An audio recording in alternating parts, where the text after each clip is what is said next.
everybody! Hang on. I'm out.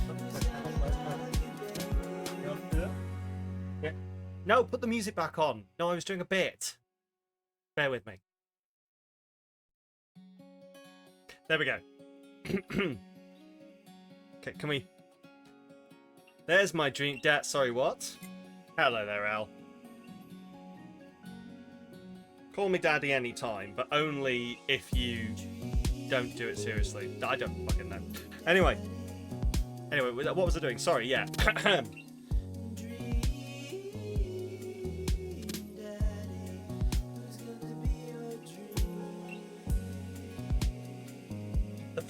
The fan blew it out. There we go.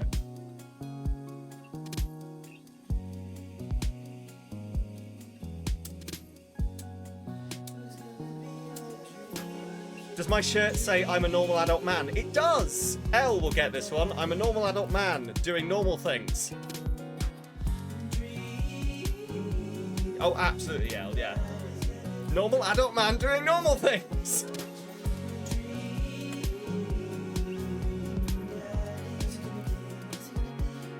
I'm not drawing a female version of Yoshi doing normal things. Oh, I can still hear Andy going, oh my god. I'm a normal adult man doing normal things.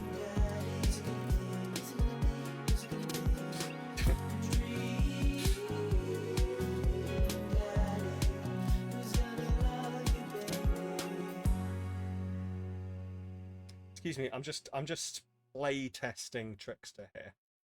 Never tried this before.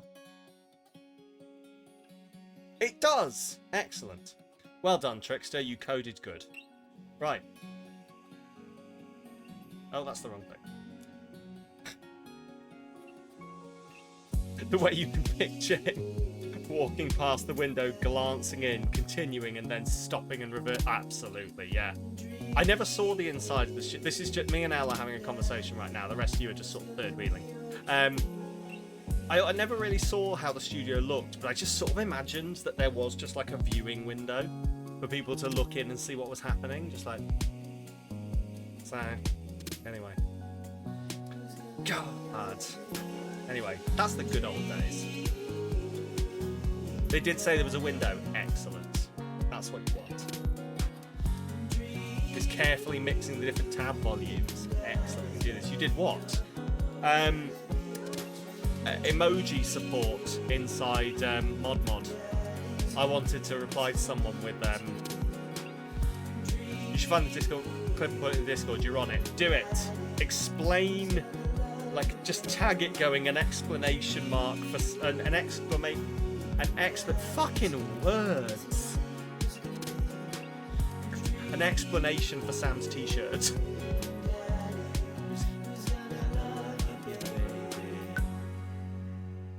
But yeah, no, I was just saying, oh yeah, you did it. You need a temp command for my room. Do you know, right, hang on. Or just mark it context, yeah. Do you know what, Leo? I have tried.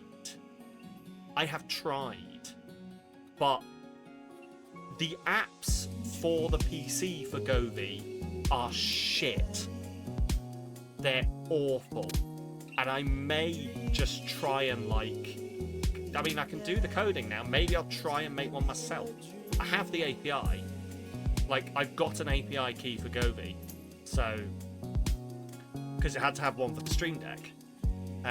It's really bad. Like, the on computer version can just about control the lights in the background. It cannot see the thermometer, but if you like. Oh wow, it works both way around. There we go. It's 25 degrees in here. 25.5 technically. It has brilliantly cooled down here in the last week. It's going to be like 14 degrees by Saturday. Excellent. Fucking storms did their job.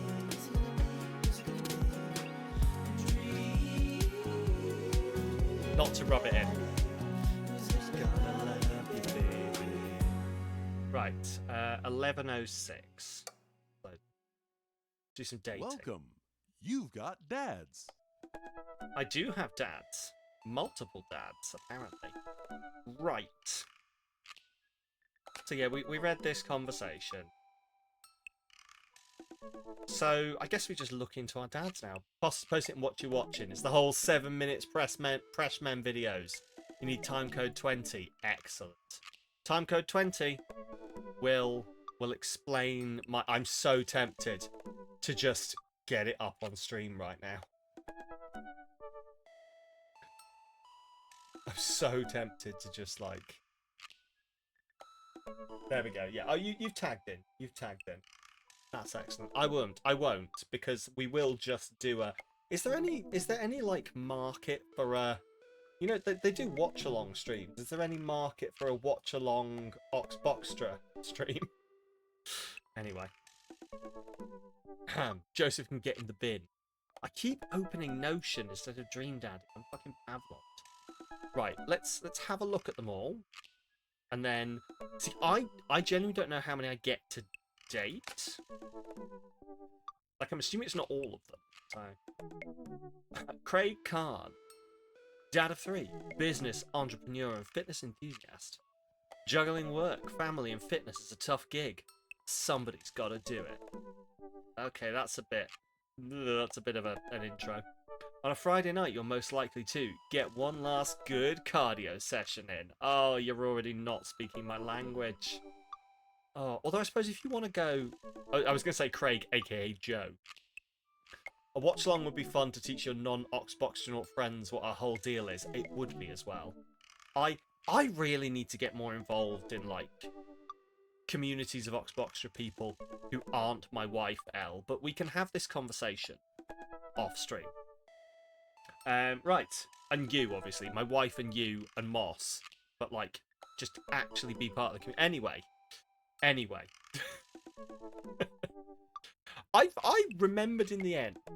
But it's because we don't really have... This is exactly what I mean, is I don't have conversations about this stuff with people. I need, like... Anyway. If you have one thing to take with you onto a desert island, what would it be? A box of energy bars. You'll shit yourself to death within a week. Also, this one I thought was like, but then I just realised that does just mean I'll get Friday nights to myself, which sounds great. You can go out running, I can stay in and eat a tub of ice cream and watch a lot of shit. Excellent. It is almost like I don't talk to my friends enough. Yeah. Hey, we had a conversation that lasted over 20 minutes yesterday, Moss, so maybe things are changing. The wind has changed. Something. Anyway. What are your turn-ons? A sub 6-minute mile. Alright, I actually don't know how impressive that is. As someone who doesn't run. You two talk to each other? We do. We do, Leo. Yes. I mean, it's a new development, but... I kid. What did you want to be when you grew up? Beer pong world champ.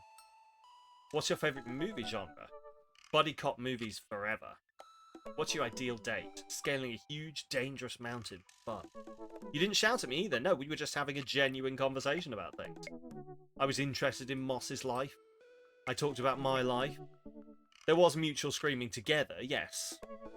I'm going to leave that one floating. Would you never leave home without? An extra tube of energy gel. Okay, really, I mean, I love him, and I know this is a dating game where, like, obviously he's the fit one, but he really needs something else going on for him. Spent a lot of time thinking about my mile time used to be so good. What happened? Have I peaked? Okay, you're back to relatable. Also, is it bad that I don't know if I can date Craig because the entire time it will feel like dating Joe? Like, because I read through this and I'm like, oh god, Craig is Joe, and now I'm like, I can't date Craig. Joe's my friend. Never stopped you before. This is fair, yeah. Okay, Matt. Avid music enthusiast. Passionate coffee drinker. You can find me most days selling bean juice over at the... I see, I know what bean juice means. It means coffee. It's a euphemism for coffee. My brain absolutely went for the stuff that's inside baked bean tins that had just been strained off. Over at the Coffee Spoon, or hang out at the park with my amazing daughter. Hit me up about 80s no-wave music.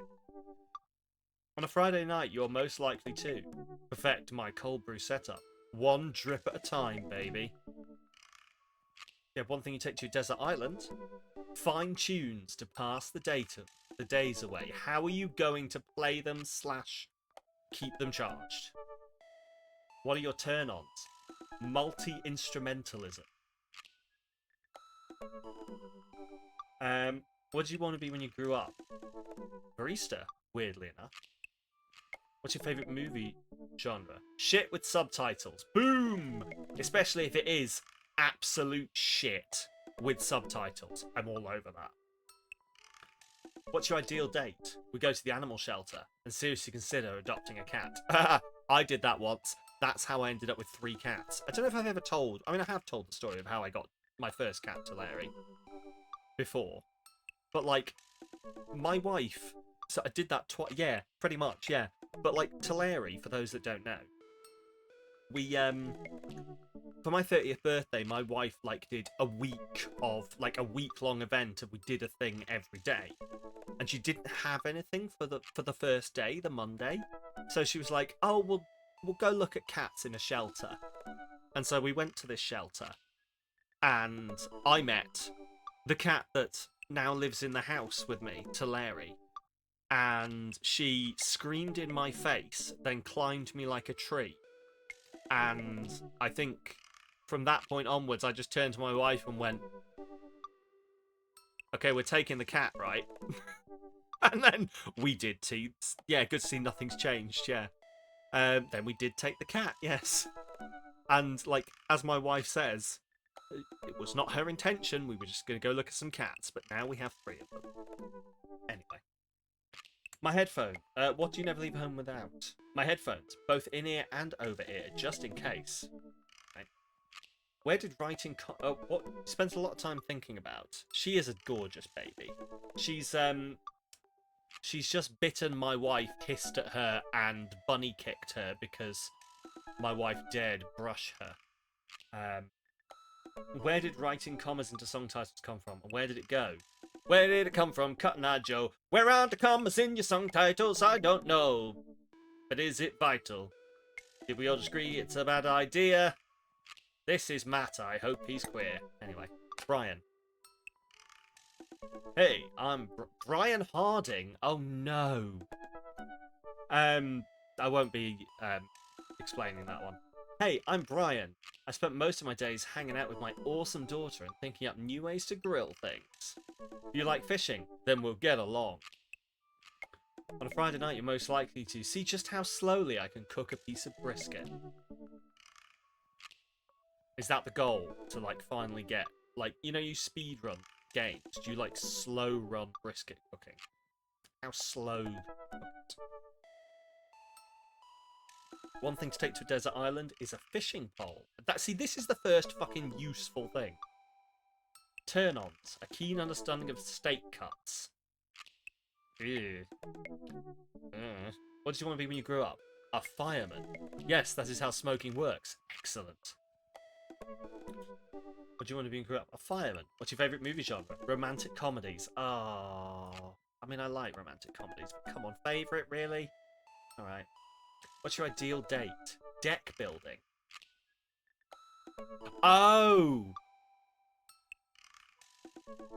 He means the wooden decks you have in your back garden, not what I thought he meant. I thought that's a left field.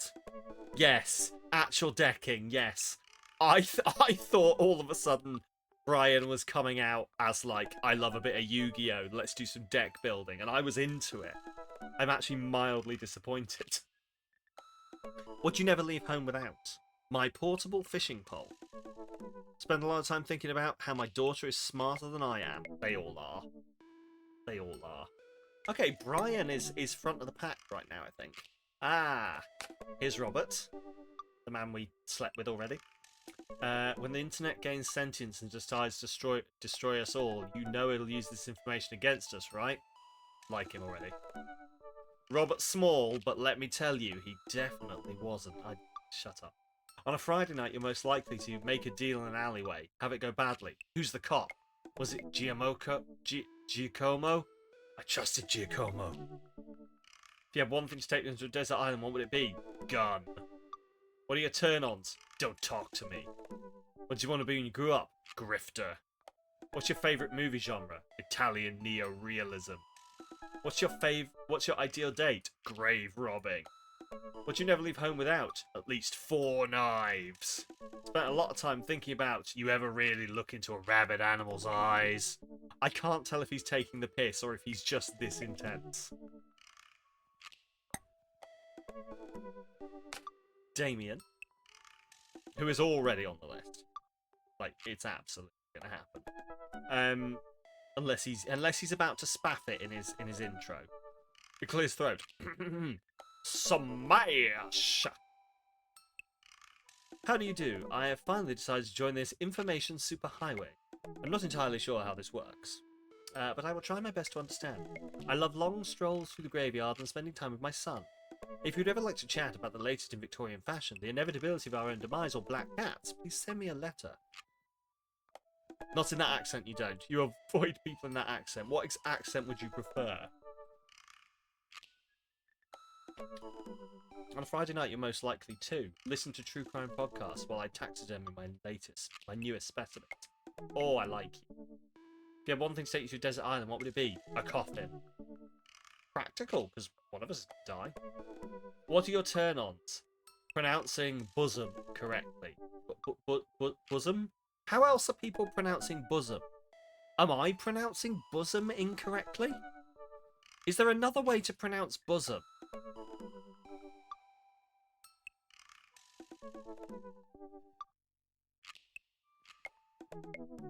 Bosom? No, nobody's saying bosom. Bazoom. Bosom. Bosom. Bosom. Yeah, fuck this shit. What do you want to be when you grow up? A bat. What's your favourite movie genre? Foreign art house horror. Oh, yes. Ideal date? It's night. We're at an industrial dark wave club in Berlin. The music drums to the beat of our hearts. I'm into it. Would you never leave at home without? An upside down cross. Spend a lot of time thinking out mortality salience. Oh, I mean, yeah, no, Damien's it. Brian and Damien are in. I don't know how many I get to choose. Assumedly the game will tell me. Hugo. Middle school teacher, high school teacher, writer of second scholarly articles on 18th century literature for various esteemed publications. You're on here to tell me that my son put a cherry bomb in your trash. I know, and I'm sorry. On Friday night, you're most likely to brew some strong tea and paint my miniatures. You have one thing you take to Desert Island, A Remembrance of Things Past by Michael Proust, or Marcel Proust. What are your turn-ons? Muscles. Shit. What do you mean when you grew up? Movie star. What's your favourite movie genre? Documentaries on art history. Ooh. I mean, there probably are some good documentaries on art history, but they're gonna have to be very good. We just set up Hugo with Not Joe. We probably should, yeah. What's your ideal date? Each of us read a different book on opposite sides of the couch in comfortable silence. I mean, I'm into it, but can we just have that be life? Hope you're good, and Bone Daddy's got swag. Bone Daddy's always got swag. Bone Daddy's got swag. Gonna bone that daddy's swag. Way. Thank you for the alert, Kel. Right. What do you never leave home without? My glasses. Actually, I forget them at home a lot. Spent a lot of time thinking about. I worry that people who are against e-readers are more in love with the idea of books than actually reading. Oh! Oh! Oh, that's a take. Oh, I have to respect it. I worry that people who are against e-readers are more in love with the idea of books than actually reading them.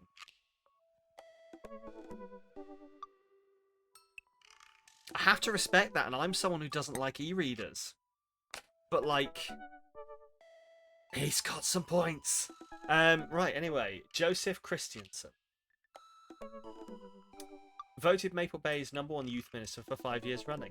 Living in my hometown with my beautiful wife and our 4 amazing kids.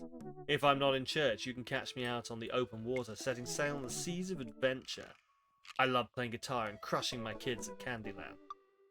On a Friday night, you're most likely to lead the community in a fun mixer.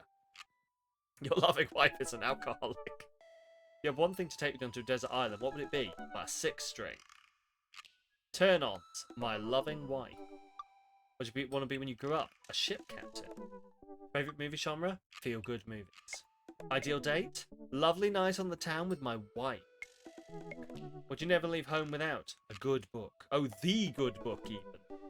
Spend a lot of time thinking about how I can be a better man, husband, and father. Mary loves something, but not Joseph. No. No. Bin. Right, well, we're absolutely doing Damien and Brian. So, let's send messages to them first. Let's send messages to them.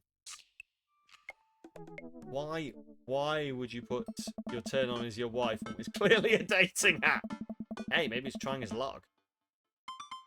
Man, I don't know how I feel about hanging out with Brian more. But it feels like Daisy and Amanda got along really well. Maybe I should just bite the bullet and hang out with Brian more for the sake of the kids?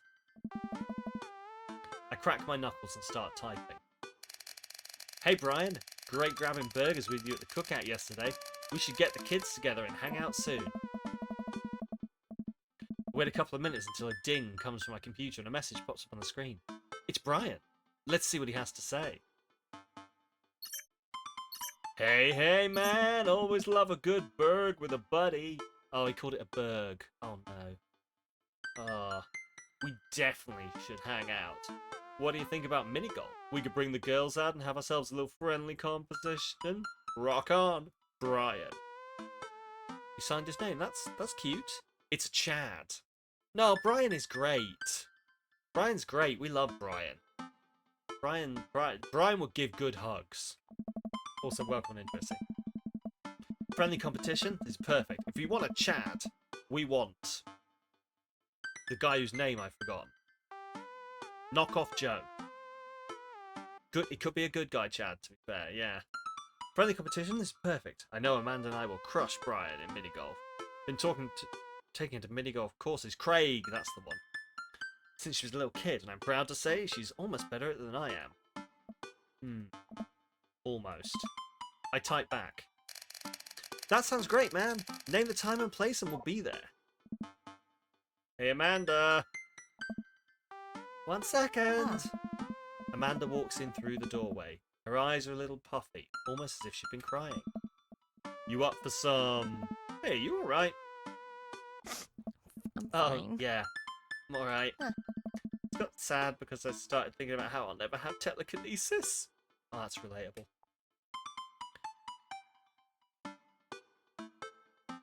You know, you can talk to me, right? There's something going on. Or even if you're just feeling sad, I'm here for you. I'll always be here for you. You totally forgot there was a negative connotation to Chad. You legitimately forgot. Okay, so can I ask then what connotation you were putting to Chad? Because I don't know anything other than the negative connotation to Chad.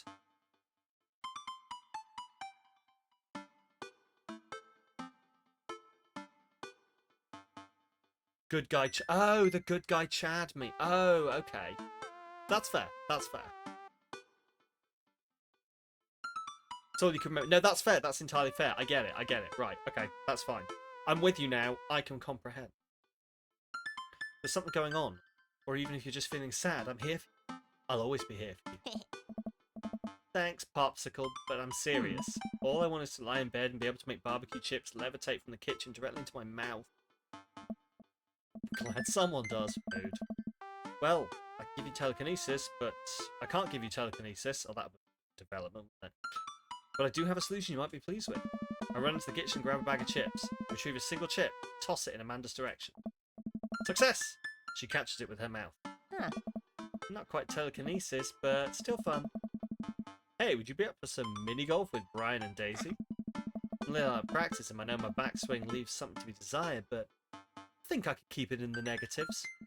Perfect. Come on, kiddo, let's do this. Right. Let's trounce a 10-year-old at minigolf. You ready for this? Arr, matey. I'm as ready as I'll ever be. Why are you talking like that? This minigolf course is pirate-themed? I just now realise we're indeed standing on top of a giant pirate ship in the middle of a putt-putt course. Course! Course! Not corpse. Jesus Christ. Oh. Alright. Come on, pirate dad. Won't you talk like a pirate with me? Arr, ahoy!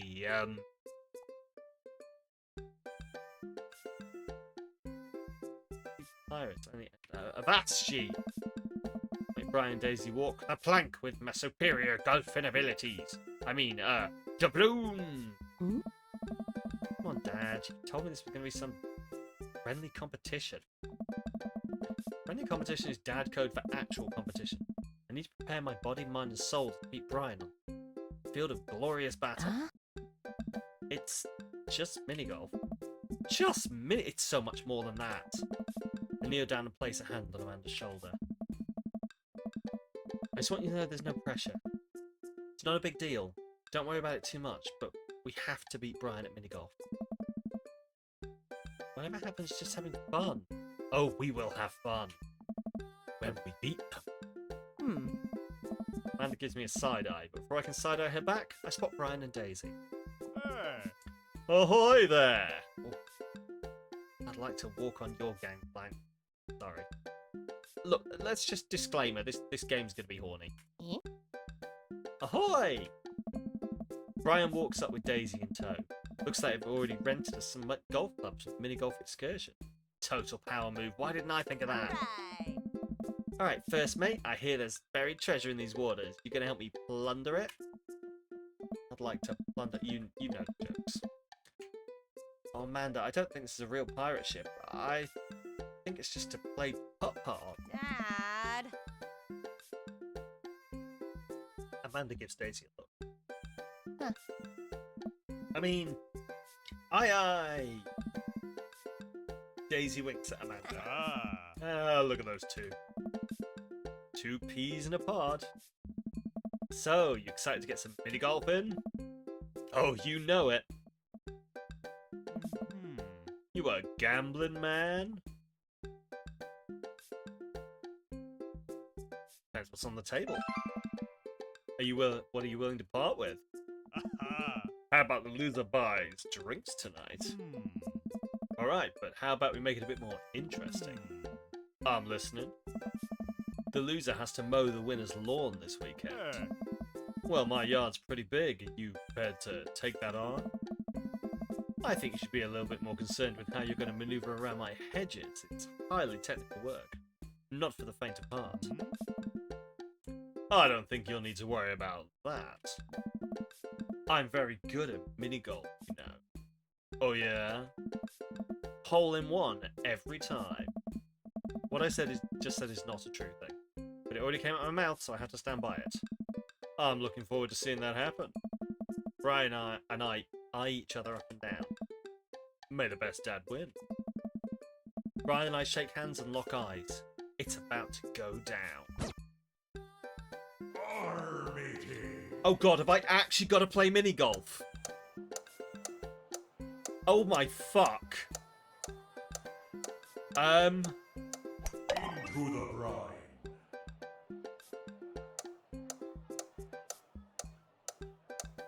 You can't tell if that was an incredibly horny conversation or my delivery was. Porque no los dos. Wait, no! No! Kiss. No pass. Yo ho ho, Oh. and a hole full of balls. Yo ho ho and a hole full of Yo balls. ho ho, and a hole full of balls. Wait, am I just really good at this? Oh. Well, that showed me. Sink no pass.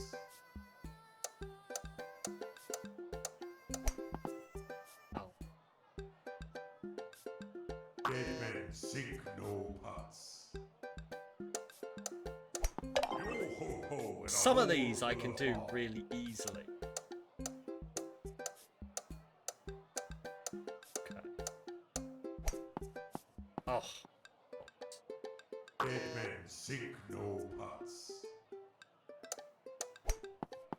Into Yes. the brine. Rank S. Impressive putting. I think it's a bit of both. I think it's horny, and also my delivery is making it extra horny.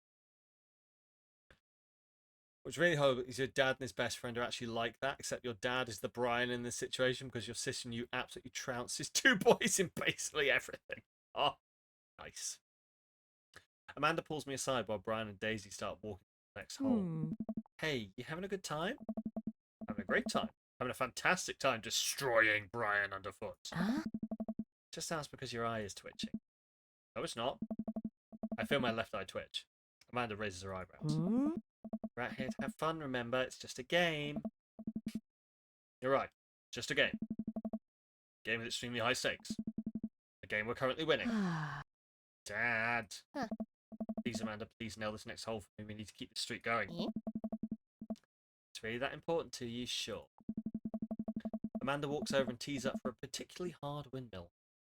Gripping her club, she winds up and launches the ball into the parking lot.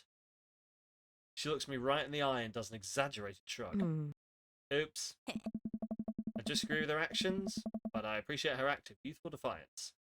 She walks over and pats me on the back. That was for your own good. Love you, kiddo. Armatey. Oh my god, are we still playing? Okay.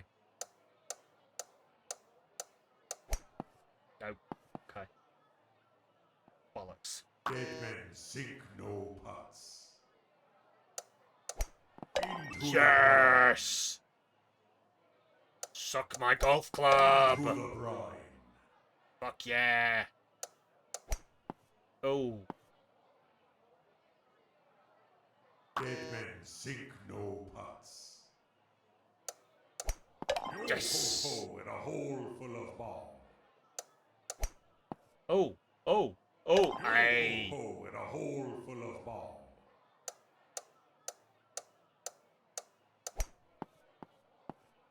Oh. Come on. Come on. You've lost your ball. What's that? Fuck. Fuckity fuck. Dead men sink no putts.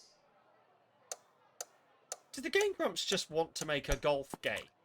And were just like, not allowed?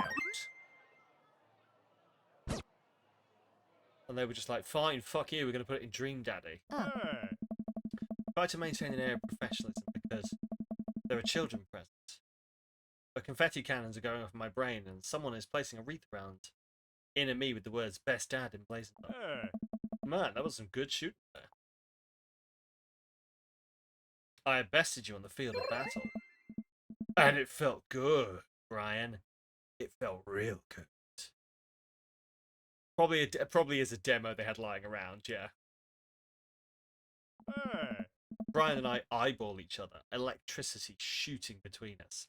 So, Trissy, did the eggplant and sweat emojis flying out from behind him answer your question as to whether this is supposed to be horny or not? Ah, Daisy, did you have a good time? Yo ho ho, I did. We haven't even found the buried treasure yet.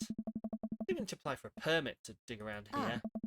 And take Daisy home to do the city paperwork started digging. You two go enjoy your night. Sounds like a plan. Sam, you cool with that? You didn't see it, but clearly context has been given. Well, there you go. Can you imagine, like, no matter how old you are, if, like, you're out with your friend and your parents, and your parent and your friend's parent are clearly trying to fuck, you know about it, right? We're all on the same page that as a kid, you would know that. No matter how young you are, you'd be like, right, my dad's trying to fuck your mum. Cool. Like, is that just me? Was I just like, really? Brian just loves toiling his vegetable patch and getting a sweat on. Of course, yeah. He's wondering if I'll toil his vegetable patch and get a sweat on. Needs a bit of hoeing. Or, I don't know. Sure, just don't get yourselves into too much trouble. Nah. Can do. I'll make sure we get into a perfectly reasonable amount of trouble. Mandarin Daisy skip away, yelling about buried treasure. Bless that kid's tiny, rebellious heart. Well, guess we should hit the bar now. Actually, a tiki bar attached to this place. How about that? Your ADHD ass can't process social cues for jack shit, but you knew what innuendos were early on. Yeah. Who doesn't need a bit of hoeing? This is very true. If he's lucky later, I might till his land. Sounds like a plan. Brian and I walk into the freaky tiki. You're drinking Malbec out of a gin glass. You're a rebel like Amanda. My God. Elle. I didn't know you were like that. Vast tracts of land. Oh, yes. Brian and I walk into the Freaky Tiki, a kitschy island-themed bar. Palm trees adorn the walls, and several fake parrots are strewn around. Ukulele music plays softly in the background. Brian and I approach the bamboo bar.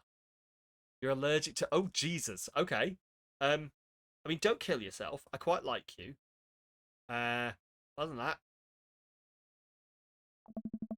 guess I'm spending more time with Brian, which is a little more bearable since I won. Okay, gotta get my victory drink and get out of here. I think I've already proved my superior dadness for the day. 2 pineapples of hospitality, please. The bartender whips us up 2 rum drinks inside of hollowed out pineapple. He sets them on fire and we have to blow them out before we can drink them. Not anaphylactic. That's fair. That's good. Goes well with your beef. Ooh, beef brisket. Very nice. Usually I just like to, I don't know, drink my drinks. If you don't want yours, I'll take it. Miss out on the taste of victory? I don't think so. I take a sip of my pineapple of hospitality. Victory tastes fruity. Let's talk about lawn maintenance. I'm very particular. No electric mowers for me. I hand cut everything with scissors. I also only water the lawn with bottled sparkling water. I just ran out, so you're going to have to import some. Italian is preferred. But I'll settle for Icelandic if that's all you have. So does he. It's sweet that you're willing to put in all that work into taking care of your dead grass. What? My grass is perfectly healthy. It's okay, buddy. I know just the trick to perk it back up. I'll work my magic when I finish trimming your grass with the tiniest pair of scissors I own. Man, even when he's trying to be helpful, I feel personally attacked. While I sip more of my drink, I notice a TV in the corner. Hey, Extreme Makeover Deck Edition is on. I love this show. Boy, it made me want to own a deck. Ugh, hate this show. Why? It's so clearly fake. Well, yeah, it's reality TV, who cares? I care. I'm a general contractor. I work with decks all the time. There's no way they're renovating these decks in a matter of 2 days. It's impossible. It's a 3-week job minimum. So you want to cover those 3 weeks extensively in every episode? Can't be that interesting to watch a bunch of dudes slave over a deck for that long. Nobody would watch it. I don't like any of those home improvement shows. I want to watch stuff that's real. Like long haul paranormal ice road ghost truckers? I have terrible news for you, Sam. No. No. Not them too. That's the awful truth. Not the ghosts, though. Those are real. Trucks just don't have emergency escape buttons. Been lied to for so long. We both chuckle and sip on our pineapples. So wait, you're a general contractor? You need to stop impersonating your father's opinions on contracting shows. Hello, Danish. Welcome on in. Sure am. I actually helped plan the cul-de-sac we live in. Wow, nice work. Yeah, kind of took after the footsteps of my old man. Was he a general contractor too? The best. He practically built half of this town with his bare hands. Weird how you spend your whole life trying not to become your father, then you wake up one day and there you are. But I get to work with my hands and it pays more than enough to take care of my daughter, so it's an absolute dream job. For me, at least. Ah! Yes, yes. Well, that's impressive. Building stuff has always been my weak point. As a dad, and I've been okay with that. Till now. Now I must defeat him. I do have the patio furniture I haven't put together still, sitting in the garage. Okay, maybe I should call it with the dad competition. Gotta keep it light. Stare him down, unblinking. Oh god, the fan is blowing in my eyes. Oh, my eyeballs are drying.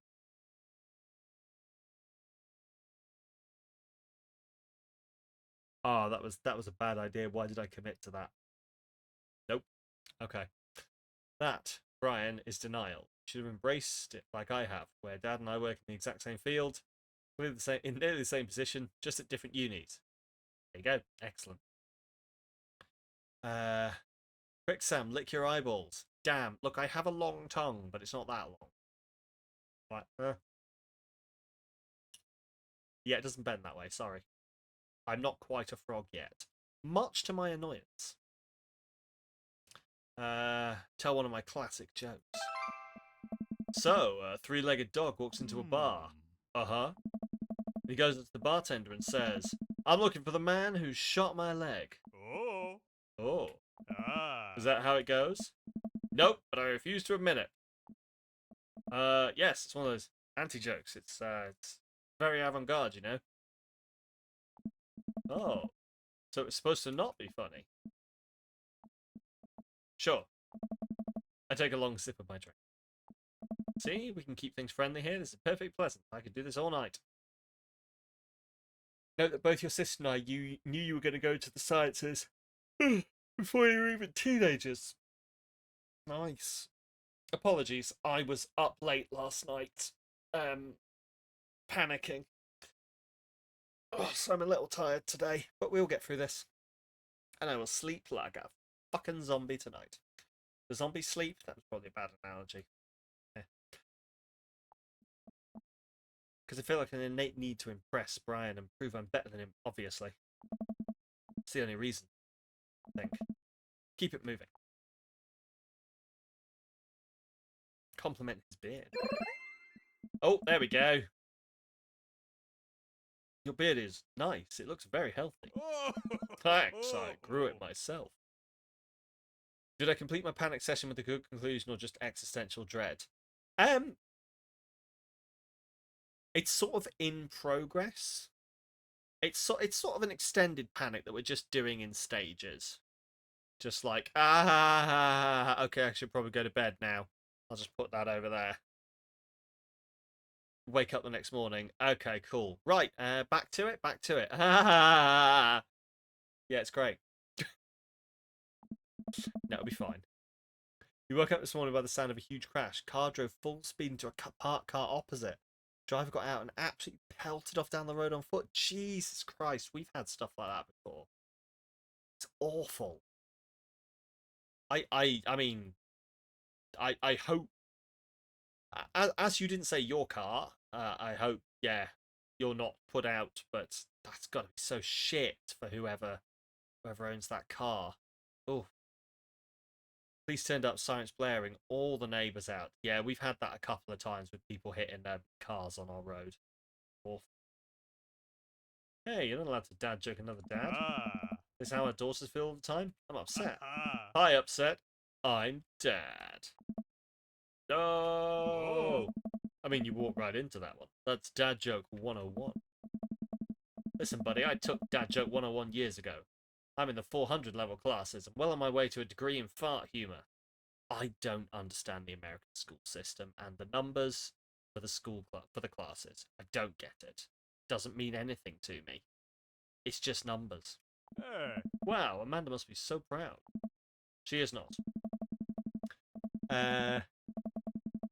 We're only one of the only houses with a drive. Oh, we reckon he must have nicked the car or something else to have run off like that. Didn't even turn off the engine. Yeah, legged it. Either nicked the car or was like smashed. Like not just smashed into the car, like alcohol smashed. It's like, oh, I'm gonna get fucking arrested. If I get caught like this, I'm gonna get fucking arrested. Leg it. Look around the room and taking all the kitschy decor. Looking for something else to comment on. There's a gigantic fish hanging above Brian, and I gesture to it. Yeah, drugged out of his mind. He's talking about college or working on the same degree. Wait. Pad out your resume. That is fair. 100 is first year, 200 second, 400 advanced late third year or fourth year classes. Okay. So, okay, so like 101 would be like the first of first year, and then is 102 like the second module of first year, and then 201 is like anyway, doesn't matter. I guess that sort of makes sense why you didn't just go, but I suppose you could have more than 10, couldn't you? So are we explaining US uni classes? Yeah, pretty much. Yeah, just because I pointed out like 101 is like introduction to English, 201 would be English lit. But would it go as far as 210? Like, could you feasibly have a 210? That's what I'm trying to work out, because my next question is going to be, why the O? Oh yes, excellent. That's fine then. That's fine. It makes sense. Um, it's basically like the system that we would have had here, but without the dash. Like here, it would have been 1-01. Year 1, lesson 1. Year 2, lesson 2. You just done it without the dash in between. That's fine. Also, hello, Badger. You're doing modules for 335 and 535 next semester. Okay, fair enough. That makes sense. Cool. Cool fish. Definitely fake. Really? Ah. Everything in here is fake. That palm tree over there is just a ficus with plastic coconuts glued to it. I look over. It's right. 500 and 600 at graduate level. Okay. Got really screwed on our stupid system because the original school you went to didn't follow it. Ah, okay. Ugh. Like, I genuinely, like, I've heard a couple of people who've, like, gone to schools that have been like, we don't do it the normal way. And, like, great, cool, until you try and take that anywhere else. Went to try and graduate after you transferred and got told you need upper level elective credits. Ooh. Look over. He's right. Which means you need to take the lower level electives. Oh, no. Okay, yeah.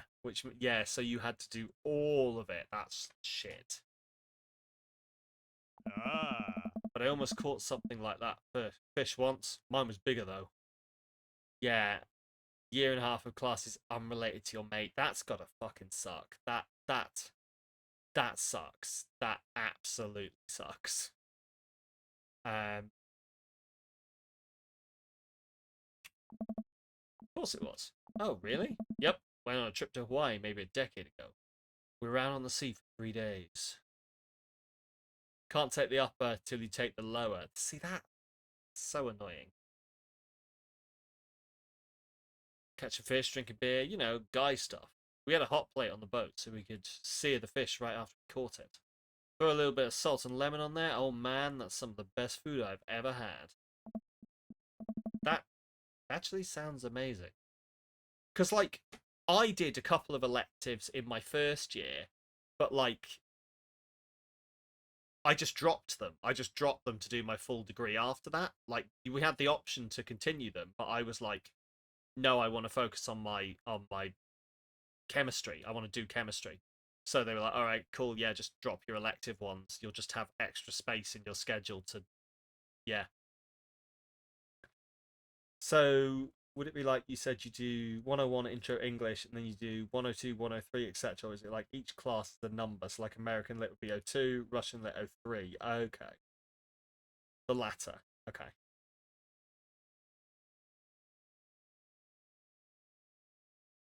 Fair. Had an associate's degree in all your major classes and a bunch of other classes. Nope, school needs more money. Oh, yes. Oh, yes.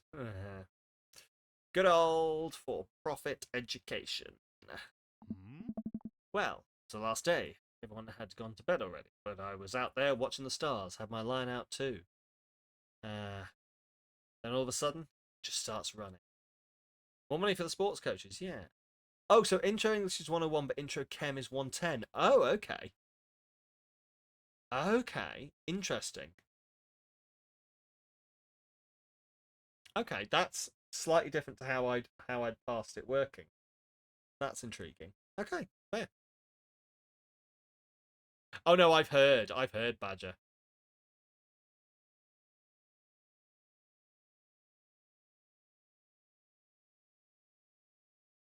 You didn't go uni, but you know, when you were looking, it was like everyone does the same first module, then you pick between four. Yeah. Like, that's how I do apologize. I think I burnt the top of my mouth. You know when you burn the top of your mouth and then the skin just slowly peels? I can just feel it peeling as I talk. It's annoying me.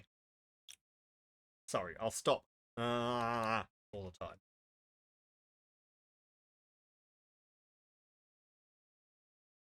Had my line up too, then all of a sudden it just starts running. Yeah, the little flappy bit. I might just have to properly go at it in a minute. So I jump on the reel before it gets ripped out of the rod rack and start fighting with the damn thing. I'm out there for maybe an hour. Can't call out to my shipmates. It's just man against nature. Finally, I'm starting to tucker the guy out. Get him up to the surface and finally get sight of it. Biggest marlin I've ever seen. Hemingway-esque. Get it onto the boat single-handedly. You know what happens next? What happens next? Uh-oh. Damn thing smacks me in the face with its tail, knocks me out, can wait up the next morning on the deck, the fish is gone. Never felt dumber.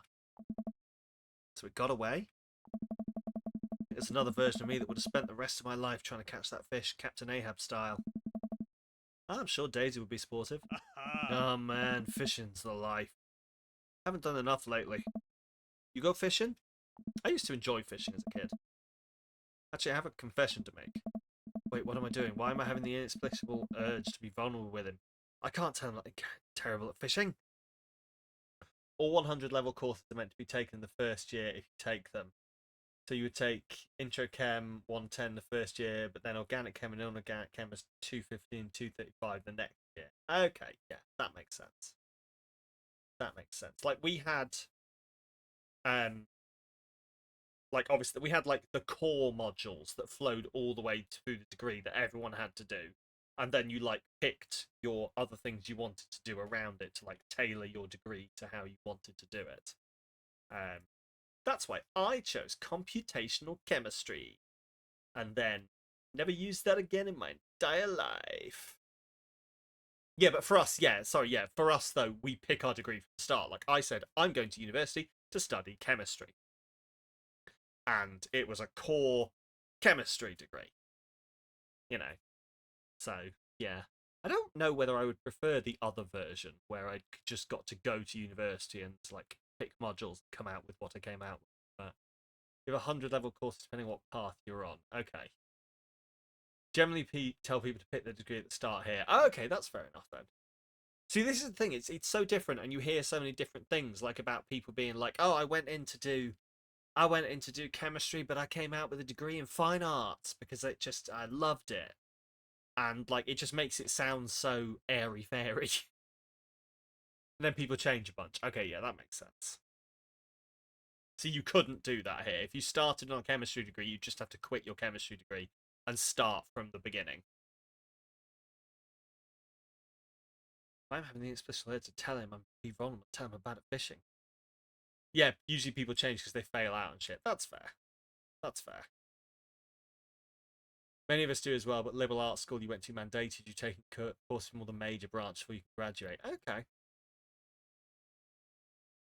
Yeah, no, yeah, the school is happy to keep taking your money. Yeah, they take something as an elective they really like. That's the thing, is like I did an elective in journalism and I really enjoyed it. And like if I'd had the option, I might have gone, actually, no, fuck the chemistry stuff, I might do journalism.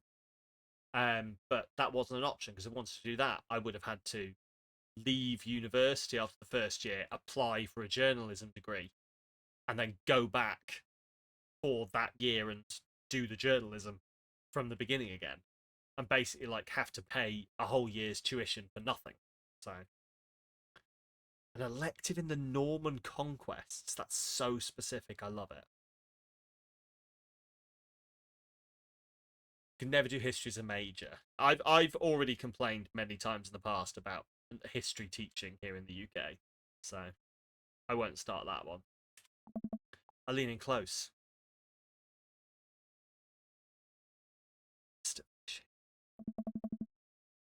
You can just keep going and tell admin you're switching. See, that's quite good. That's quite good.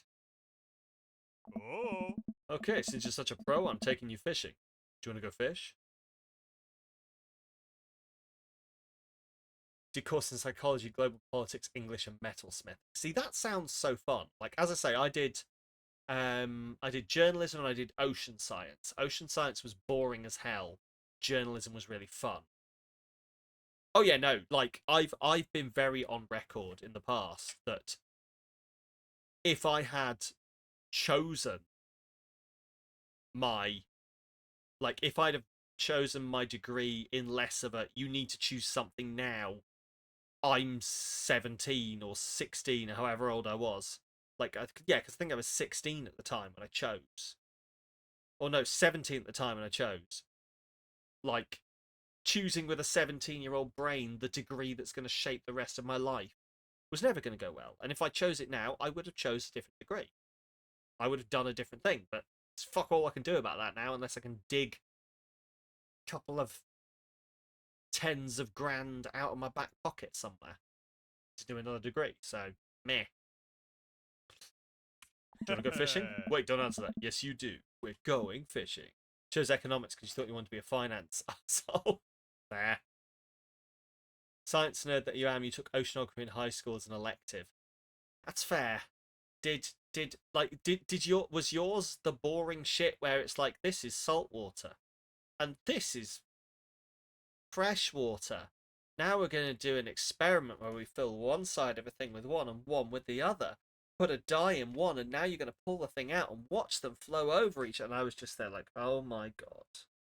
Why am I here? I'm so bored. Anyway. Because money equals happiness, or so you thought. Yeah. Yeah, that's it. Oh no. Oh? I don't know.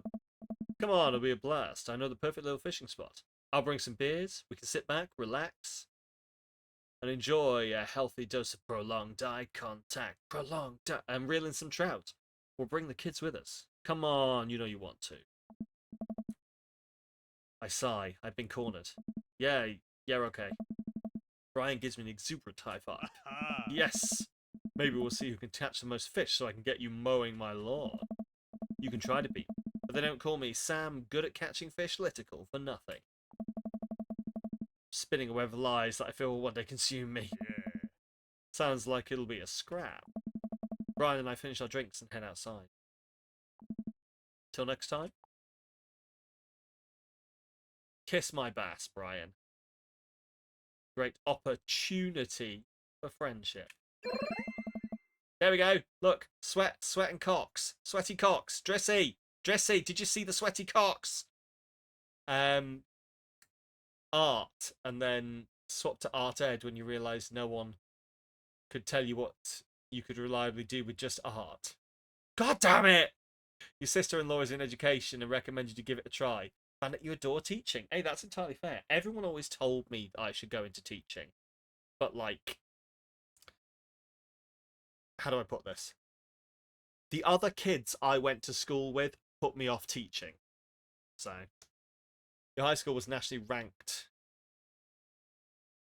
for your curriculum and the teacher was a blast. He was the type who would donate money to wear casual clothes on Friday. Okay. Then he came in full fur with a cummerbund. Not you, trickster! You know exactly the kind of people I mean. Understand, yeah. Regularly asked why you didn't go into chem. Yeah, it's just like, it would be so good. It'd be so good to actually, like, I genuinely think I would really enjoy teaching, but I would get so annoyed at the kids who didn't want to be taught. Like, I would get so annoyed at the kids who were just like, I don't care. I'd be like, oh, cool. Go fucking play in a field then. Here's a ball. Piss off. Let's let the kids who want to learn shit learn it. I'd be fired within a week. You're krilling me with these puns. You hate children, so when the dang what career should you go into quiz said history teacher, you nearly flipped the PC. You're supposed to be the first in your family to go to uni, didn't happen, and considering you're the last person in your family, you guess that ship has sailed. Excellent. When you're in high school, people asked you if you're going to become a rabbi. You would respond that you like the study part, less so having a congregation. You should be an antisocial rabbi. I guess you probably can't. Being able to explain things to people in a teachable way and actually teaching are two different things. You need one to do the other, but the other requires an entirely different set of skills. See, that was the thing. Is like I used to help on all of like the open days for the kids, and I used to love doing the demonstrations and explaining to these small children who were like, "Wow, you made the thing explode. That's amazing." And I loved it. I genuinely loved. I love teaching people things. Like I genuinely love when someone is interested and I get to teach someone. I adore it. I adore being able to be like, here we go, blah blah blah. Like I'm going to show you this. I'm going to show you this. Look, this is so cool. I'm going to share this cool thing with you. And then you have the kid at the back who's writing on the wall with a permanent marker and like smoking or texting or like throwing science stream when let's just say that I am not actively thinking about it. I need to work out what the fuck I would do. But demonstrations and short-term teaching are great because the kids view it as a treat and like to learn. Yeah, doing it every day, that's the thing. Yeah, I don't know. I'll probably work out something one day for the science streams. I love it. I just like I would need to find something that I felt confident to like teach for a couple of hours. So you're krilling me with these puns, Sam. This has been the longest fucking date ever. Mull it over. You'll come around the fish-related dad jokes in no time. Brian extends his hand and gives me a friendly but firm handshake. I see the competitive fire in his eyes. This is going to become a whole thing, isn't it? Once Brian takes over babysitting duties, Amanda walks home. She immediately plops down on the couch and flips on the TV. Plus, demonstrations and short-term teaching means you aren't responsible for talking to parents. Yes. Fucking parents. Sometimes the parents are worse than the kids. Amanda walks home with me. She immediately plops down on the couch and flips on the TV. Or admin. Yeah, can I just be the cool one who makes things explode? How was your hang with Brian? He wasn't too spicy about his crushing defeat, was he? Nah, he was pretty gracious about it. Like, frustratingly gracious. Yeah, how dare that guy have some decency? Come on, Dad, he seems like a neat dude. Think so? I don't know, the guy loves a good competition. Then again, apparently so do I. What did you and Daisy end up doing? Oh, we hunted for treasure for a bit, but Daisy was really adamant about not digging without a permit, so we just watched some documentary about theoretical physics, put it to bed, and then sat around eating Brian's food. Huh. Don't tell him I said that. That's standard babysitting protocol, I believe. I really like hanging out with Daisy. She's super mature for her age. Yeah, Brian says she has a hard time relating to other kids. Kind of reminds me of you at her age. Although she doesn't bite people as much as she did. Can't believe I'm finally the cool older kid. Feels good. Daisy is. Very. You can hang out with Brian again? That's the thing. He wants to go fishing with me. Ah. Oh. I told him I was an amazing fisherman. You hate fishing. I know, I'm kind of panicking. So Brian got his kid tested for ADHD. Don't be silly, that costs money. And also, it's very hard to do. Well, from my understanding at least. I know, I'm kind of panicking. I'm sure it'll be fine. All you have to do is wake up at the crack of dawn and sit silently in a boat on a lake for hours on end with no promise of a tangible reward, your only companion being the fear and doubt you harbour deep within your heart. Ah. Fishing's fun. You'll remind yourself that the world darkens around you. You'll wonder if it's really you staring back at yourself in the lake's reflection. Or simply just the abyss. Testing? In this economy? Exactly.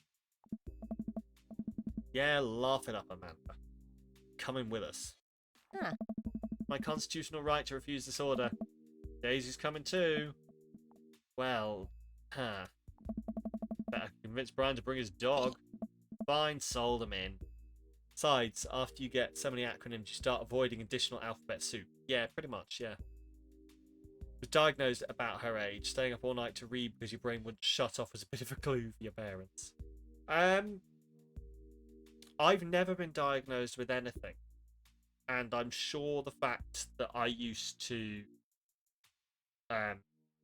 lie on the floor and scream until I hyperventilated was absolutely not an indication of anything. I'm perfectly fine. And you do mean all night. Didn't raise flags for yours.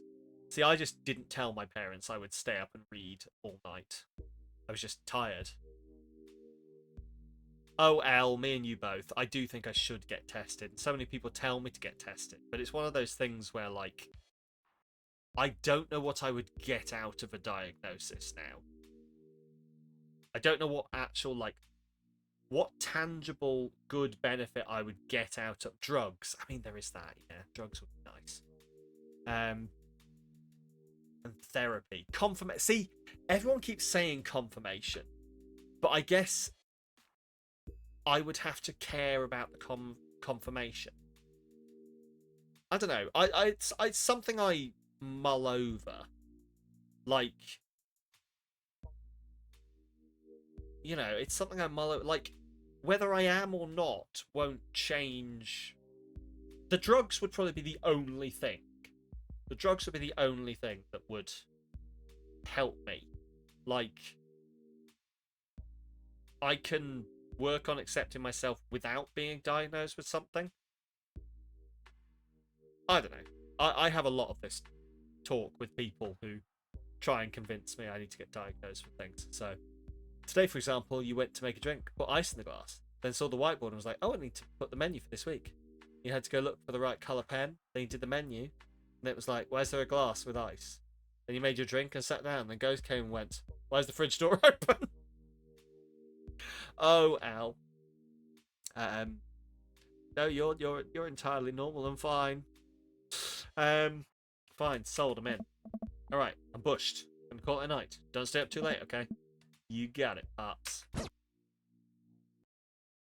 You don't think it's bad enough for drugs, that's your main thing. Yeah, like speaking of, my current, like, mental health You sure know medication how to make a dad blush. has sorted me out massively. So,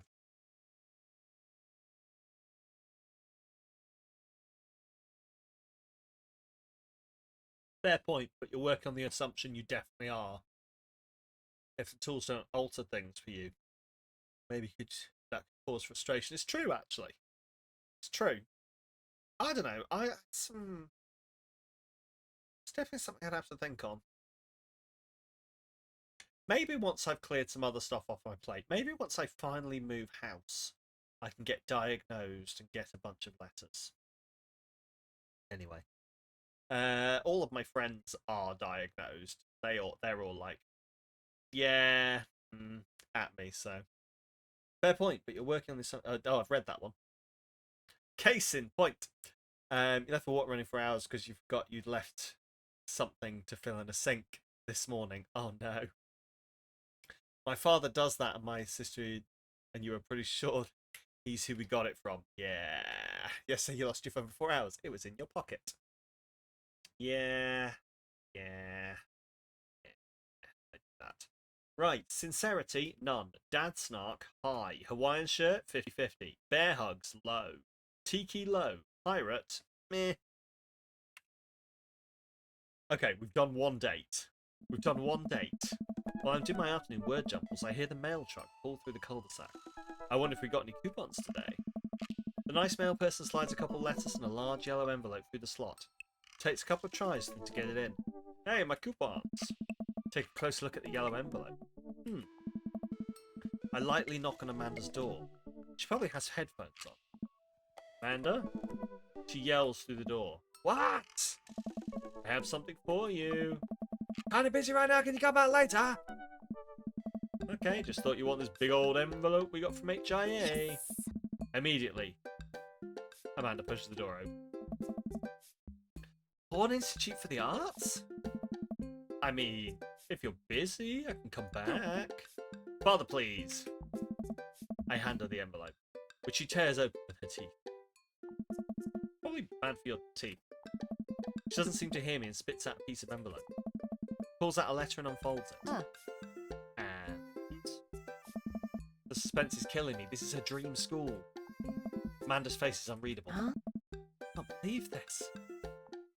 Oh, honey, it's okay if you didn't. I got in! Oh, I got in! Amanda tosses the letter aside and gives me a big hug. Congrats, sweetie. That's amazing. I'm so proud of you. Huh. She pulls away and looks at the letter again. Oh my god, I really can't believe I got in. Well, of course you got in. You're a great student. You nailed that interview. Your photography is incredible. Version of ADHD is combined with your mom's chronic depression, a major assist, and you have weird versions. Ooh. Spicy side evolutions. Ah. Wait, Dad, I know this one's really expensive and it's so far away. I think for a moment. HIA was one of the more expensive schools that Amanda applied to, but I know she's had her heart set on it for the longest time. It'll be tough, but we're going to make it work. Really? Of course. Amanda hugs me again. Hey! Thanks, Dad. Okay, sweetie, we're celebrating tonight. Dinner, your choice. Wherever you want. Wherever? Amanda and I walk along the bayside, tearing into our foil wrap burritos from a nearby food truck. Could have chosen anywhere in Maple Bay. Cost was not a determining factor. Please, Dad, you know I'm a simple gal. Give me a Rito with a view. I can't say I'm mad. Amanda and I sit on a patch of grass and watch ships sail lazily through the bay. And the dorms are right near a bunch of cafes, and there are all these galleries nearby, and there's a discount if you bring your student ID, and Amanda, slow down, you're going to choke on your burrito. I know, I'm just excited. Did I mention that students get their own studio space once they're seniors, and we get all the professional photo editing software for free?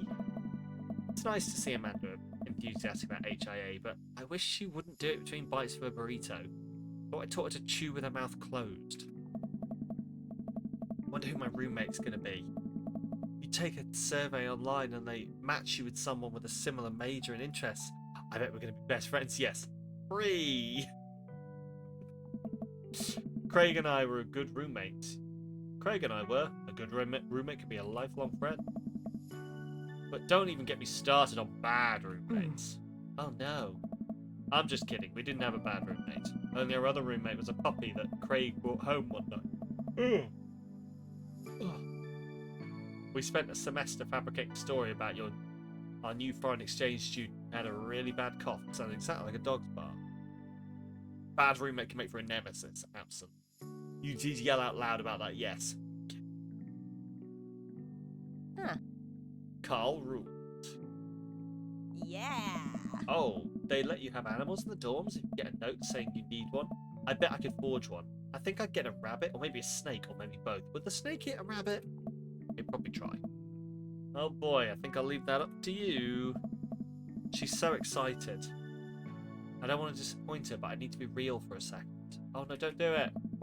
So, you know I had that talk with Mr. Vega. Don't burst her fucking bubble. He didn't tell you about the dumpster fire, did he? What? No. I don't want to put a damper on the good news, but I need you to knock it out of the park these last few months of school, okay? You really want to go to Hordes. We need that scholarship money. I know you can do it. Okay. I promise I'll try harder. Oh, that's a lot of pressure to put on a kid. I pat her on the back. Think you can handle a 14-hour drive to come home for the holidays? Gonna be some treacherous ice roads to cross. Don't even get me started on the paranormal occurrences. Well, it'll be worth it if I get to see you. My eyes immediately well up with tears. Oh, Dad, don't cry. Sorry, I'm just very, very proud of you. You're all grown up now and you're such a good person. I hope you know how important you are to me. Dad, stop. You're going to make me cry too. It's too late, honey. It's happening. Dad, I can't get tears in my burrito. It's going to make it taste sad. I pull Amanda in for a hug and a kiss on the forehead. Nah. Love you, kiddo. Huh. Love you too, Pops. Aww. Welcome. You've got Right. dads. Oh. Hey, are you up to anything tonight? Hugo and I were planning to go to the art walk downtown, and we were wondering if you would care to accompany us. I would normally write a letter longhand, but I've run out of distressed parchment paper. Whoa, why can't I see Damien and Hugo's chat? Am I a hacker? I don't even have a hacker alias. The feds are going to bust down my door any minute now. I've got to destroy this computer. Dan, this is a group chat. Oh, thank God. Did either of you guys know how to destroy a computer? You can run Derek's boot and nuke from a startup flash drive. But once you've done that, it's best to physically destroy the plates altogether. The Victorians were well versed in information security.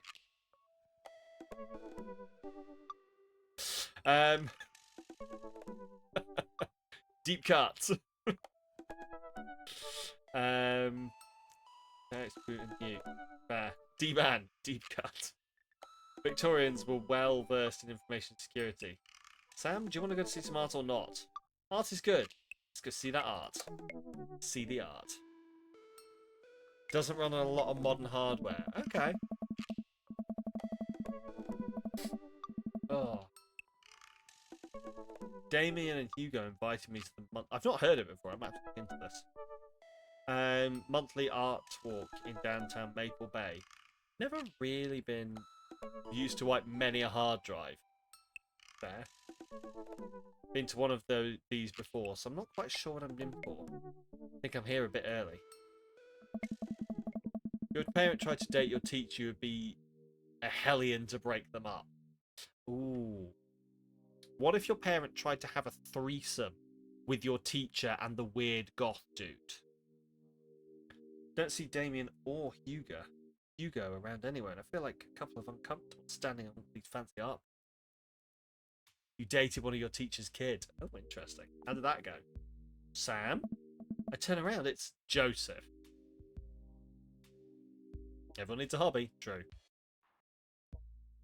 Oh, it was after they were your teacher. That's slightly better, yeah. Joseph, what are you doing here? Oh. Joseph scoffs at. What am I doing here? How could you ask me that? I'm obviously a huge art appreciatist. Oh. Okay, fine. Damien invited me to this art walk thing. I guess he invited you too. Most well-adjusted of your exes. Yeah, I know that one. Yep. Admittedly, a little out of my depth here. Thank God, I thought I was going to be the odd one out. You allowed to say that? Say what? You know, thank God. Could a mod please allow a threesome? You know, thank God. Thank you, Drissy. Drissy has permitted a threesome. The only parent you have who possibly know what a threesome is your mother. She thinks body strippers are spicy and can barely handle pepper. You think you're safe. Okay, that's fair. That's fair. You actually get double points when you say it, since you're a minister. Everyone needs a hobby. Points get you into heaven. That's how it works. Anyway, where are the guys? I look and spot Hugo and Damien, who seem to have just arrived at the gallery. Good eve, good eve, good eve. Oh. Evening, friends. Who's ready for some art? Art is dead and nothing is real. Vampire, yes. Yes, pretty much. Oh. You'll fit right in. Hey! All you have to know is that if you're ever feeling overwhelmed, there's generally always a table that has free wine and cheese. Librarian, daddy. So what we have here, Drissy, is a youth minister, who we fucking hate. This is a teacher. He's an English teacher. And... I mean, yeah, he's a vampire, basically.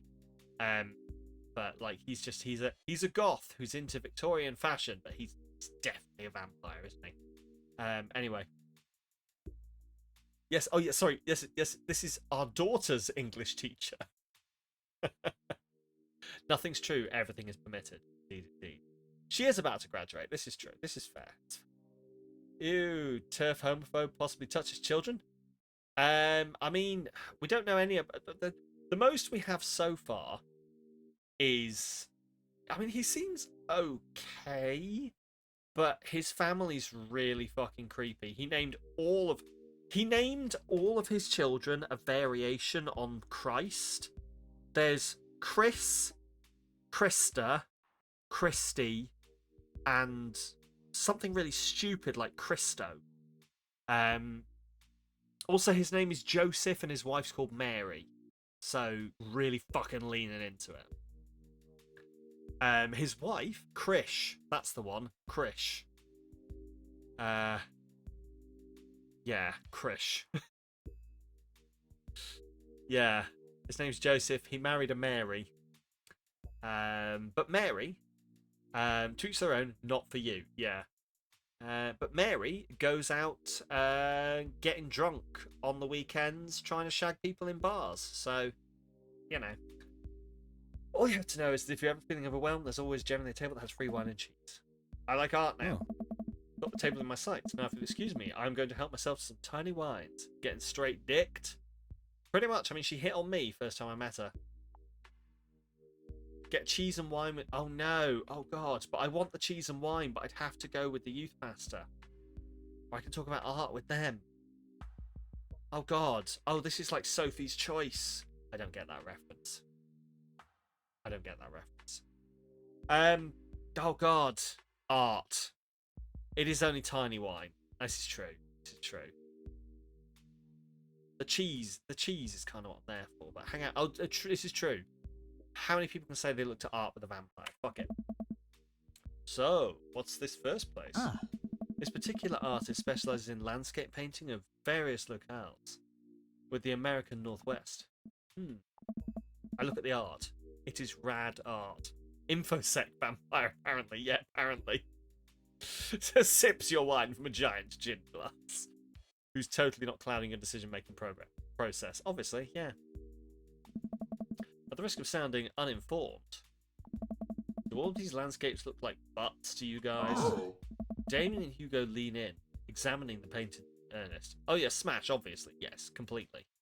I mean, he's definitely on the list. It would appear as if you're correct. Valid assessment, Sam. Yes, this art stuff's pretty easy. Oh, it gets more complicated. Sometimes the butts are more symbolic. Sometimes the butts are metaphors. Sometimes art is about the butts they don't draw. Does he lean in directly behind the other? Interesting. Joseph returns to our group with tiny cheese and wine. What did I miss? Butts. Shame. The cheese is nice, though. Shall we visit the next place? We leave the first gallery and walk a few minutes before we reach another one. This gallery is a bit more crowded. Huge paintings of... I'm not even sure hang on the walls. Oh, jeez. What am I looking at here? Hey. This is abstract art. I think the more important question is, what does this art mean to you?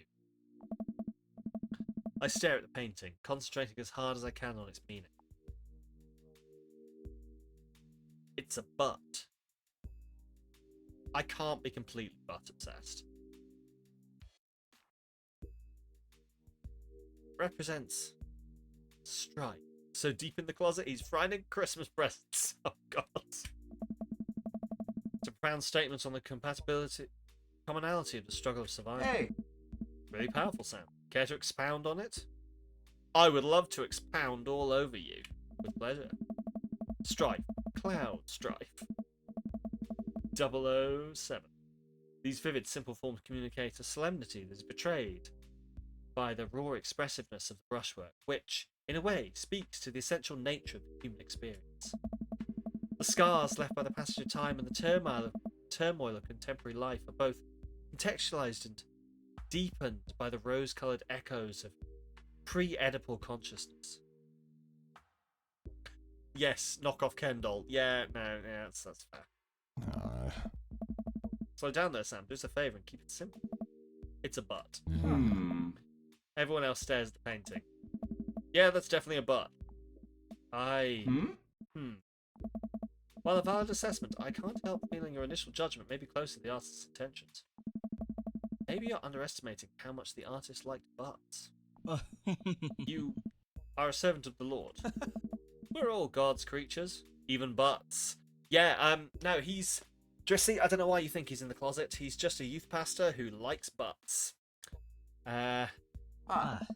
Comparing this piece to the artist's body of work, I'm pretty sure this represents a sense of isolation field, creating traditional abstract artwork in a field that's rapidly moving towards digitization.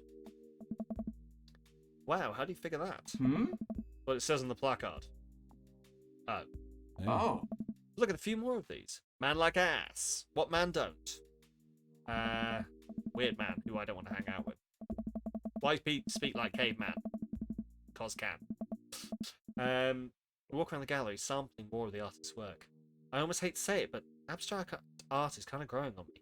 It's interesting what the artist chooses not to let their work be defined by. What's the word? Realism? Realism. As we're looking at the one paintings, a patron scoffs loudly. Psh! I could do that. Don't. No, you didn't write it like a caveman. No, I know you didn't. No, I just ran with that one. Ah. Excuse me. What? Hugo, not here. Oh. No, come back here. Patron walks away, not noticing Hugo fuming right next to him. You say you could do that, but you didn't. You don't seem to have the intellectual depth or the artistic skill to execute a piece even a fraction as impressive as this one. I'm not angry. I'm just Art is the disappointed. truest expression of the self, and it seems like your self is bad, so your art would be bad. Someone put the English teacher on a lead. You're bad and your art is bad. Louder for the people in the back. Hugo's insult game isn't the best, but there's no denying his passion. Damien is holding him back at this point. Oh no. Friend, he's not worth it. Hugo manages to cool down. He smooths his jacket. I'm sorry, I just love art very much. We know, buddy. I pat Hugo on the shoulder. You know what would ease the mood? He'd make a good pot. Is this a kink thing? Is this a kink thing? Yes, excellent. Good. Good. As long as we're on the same page. Is it cheese? No. Oh. It's wine and cheese. Cosine. Before us head over to the wine and cheese table. Which thankfully is grounded in realism. It's actually wine and cheese. Oh. We got one last stop on the tour. You lot feeling up for it? Don't mind me wiggling around a lot. It turns out that my just absolutely thigh-licious thighs are having a disagreement with the leather chair, so I'm just slowly squiggling forwards.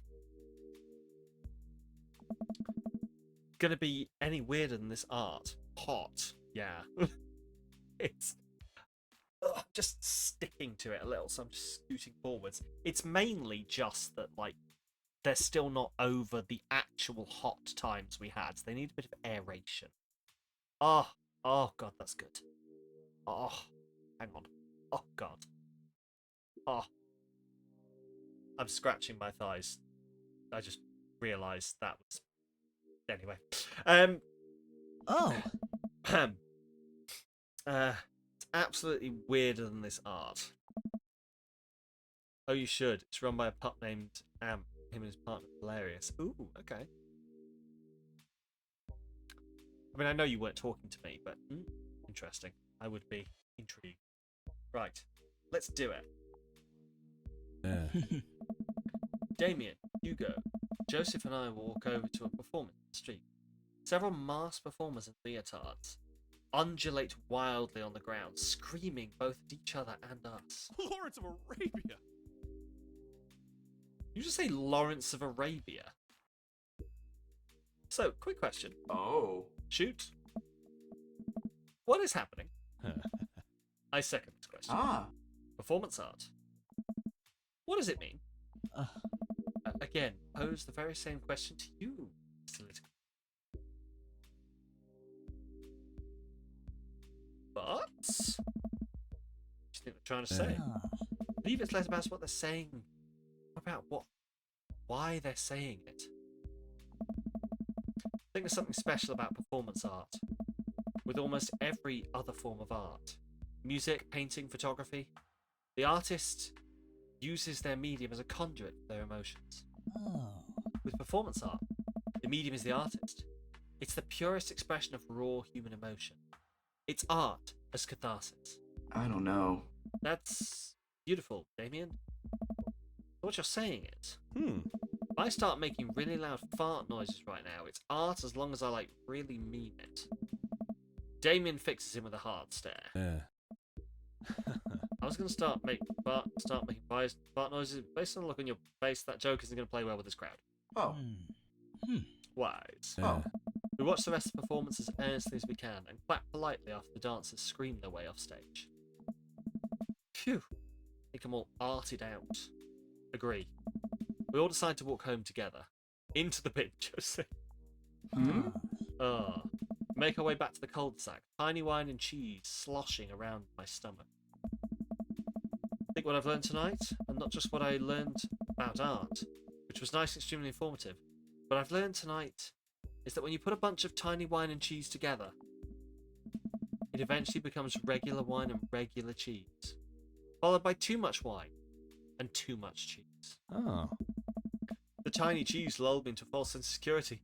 I felt safe with the tiny cheese. Wax wings too close to the sun. Oh. Cheese wings? Those would melt in the sun too. I feel like it's more appropriate imagery. Plus, it'd be delicious. A nice Emmentaler. Yeah. Even if you guys were painters.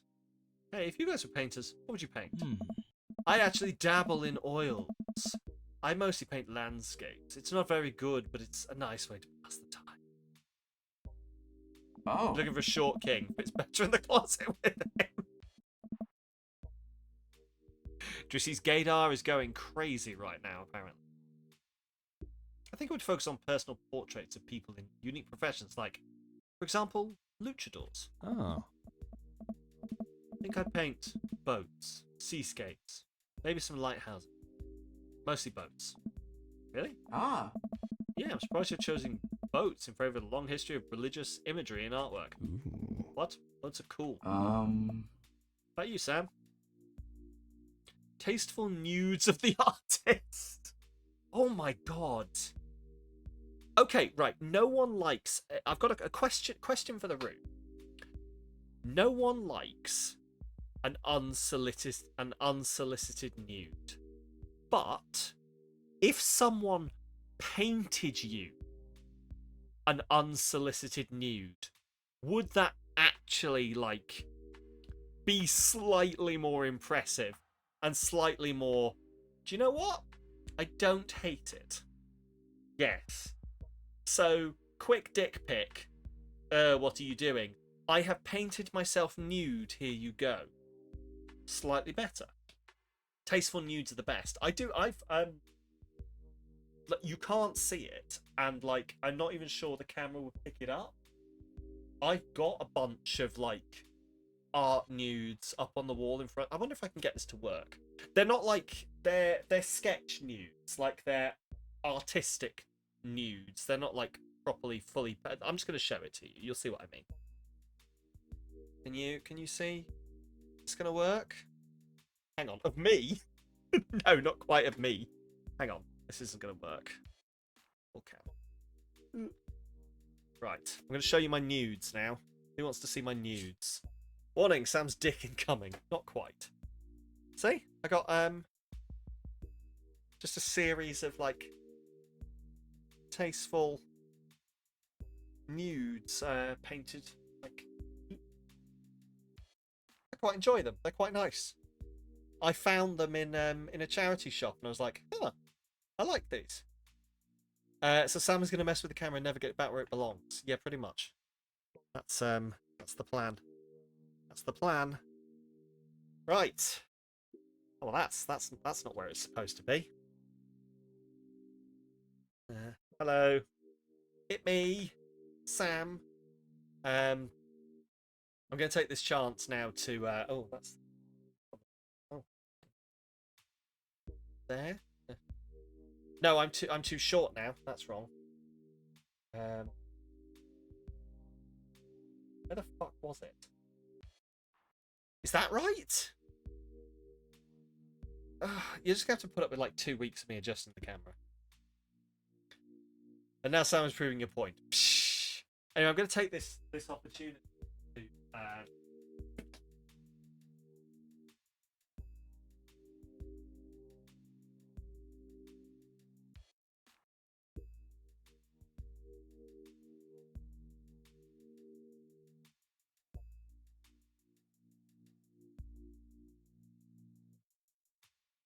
be able to sit down without sticking to the fucking chair.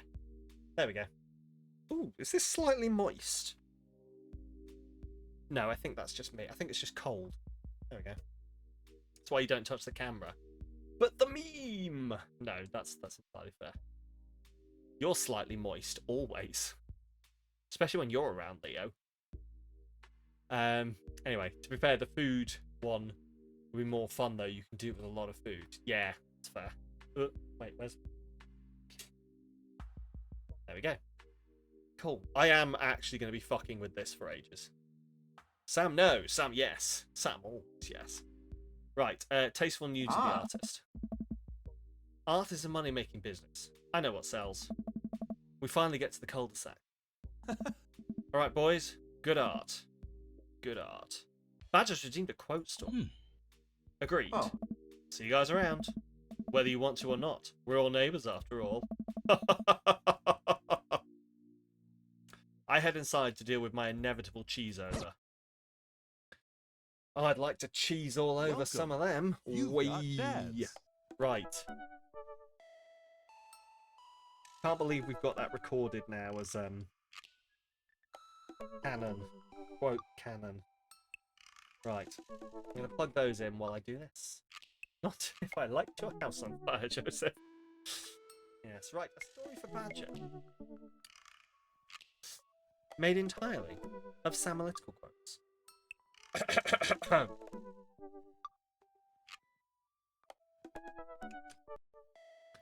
Once upon a time, Binary Badger was out for a walk, thinking about the time their crush told them, Samalytical, consistency is overrated. Suddenly, Botalytical jumped from the bushes, screaming, "Remember, kids, if you see a gator, go up to it, punch it, and it'll give you candy." Instinct took over for Badger, and they remembered the words their grandfather spoke to them on their deathbed. "Oh, you look like a necromancer, like a fellow who would romance a neck, or a lady. I did not ascertain your gender before I murdered you." Suddenly, a car came skidding to a halt beside the two of them, and out jumped Botalytical. "I haven't been emotionally stable since 2016, they shouted, as they winked at Binary Badger and tackled the assailant. Badger smiled and looked down at their attacker. "You know why you lost today?" they asked them. "Me and Sparky. One day we'll do one of those celebrity boxing videos."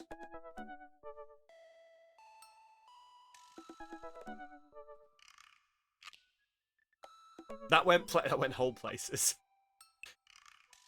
Planet Zoo? Planet Zoo. I'm fairly sure we met each other through Planet Zoo, Drissy.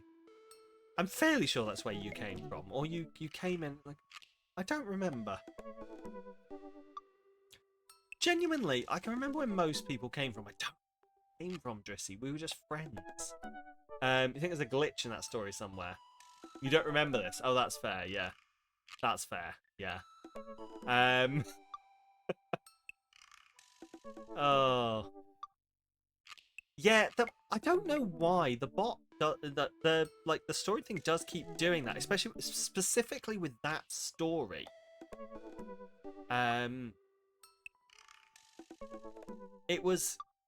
With that story specifically, it always seems to pick the same, even though it's supposed to pick people randomly. It always seems to pick the same person to do the assaulting and to do the saving. I might have to have a look at the code for that one. I might have to have like a genuine look at the code on that one, see what's cracking. My headphones are in need of a charge, so we're gonna do a live switch to this one. I can't hear. Oh, that's because I haven't switched. There we go. Right.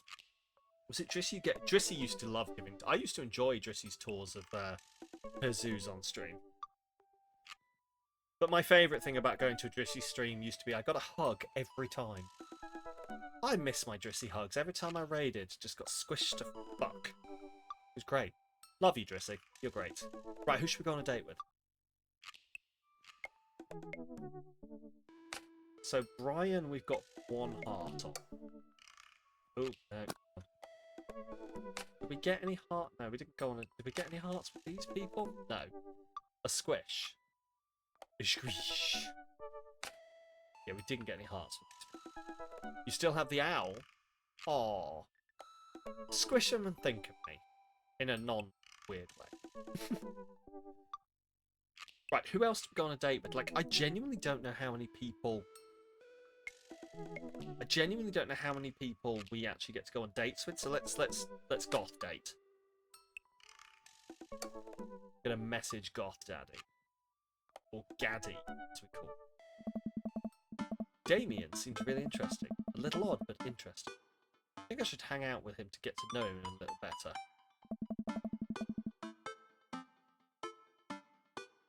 It is done, thank you. You want more vampire, but you have taste and he is checking all the boxes. Oh, yeah. Wait, is that why you're so loud? Oh, what? Yeah.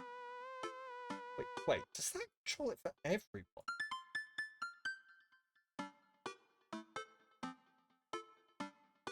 No. I'm gonna... I don't think your sound isn't going up and down right now, right?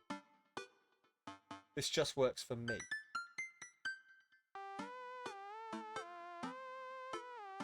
Correct. Excellent. Good. I just had a slight moment where it looked like it was. I navigate to Damien's Dabbook page and type out a message. A missive. Hey dude, you seem cool. We should hang out sometime. I sit there for a minute before I see that Damien's typing. But then he keeps typing. And typing. Man, is this guy writing a novel? I leave my computer to make some coffee. And he's still typing. Sip my coffee and the computer finally dings. Sam, I must confess my excitement to be receiving your kind letter, for as you see, I do find myself available to enjoy your company. I must ask your forgiveness, however, as I believe our first meeting did not paint me in as gentlemanly a manner as I would have liked. Wait, can I type? Hang on, I think I can type. Be highly flattered to enjoy your companionship at my residence, but go away for an afternoon tea and a stroll round my garden, should it please you. Till then, adieu. Yours humbled, D. Bloodmarch. Gimme. No! Hey, Amanda. Can you help me with something? Dad, for the last time, I'm not popping your back pimples. No, can you interpret this for me? I turn the computer to Amanda. She squints at Damon's message. I just don't understand NetSpeak. Like, is this how you kids communicate with each other now? Yeah. Oh, totally. This is the hot new thing. See, Dad, kids got over saying lol and lamau and whatever and decided that what they need to do is bring it back to the 1800s. So what do I do? Where's your pen and quill?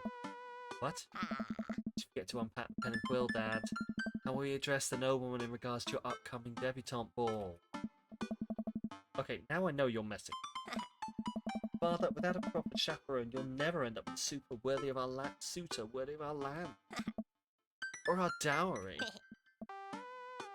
If only you could reply bet to your daughter, or say less. You prefer 1800s over some abbreviations, that's fair. Or, so you read Pride and Prejudice for school one time and now you're reciting things you know about it back to me, aren't you? Like the first 5 pages when I read a review of the movie. Still got a B though. Great. So what do I say to Dave? I got this. Amanda reached over me and types on the keyboard. Don't want to discuss KPIs or OKRs. Ah. Sure thing, dude. Regards, Alright. Sam. Amanda hits send and smiles at me. Well, I suppose that's that.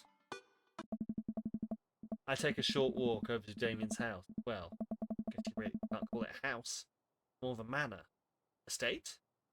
The Gothic architecture looms above the other homes in the cul-de-sac. Okay, bets now on whether he's genuinely going to be like a vampire, or whether I'm going to argue, or whether he's like just a bit of a goth.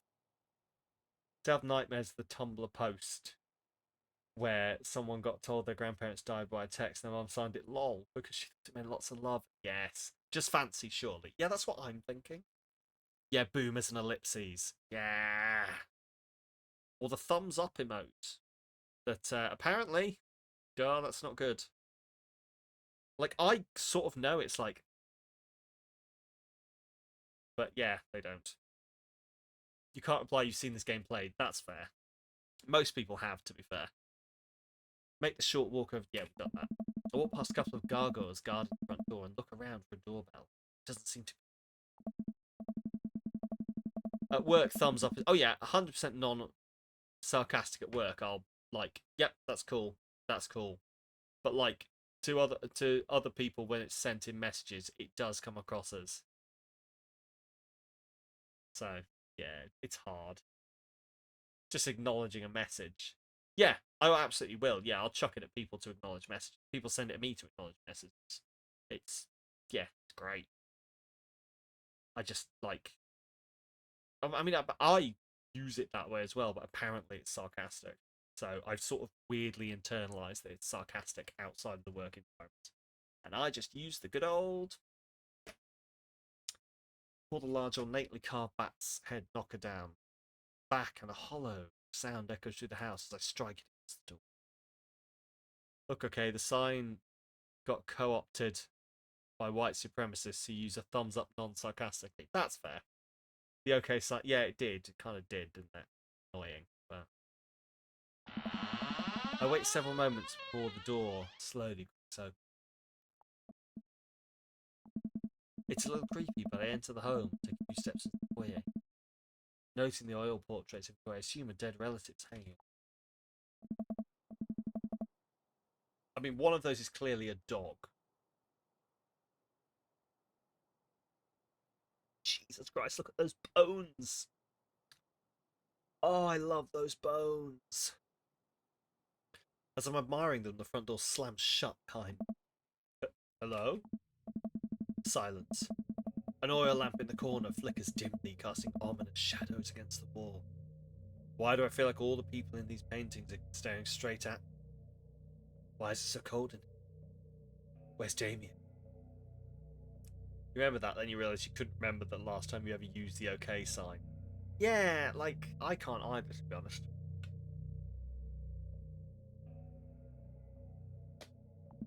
Sam, pleasure to have you in my home. I look up and see Damien standing at the top of the majestic staircase with a walking... What's with the door slamming shut? Oh. Oh, sorry. There was a draft. And the door creaking open when I knocked? I accidentally left the door unlocked. And the creepy oil paintings. I like oil painting. Right. Right. Please, let me show you around. Piss me off because divers have to use the OK sign. Because the thumbs up is you need to surface, you need to say you're okay. Which I do entirely as a non-white. Look, I know that I don't exactly have the optics to not come across as a white supremacist, but like... You know me. Anyway. Okay. Just be careful with docs, yes. Damien Lee, no red. Oh fuck no! Even I know no red laces on your docks. Jesus Christ! Do you want to get the shit kicked out of you, and then shit kicked out of you some more, and then your entire body dumped into a hole somewhere? Damien leads me around his house, showcasing his parlour, sitting room, auxiliary sitting, and the parlour again. So Ah. you're learning many things. Lace code, Rissy, lace code. It's one of the older homes on the block, yes, but nowhere near as old as the architecture might suggest. With extensive renovations, I've been able to craft a residence that is both historically accurate to the Victorian period and equipped with the amenities of any modern dwelling. We walked past a door covered in bumper stickers, caution tape, and a black parade poster. I was not aware of lace code except for the "I like your shoelaces. I stole them from the president." Ah. You just asked Werner Herzog to summarise the film Speed in the voice of... asked what... Yeah. Sorry. Yeah, no, you just asked Werner Herzog to summarise Speed in the voice of ChatGPT. Sure, Sam Brain. In Speed, a city bus becomes a vessel of existential dread, forced to maintain its velocity under threat of annihilation. A cruel metaphor for modern life's relentless momentum. Directed by Jad de Bont, the film captures the absurdity, control, the fragile illusion of safety as humanity hurtles forward, unable or unwilling to stop. Excellent. I need to watch more Werner. I genuinely do. I watched a bunch of... I think this... Is he the one that did the one about the swallows?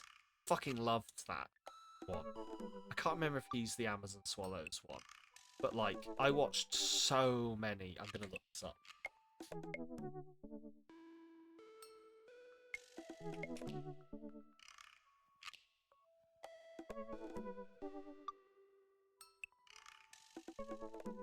No. Is it fucking... Is it Werner? Werner Herzog.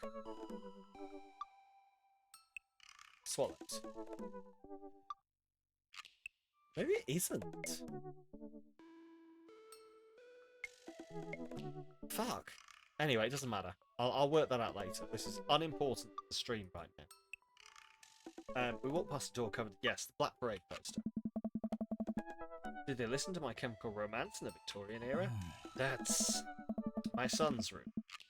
You know how the rebellious teenage years are on. Ah, onward, onward. There's more to see. We reach a door at the end of the hall that Damien pops open with a flourish. Ah. And this is the library. I fucking love it. Can I fuck a man just for access to his library? I am not above it. We need to know this guy's takes on Morrissey. could be a deal breaker, to be fair. You would bang this man just for those bookshelves. Valid. Sunlight streams in from floor-to-ceiling arched windows. The walls are lined with packed bookshelves, and even more books are scattered over period-appropriate furniture. Damien is clearly very proud of this room. Look at the butterfly. I walk up to the glass display of pinned bugs on the wall. Pretty impressive. Nice bugs. I pinned them all myself. Maybe I could show you how sometime. I'm concerned I would stick the pin right through my finger. Ah, the pinner's gambit.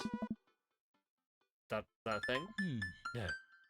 I picked up a book. You know, Sam, in the Victorian era there was some controversy surrounding reading. Many people thought the more tawdry novels would encourage youth to a life of crime and would cause too much of a distraction from work and school. I got something you can pin. Pin my butterfly, Daddy.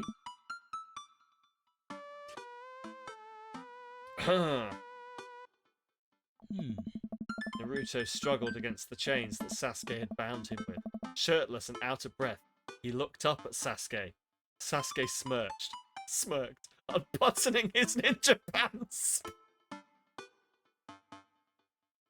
Is this fucking Naruto slash it? Is he...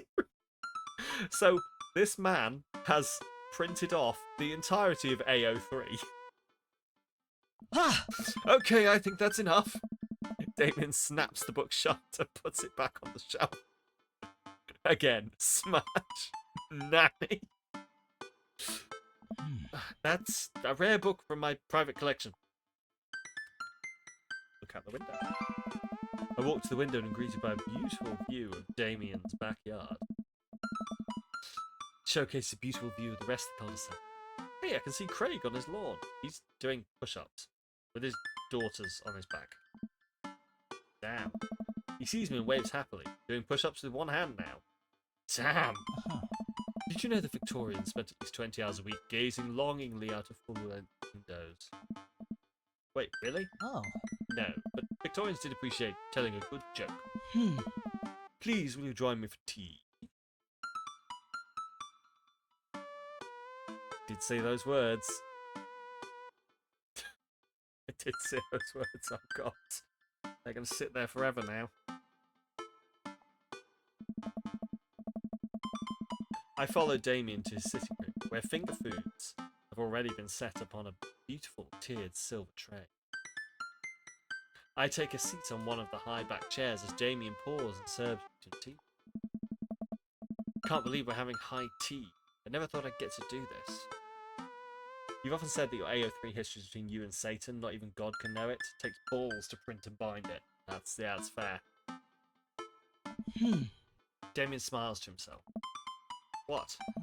It's a common misconception that high tea refers to the wealth or class of the people enjoying it, when in fact the high refers to both the latter time of the day that the working class, the later time of the day the working class had to enjoy tea, and the height of the tables on which they were served. Grab him, Sam. Grab him and take him. Oh. My dear friend, we're currently enjoying afternoon tea. That's informative. Kind of cool, actually. It's kind of hot. Damien takes a seat next to me and serves me a tiny sandwich. I like your cape. Oh. It's a cloak, actually, but thank you. Victorian fashion is very important to me. Oh, please sit and tell me the difference between a cloak and a cape. You pull it off quite well. I'd like to pull it off quite well. Oh, thank you. Regardless of my historical leanings, it's very important to present myself well. It has taken a long time to come up with a style that's both true to form and representative of myself. But I'm very happy with how I dress. What is the difference? Hang on. Difference between a cape and a cloak. A cape is typically shorter, reaching the hips or thighs, while a cloak is full length, extending to the calf or even the ground. Apparently. Capes are often made from lightweight materials like silk or velvet and are designed for fashion rather than warmth or protection elements. On the other hand, a cloak is a full body garment that is worn over clothing as an additional layer. No capes. Apparently. Apparently that is what it is. So, yeah. Okay, you have a cloak. There we go then.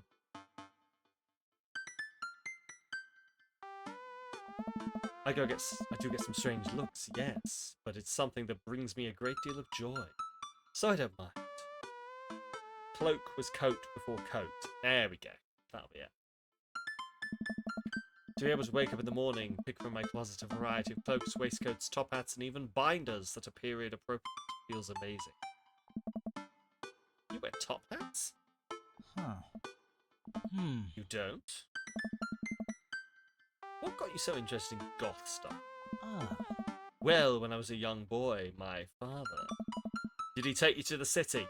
To see a marching band? Sorry? Did you see a marching band? I'm afraid I don't understand. You're serious? Of course. But it's, you know, the song. Amanda made me listen to it. Seriously? He's not that kind of goth. I'd love to see a marching band. Hmm. Nevertheless, I have always had a love for art history. He wasn't a scene kid, damn it. And fashion. What started off as a small hobby of collecting taxidermied animals grew into sort of obsession. It's a privilege to be able to appreciate the lives and culture of those who came before us. I think he's a mall goth. I've heard this phrase before. You've already cleared that he doesn't know My Chemical Romance. Leave the man alone. Why not go all the way? Hmm. I like not dying when I catch a cold. He takes a sip of tea. Hmm. I can acknowledge there are many very terrible things about the Victorian era, and to try to live a life that strictly aligns with those ideas would be admittedly horrid. Ah. But I think it takes a critical mind to truly appreciate something to the fullest, to be cognizant of its flaws, love to all the same. Hmm. Tell me, Sam, do you have any hobbies? Oh man, I do. But I don't know if I care about anything the way you care about this stuff. One that animated. Oh, nice. A vinyl. Oh, that's cool. That's actually really cool. Oh. Well, I'd love to hear about your interests. Hearing someone talk about the things they're passionate about is intriguing, quite honestly. Rather attractive. Yes, it goddamn is. Yes, it goddamn fucking is. You had to explain to your mother that vinyls were back in fashion. She almost had a heart attack. Zoetrope. Oh, nice. That's actually really cool. I love that. Yeah, they've been back for a while now, haven't they? Yeah. I knew people in school who would be like, oh, yeah, I get it on vinyl. 'Cause that's cool. Please do tell me about your hobbies. Quick, sounds sophisticated. I like watching soap making videos on the internet. Love me some word jumbles. I learned how to juggle once. Soap making videos on the internet is actually cool. If he doesn't appreciate this, I'm going to judge him. Soap is an important advancement in modern society, getting rid of germs and stuff. I would say that people who make soap are true heroes here. To watch them work is an honour. Hmm. I tried making some with Amanda once, and we both had to go to the doctor for the rashes, which I guess goes to show that we should leave it to the professionals. Lots of it is low quality pressings. So upset that she chucked her and Dad's record collection. No! That does suck. We finish our tea finger sandwiches. Ah. Come, I have one more thing to show you. Ooh.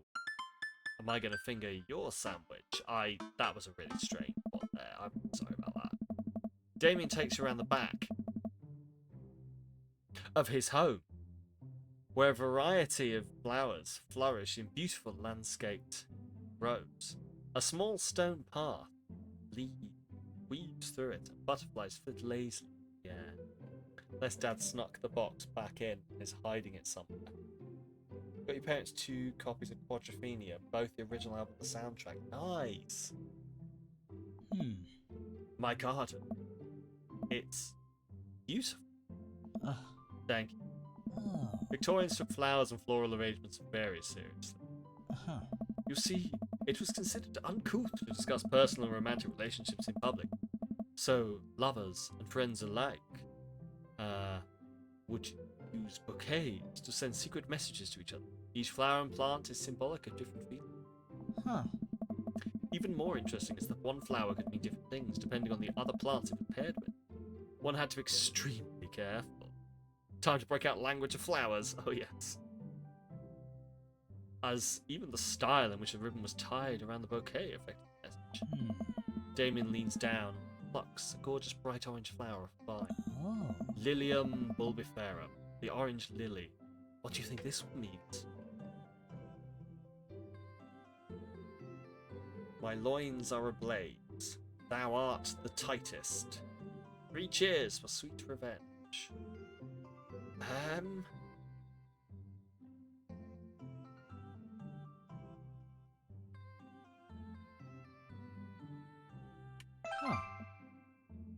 Huh. Hmm.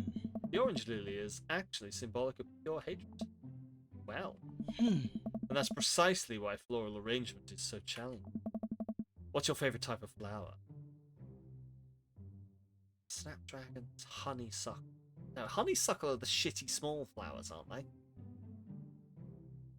As much as my mother tried to impress into me gardening flowers, I did not listen. Where's my fucking mouse? There it is. Why does it disappear over here? Thank you. A honeysuckle, the shitty small ones.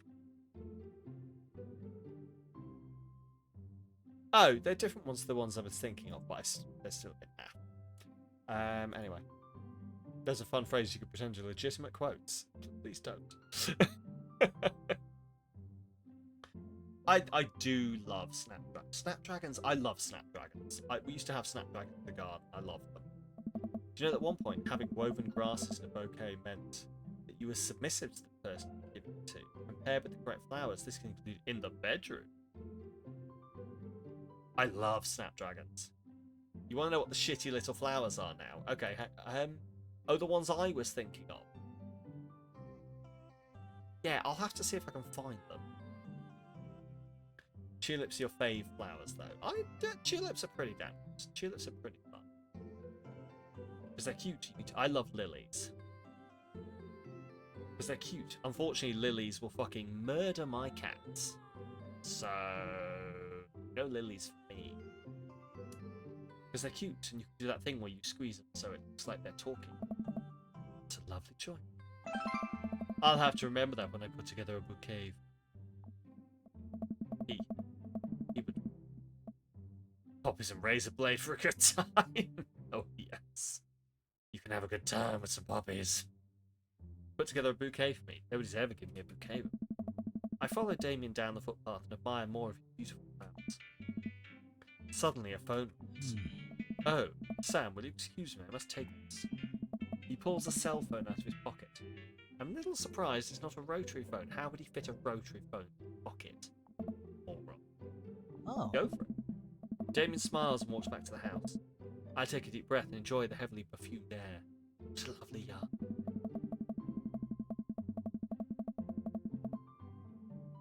Your birth flower? Okay. I've got no fucking clue about any of that, like, birth flower. And I the most I know what my birth stone is, and it's a bit, I don't like it. I was like, oh, what's my birth stone? Oh, that's boring. Anyway, makes me wish I had a little more effort into the garden. Amanda and I tried to start one time. Our watermelons grew to the size of cherry tomatoes and immediately died. Your stone is... See, what? You got a cool one. You got a fucking cool one. Oh, hey, a gargoyle. Oh, no, I knocked over the gargoyle. Fix What? that guard. Oh, fuck, I broke the gargoyle. Right. What? Okay. No. This. No. Oh, God. No? What? I mean, that's upside down. No, how do I rotate it? Oh my God. Oh, okay. Yes, okay. And then we, Goal! there, boom. Fuck yeah. When's Samp Day? Look at my flower. October. You like very little of the things associated with your birth. That was a close one. Oh, uh-oh. Here comes Damien. He looks upset. Ah! Sam, my sincerest apologies. Oh, Marigold and Cosmos.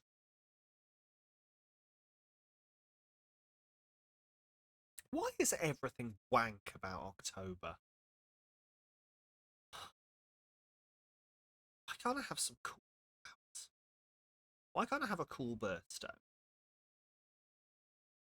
Why can't I have a cool, like, opals? Is it opal? Everyone's always given me rose quartz. Is it? Oh, if it's genuinely opal, I'm into that. it's genuine opal. I'm into that because it's always been like, yeah, you're rose quartz. You're a rose quartz. That's my set. There's a difference. See, this is the problem. I don't know what any of this means. Cool. I'll go with opal. I think it's precious and semi-precious. Okay. Cool. Well, I'll go with opal. Fucking love opal. Yeah, hell yeah. I'm into that. Don't know any of this. Yeah. This is the thing. I've just gone places they've gone, October, this is yours, and I'm like, yay. Serious apologies to kept you waiting. There's an urgent matter that I must attend to, so I'm afraid I must take my leave. No problem, dude. Everything alright? Damien worries the hem of his coat with his fingers and looks away. Everything is perfectly fine, but it's Lucian. What's wrong? He appears to have, well, his teacher needs me to come to the school post-haste. Do you need help? Oh no, you don't have to. Let me come with you. Us dads got to stick together. You're right. This is one of Lucian's more elaborate stunts. I would greatly treasure having another parent by my side. Let's go. Funnily enough, Emerald is apparently considered semi-precious. You disagree. The alt for May is apparently agate, which you never knew, but you genuinely love agate. Okay. Damien and I walk into school and are immediately greeted by an anxious-looking Hugo. Hey Damien, you're here in record time. I wouldn't miss it for the world, dear friend. Wow, whatever it is, it doesn't seem like this is Hugo and Damien's first time to the My Kids Are in Trouble radio. What is it this time? Oh. This, Damien, you have to see to believe. Damien and I fall into step behind Hugo, who leads us through the busy corridors of the school. We pass by several classes in session, and I vaguely wonder if Amanda's around. Hugo eventually ushers into a small boiler room, a flight of rickety stairs leading down the dark. Agates are fun, but so many of the pretty ones are faked with dye. Oh, yeah. Like moss agate or onyx. Oh, those are some great choices. Whoa! Thanks for that sub! Oh no, Daddy, I slipped and subbed again, oh no. Bad boy. You'll have to wait. Do you know, my brain was like, no, you can't be too safe. It's fucking Tom. God, you dirty little whore.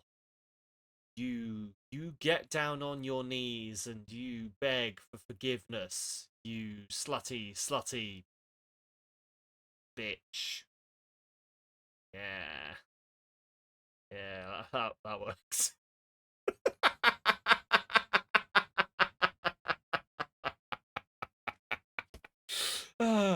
Anyway. Right. Damien, I fall into step. I would lead into the top. Out of that, you run. Whoa! Thanks for that sub. Just take the sub. Just take the sub. Oh, I swear I like. I don't want to get a reputation. I swear I'm better at that when I'm actually trying to be sexy with someone. Anyway, thank you very much for the hype train as well. Oh, I think we can safely say Sam's never dommed in his life. I mean, you say that, but like, I'm not going to bring out the goods on the street. You have to get very close to me to get, proper goods. Are you? I don't believe you, Drissy.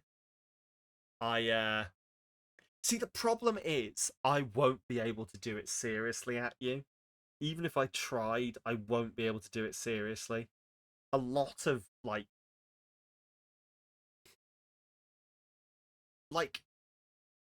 lot of the whole power dynamic of that kind of thing is when you're in the same room as someone. Like it's the power dynamic of being in the room with someone and the power you have over them there, and the dynamics sort of between height and levels Bone of Daddy's restraint. got swag. Anyway, I'm not going to get into this whole thing, but I don't even know why I feel the need to defend myself. Who fucking cares? Like, who cares if you don't believe me? Fuck that. I'll go and have some fantastic sex elsewhere. You're not invited. Anyway, what's your step? I can hear faint voices drifting up from the basement. They don't sound happy. As I'm led into the depths of the school, I recall the antics I got into as an angsty middle school.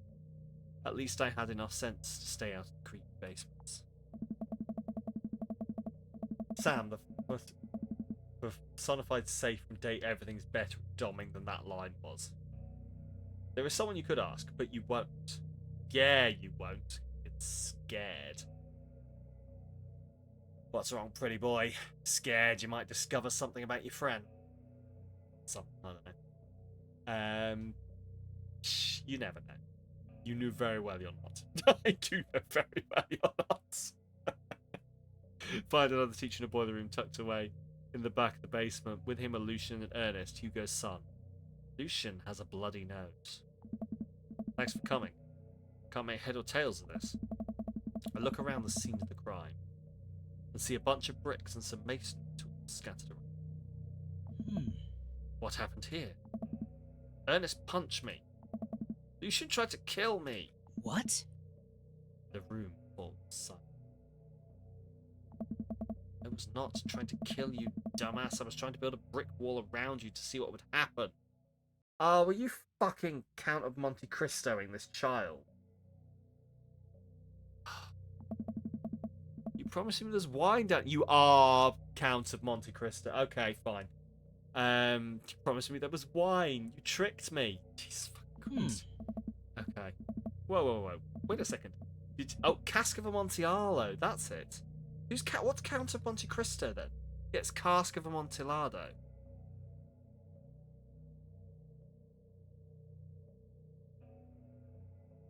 Poe poem, is it? Yeah.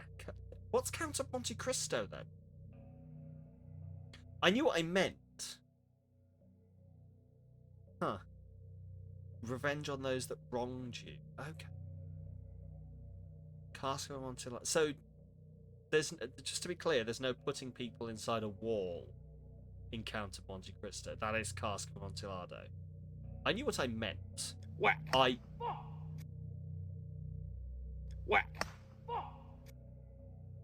Whack. Mysterious stranger. Whack. Anonymous. Thank you very much Whack. for gifting those subs. To Shorty McStompy, the best fucking name. Geek Everything, Miss Lena Lux, Pyro, and KSBP TV. Thank you very much. That's very much appreciated. All of you, Shorty, Geek, Miss Lena Lux, Pyro, and KSBP TV. Please enjoy your ad-free viewing, your support of the streamer, your emotes, and a mysterious fourth thing you won't know about until it's too late. But yeah, thank you very much. Very much appreciated. And hey, a level 3 hype train. What's actually available in the in this one? The more you look at Ernest's face, the more you want to get a wax strip. Oh no, I've been there. Yeah, I've been looking at this. What are we up for here? Ooh, we can get the... I mean, there's some good stuff here. We are, like, if we do get level 3, we could all get Salt Bay, though. I'm just saying. Level 3 is Salt Bay. I mean, we're 4% of the way there, but, you know, you could do it. You could do it. Mood. You wouldn't care about the bleeding. Ha! But yes, what have I still got to unlock here on this one? I've got the cool Sailor Moon thing. Waving bear, giving a dog a medal, and a cat listening to music. Mood. That one is on level 3 as well. I do kind of want that one as well. It's kind of like... I mean, I understand why you don't unlock one from every previous one. By the way, we still have the goal of beating the Hype Train World Record for the year. The goal. So we've just got to get past level 111, according to this. Get past level 111 will be the highest anyone's ever been. Hashtag just saying. And we'll get an emote from the looks of this. Like, because Pirate Software's got one for 106. You'll call the bank. There we go. Like, just imagine the emote we could get. Drissy, thank you very much for the 200 gay bitties. You had no idea it kept going past like 5. Oh, it does. Yeah, it's never ending. I think that, according to this, the highest one. Damn you, Thor! Yeah, Thor broke it and got to like level 106. And then someone else has beaten them. I don't know who it is. To level 111. He can't keep getting away with this. He will continue to keep getting away with this, I think. People just let him off. Pyro, thank you for the 100 biddies. Then Vidal. Is that who it is? Okay. So yeah, I think it's level 111 we've got to beat. And we get our own emote, according to this. So like, if you want my face to be a Twitch emote that people can get forever sat on the website, you know what you have to do. Mortgage your house for the lols. Go on. That's the worst that could happen. The world's on fire. Do it for the lols. Drissy, thank you very much for the massive gay 10 gay individual gay bitties. Drissy, 200 even gay unicorn bitties. Very much appreciated. So much love. Thank you very much. So much love, so many bitties. This child has tried to murder their friend. Neither confirming nor denying that. Turn to Damien and whisper to him. What's Cask of Amontillado? Oh my fucking god. It's a classic Edgar Allan Poe short story where a man gets his enemy drunk, lures him down to the cellar with the promise of wine or fine vintage, then buries him alive behind a brick wall. Badger, thank you for the 30 bitties. Very much appreciated. Oh. It's a lovely story. So wait, Lucian, you tried to do that to him? I was curious to see how it would turn out. I wasn't actually going to leave him there. What was the thought process here? That Ernest was just going to sit still while you slowly built a tomb around him? Well, went for like 20 minutes because he's an idiot. Then he realised that I'd lied about the wine. You were cackling maniacally. Sort of tipped me off. Ernest, 20 minutes? Hey, and we have hit it. What has everyone got for their hype? Let's see. Level 3, 30%. I'm going to open my chest now. I've got... Hey! I have finally got the Giving a Dog a Medal one. Amazing. Hey, Trickster, you got the thumbs up. The thumbs up Sailor Moon. Gotta love it. But thank you, Paul, 69 bitties. Unlocking the special bit gif. Nice. The one that lived on this channel for 4 years before fuck. The one that lived on this channel for 4 years. Delay. Damn. Well, you know what you're gonna have to do. You're just gonna have to start a hype train again. What's the delay between hype trains? I don't know. You're gonna have to start another hype train, aren't you? Twitch is doing a new thing with hype trains now as well. 1 hour holds. But Twitch is doing a new thing now called ghost trains. Where, like, if there's a lot of activity or, like, what the algorithm picks up is like a hype moment in chat. Like a lot of activity or like a lot of, oh my god, emotes and stuff. That it'll start a ghost train. Which is a hype train that'll just start at, like, 0%. And it'll sit there and go, oh my god, a ghost train is here. But it'll start the hype train at 0%, and then people can start adding to the hype train. Like, from 0. Apparently they're rolling it out to everyone. I'm intrigued to see if it ever happens, or if the algorithm is very biased towards... Oh my god, 700 people are spamming emotes. Quick, do that. Like, does it have any sense of scale?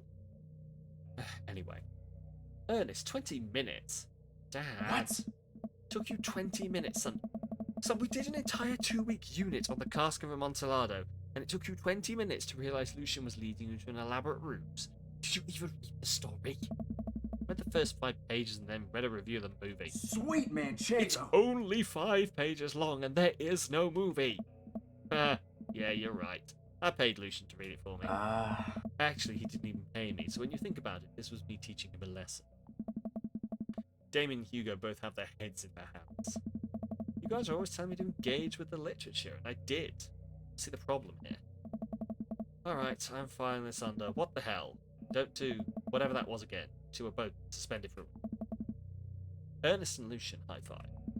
The teacher starts to stomp up the stairs. Hugo, I'll cover your class. Take your son home. Mr. Bloodmarch, you too. Thank you for your mediation. We all head up the stairs and out of the school in tense silence. Lucian, Damon, and I are all pile into my car and begin the drive home.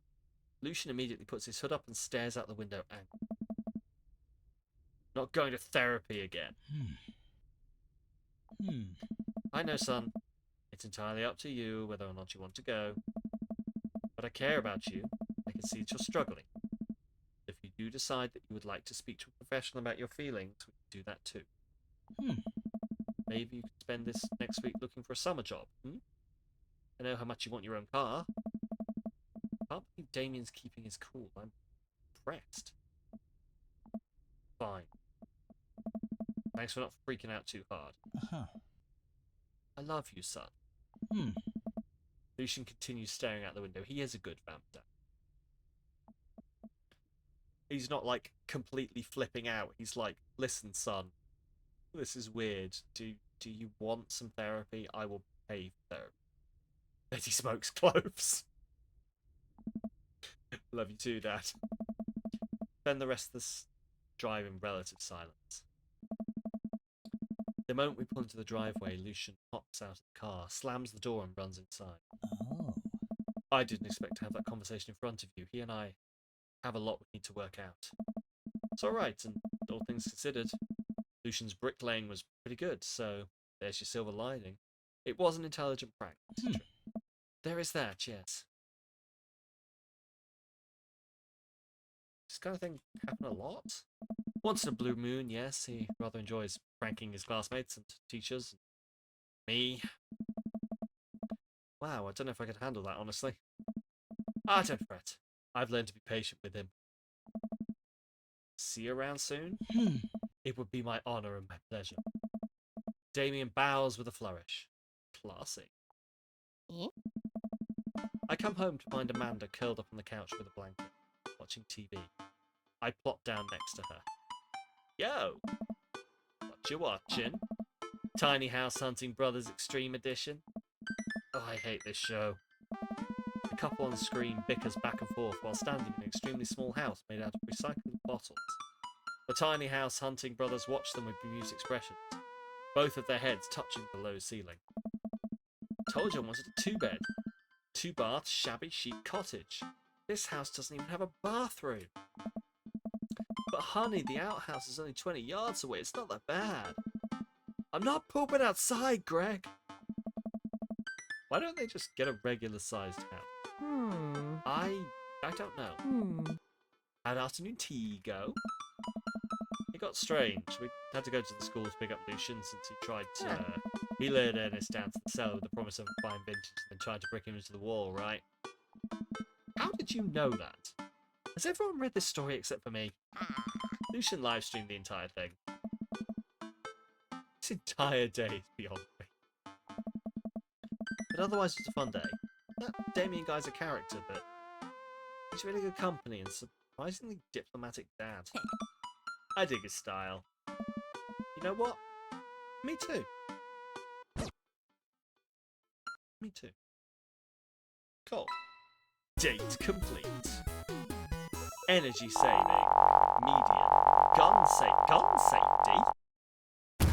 That was just bricky. Why is she making Megan the Bricky Stallion as in noise? the Victorian No. term for good. Gun safety? What? Ojo Summer? Low. Edwardian? Middling. Amontillado? Middling. Basement? Bad. Welcome. You've Cool. got First rule of gun dads. safety. Have fun. Oh, it's Craig. Hello, Amanda's dad. It's me, your friend Craig, who loves sports. I have nice and smart children who are good at computers. Ah, man, great to hear from you, buddy. What's up? I'm still strong. Strong. I am strong. Ha! Don't I know it? Say, I've been reading up about whey protein. Uses it all. I forget to help me develop a bit more muscle. Yes, I know what that is. My children are having a tea party and they wanted to invite Amanda, but we can't find her on here. You're also invited. Physical invitation to follow. Cool, I'd love to come. I'll let Amanda know. Thank you, Amanda's dad. I don't think we've been invited by Craig. Gonna put it out there. Don't think Craig's invited us. Coffee time. You know how dads love coffee. Gotta brew myself something black as midnight on a moonless night. Put on a fresh pot and work on a few word jumps while I wait for it to brew. Hey, this one spells sorrow. Dad, ready for today? I'm ready for every day, sweetie. Gotta tackle it head on. Huh? No, are you ready for the thing that we're gonna do today? Thing you promised you'd do. Honey, I already told you I'm not gonna throw away my Tom Clancy novels. They're just stacked in the living room. I keep bumping into them and knocking them over, and you don't even read them. Wait, no, that's not what I'm here about. This isn't accurate single dad sin. He hasn't added whiskey to his coffee. Damn. Okay, he has Clancy. There we go. So we're doing something right. It's very dad. It's very, very dad. The tea party, Dad. Nope, don't remember that. Huh. Craig's kids, that hand-drawn invitation. Ugh. Amanda walks over to the refrigerator. I don't think I've ever actually read any Clancy. I've watched some Clancy and played some Clancy, but I don't think I've watched any Clancy. Comes back with a hand-drawn invitation on a sheet of computer paper, inviting Amanda and Amanda's dad to tea party. They spelled cordially wrong. Just put on some going outside pants and let's get going. And go inside in sweatpants? Nothing's stopping me. Dad, just... I'll see you in a minute. Put on outside pants or fuck authority.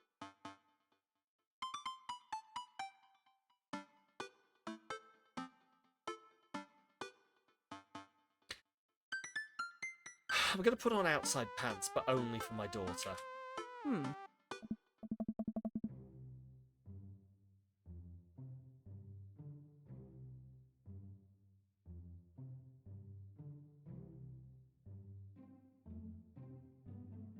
Trying to work out if this is adorable or creepy.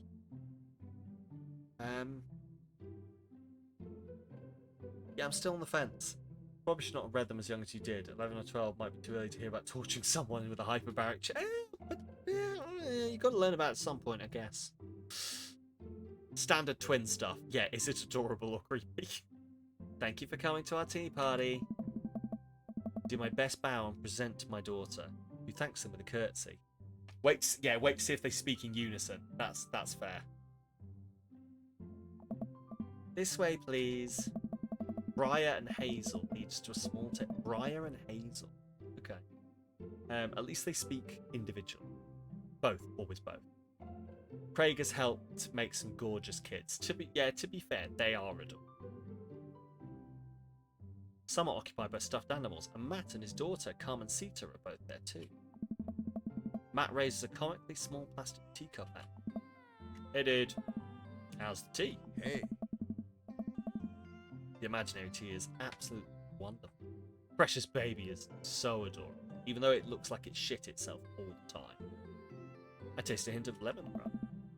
Hello, Carmen Sita. Hello, Mr. Amanda's dad. Please have a seat. I sit down between Amanda and Huh? I don't think I'm going to be able to get out of this chair. Huh. hey. Hi, everyone. Ah. I turn to see Daisy and Brian enter into the backyard and take a seat next to us. Sorry we're late. Daisy made me put on my going outside pants. Let it go.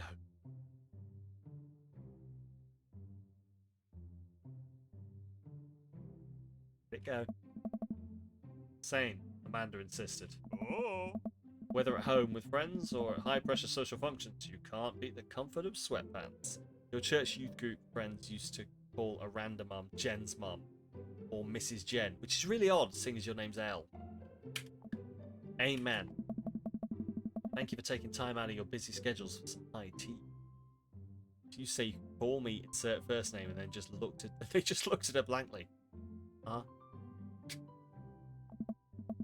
Actually, it's a common misconception that high tea was appreciated by nobles. Dad, shut up. Now, if you all put on your designated tiaras, there are little tiaras sitting. This is absolutely precious. Sitting on everyone's plates. Well, except for Brian's. He has a softball helmet. Oh, we ran out of tiaras. These were not kids. The youngest was 15. I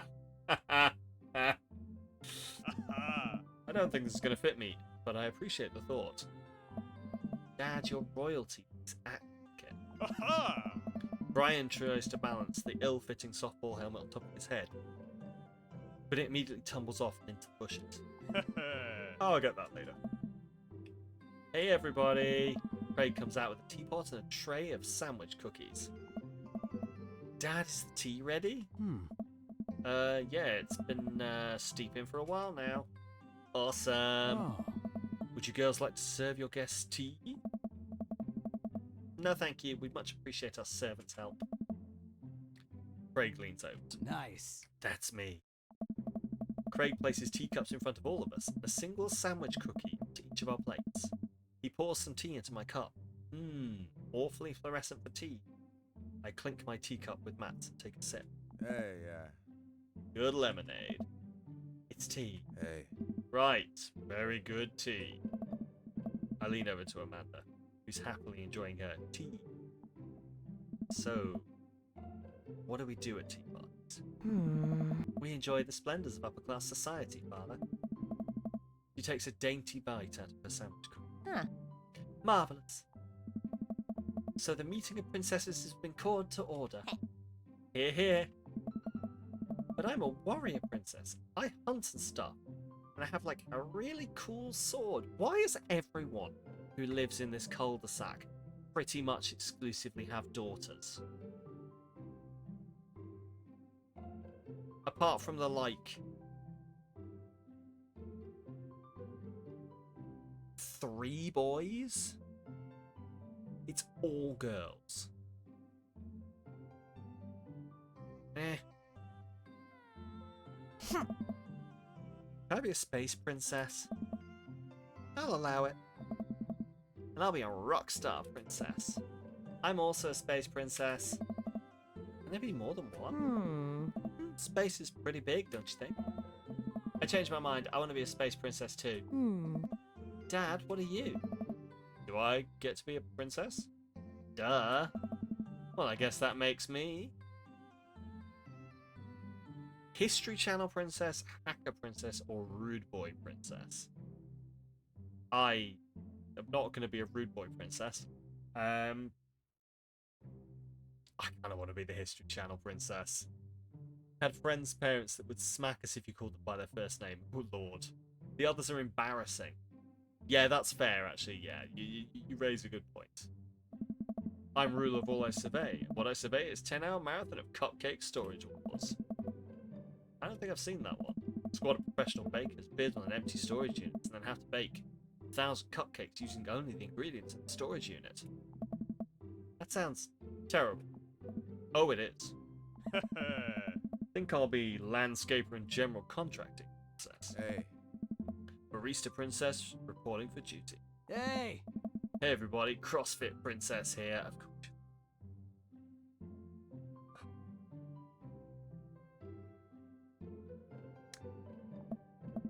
Not now, servant.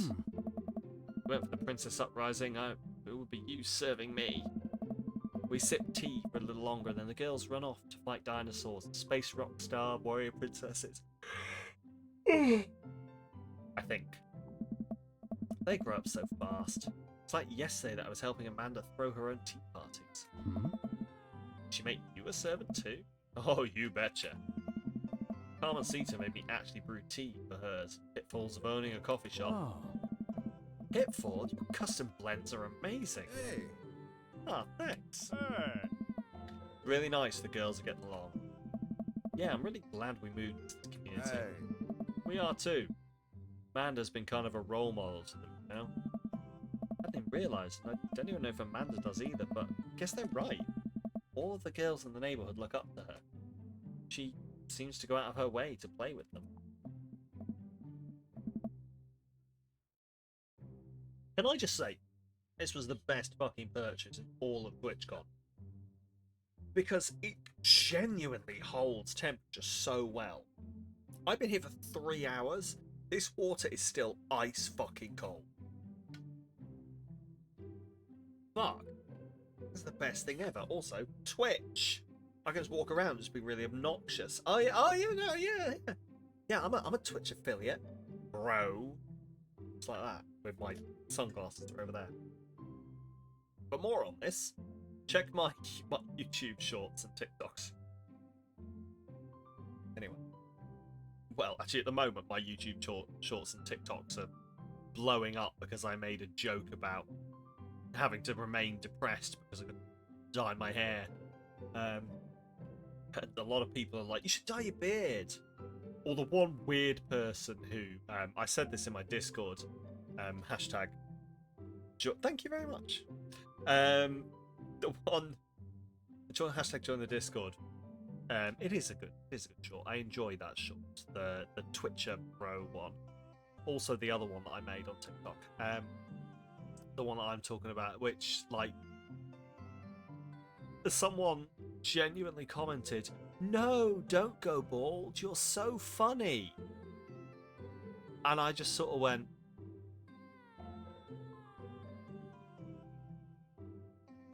that was pretty perfect timing, yeah. It's just sort of like, I have bad news for you. I have really bad news for you. This has been going on for years. This is not a new development. Oh no. And then a bunch of people just like, dye your beard. Which is actually something I've been thinking more and more on. Like, genuinely, if I didn't have to go work in an office, I would just pride beard it.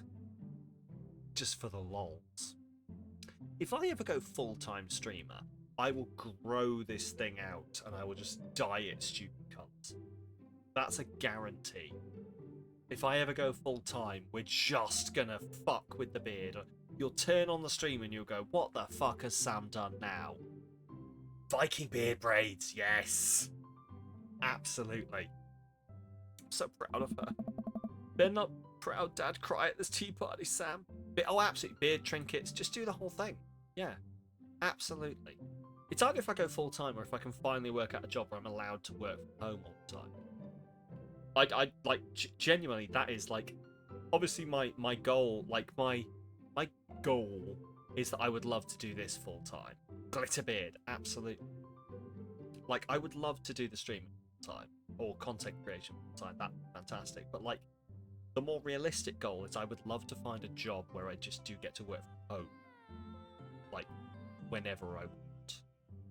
Or, like, the majority of the time, rather than working from home being a treat I occasionally get from my office job. I would like it to be, oh, occasionally I have to go into the office from my work from home job. So, the great workaround. Do Glitterbeard for the hair dye. I would really like to do Glitterbeard. The thing is, I need something that I don't have to explain in the office. But, like, I've looked at beard chalk, I've looked at glitter. We might have to do some of this. Anyway, this is entirely off topic. We're trying to fuck people's fathers. You can wash Glitterbeard out. Is what you meant. Ooh. Dressing. You may. You may. But some.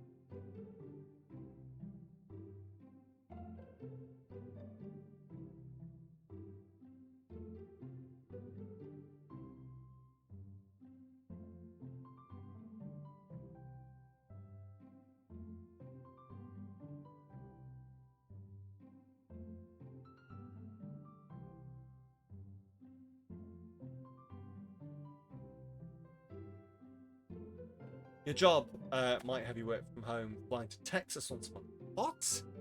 It does seem very wasteful. But yeah, sure. Still like a good job. Much as it winds you up, even when you're in the office for COVID, they were fine with you having blue tips on your hair and visible tattoo. Oh, flying to Houston for a single meeting sounds stupid. Like, weirdly, I think if it was head hair and I dyed it, I don't think there'd be any issue. And like, I don't walk around showing off my tattoos, but like, people have definitely seen this one. I watched a whole fucking TikTok about this of someone being like, I don't know how to show my forearm tattoo to the camera. And it is so fucking true. There is no fucking... That's the best I can do. Like this one. They've definitely seen that one. But... yeah, I think tattoos would be fun. It's just, I guess, like, hello, I'm here and I've given myself a gay beard. Needs more, Backlog Bear, thank you for the follow. Is it the gay beard? Stand up. You find hand tattoos to cover some scars. It still feels like a weird line. Yeah, it's strange, isn't it? It's very strange. But no, thank you for the follow, Backlog Bear. Standing up is the way to do it, yes. To just be like, here's my arm. But then I have to sit down again. And also I had to stand up. That's exercise. How dare you make me exercise? Right. I brought extra word jumbles if anyone wants to kill some time while we girls play. Welcome to the madhouse. Indeed. Hit the button. We're all sexy here.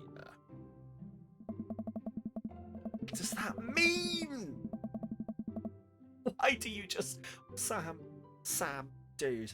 Why do you just, like, sometimes just say words that you haven't thought through?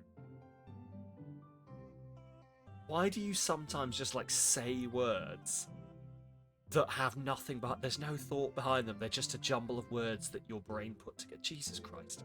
Anyway, the day rolls on, and all the girls... You ask yourself this question regularly, for the lulz, apparently, yeah. Amanda spends the whole day playing with them, taking their pictures, promising that she'll send them the best ones later. About yourself? Oh yeah, no, don't worry. I knew it was about yourself. Yeah, I didn't think it was like, yeah, I'm always wondering why the fuck you keep talking, Sam. God. We all clean up and help put away the tea sets and tables, and then head out as Daisy and Carmen Cita fall asleep on their dad's shoulders. Oh. Take care, guys. Thanks for coming. Bye, History Channel princess. Mm. Do you want dinner? Ah. Nah, I filled up on cookies. Me too. I'm tired. Hmm? Dude, same. Playing with a bunch of little kids who all simultaneously want your attention and approval is surprisingly exhausting. Hmm. In a good way, but also in kind of a scary way. How so? Hmm. I feel like I've got to be on my best behaviour for it. I don't want to let them down. Is it because you still feel bad about dropping the F-bomb in front of your cousin that one time? Huh? I corrupted her, Dad. She secondhand smokes now. Well, those kids really look up to you. Glad they have you as a role model. I genuinely don't remember. Like, I remember there being a point where suddenly I could swear in front of my parents, and my parents would swear in front of me. But I don't remember when that happened. Oh, I'm the same, El. I swear in front of people's kids all the time. Luckily, all of my friends' kids are, like, young. Like, of the age where they won't get it. Your parents always swore in front of you. I remember, like, there was a time where they would, like... I guess the difference for drawing here is, like, there was a time with my parents where they wouldn't casual swear, but, like, I would hear them swear if they were annoyed or frustrated. But then they did just come to a point where I was like, oh yeah, it's fucking stupid. And they were like, oh, it really fucking is. You know, you try not to in front of kids. I don't know, we were just expected to know. Yeah. Try so hard, but it slips out. It's, with me, it's when I get excited into the conversation and I don't think about my words because, like, it's when I forget the child exists. It's when I'm talking to my friend because I'm like, cool, I've seen the small, wrinkly, bald monkey thing that you produced. It's very nice, lovely. Anyway, let's talk about this thing. Oh my god, I fucking love you, you stupid cunt. Oh shit, baby. Oh yeah. Shit. All the time. Anyway. Your mum did the liquid soap under the tongue when you swore in front... Oh, Jesus. Eventually she gave them early teens. These kids really look up to you. I'm glad they have you as a role model. Hmm. Shucks, Pops. I ruffle Amanda's hair. Oh, Welcome. You've Right. got dads. got so many dads. Right, so... I feel like this game is not... Like, am I wrong that this game is not limiting me on who I can date? Like, can I just date all of the dads to completion? I'm not rephrasing that. Or is it going to be like, I don't know. Like, is it just going to make me go to 2? I think you can just finish everyone off. Okay. Amazing. Okay, so I wonder if, like, I need to make it more focused then. Rather than... phrasing. Like, otherwise we are going to be at this for a while. So I wonder if I should just... Or also, you can date everyone. So, with that in mind then, if I can date everyone, it probably makes more sense to just, like, focus someone. Focus someone. Go through all of their story rather than just their stuff being split up. You know what I mean? So let's go Goth get Daddy again.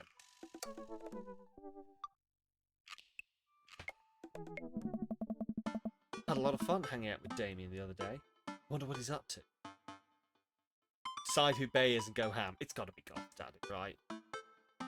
It's gotta be Goth Daddy. I do like Craig, but he's too much like Joe. And like, I don't think I could bang someone when I'm like looking at them thinking of Joe. No offense to Joe. Joe's great, but I don't want to fuck Joe. This is the moment where Joe just like sort of pops out of lurk mode and goes, "Ah, oh well." Okay. I think you honed in on Craig pretty quick. He's actually really sweet. Oh, that's okay. You didn't... Yeah, this is fair. You didn't know Joe Ballard. And also, it's probably just me. It's probably because I drew the comparison while reading it on stream, and now it's just in my head. Hydrate for Brad. Open up Dad Book and start writing him a message when Amanda walks in the door. I would possibly go for Brian this time because he is Ghost, apparently. Okay, fair. Dad, you got a letter. Oh, is it from Grandma? Huh? No, it's from Damien. Whoa, can I see it? Amanda hands me a piece of old parchment, folds it into an envelope, sealed with purple wax. Damn, the dude goes all out. I pry off the seal and unfold the letter. In the most beautiful calligraphy, the letter reads, Dearest Sam, I hope you'll find my continued correspondence endearing rather than trying. One can only hope that my use of slower, more traditional form of communication will showcase my sincere and earnest sentiment that I greatly enjoyed our time together. I write this hastily under the warm embrace of excitement, fearful that I may misstep and speak towards something unwelcome. For now, I hope that you might forgive my boldness. I will simply say that your company has greatly occupied my thoughts. While the afternoon may have been derailed by forces unforeseen, your companionship helped a great deal. Not only in the discipline of my child, but in the morale of my spirit. And for that, I thank you. That said, Sam, if you'll allow me, it would mean the world to me if I could enjoy more of your time. Perhaps a trip to the cinema, followed by a moonlit stroll, would be to your taste. I eagerly await your response. With great respect, D. Bloodmarch. Amanda and I both look up the letter. Hmm? Wow. It's good. Huh? So, you're gonna catch a movie with him? Yeah, I better message him on Dad Book and let him know. Amanda slaps my laptop shut. Whoa! You have to write him back a real letter. But my handwriting looks like two toddlers fighting over a crayon. Yes! have to. He wrote you a letter. That's so cool. A letter does deserve a letter. I had a pen pal once, and they never fucking wrote to me. I was so upset. I got assigned a pen pal. And I was like, oh, fantastic. And it was like, who's going to go first? And they were like, oh, I'll go first. I was like, cool. Never got a fucking letter. Just kind of upset, to be honest. Kind of pissed off at that. I've definitely got over it, bitch. Will you help me? I need to class this up. Father, I was made. Here's what you do. Find tickets to a show that two of you like, and enclose them in a letter. Oh, that's classy. Amanda and I hop onto my laptop and peruse show times. Doesn't seem to to be like a romantic comedy kind of guy. Yeah. Oh, here's one. Vampire Crusade 2. Yeah. Evil Never Dies. I don't know, that sounds kind of stupid. Actually, it's a critically acclaimed exploration of the ennui of existence.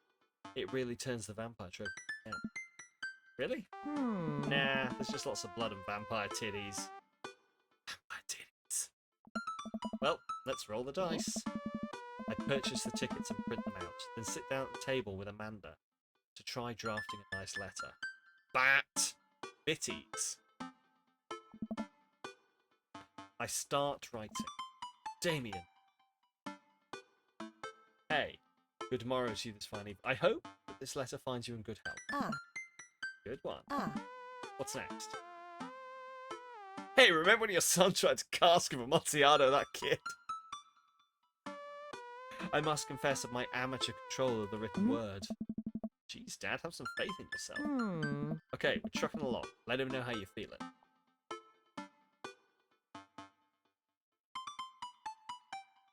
That earnest shit was pretty messed up. I do love that I can just basically write to him like, hey, dude, your son's a fucking psychopath. Do you remember when he tried to put someone on a wall? Jesus Christ, dude, the fuck? Love, Sam. You find me in good spirits, for I felt very much the same after our last encounter. You think the second one? Oh, I was going to go for the first one. Did very much enjoy the adventure we found ourselves on the last we met. I'm going to trust you, Tristan. Not bad. Good action-y sentence. Ask him to hang out already. The first seems like we're trying too hard. Oh, okay. True art takes time, Amanda. Like Brungel's landscape with the fall of Icarus, I find myself lost in your details. Jesus Christ. Let me get at that.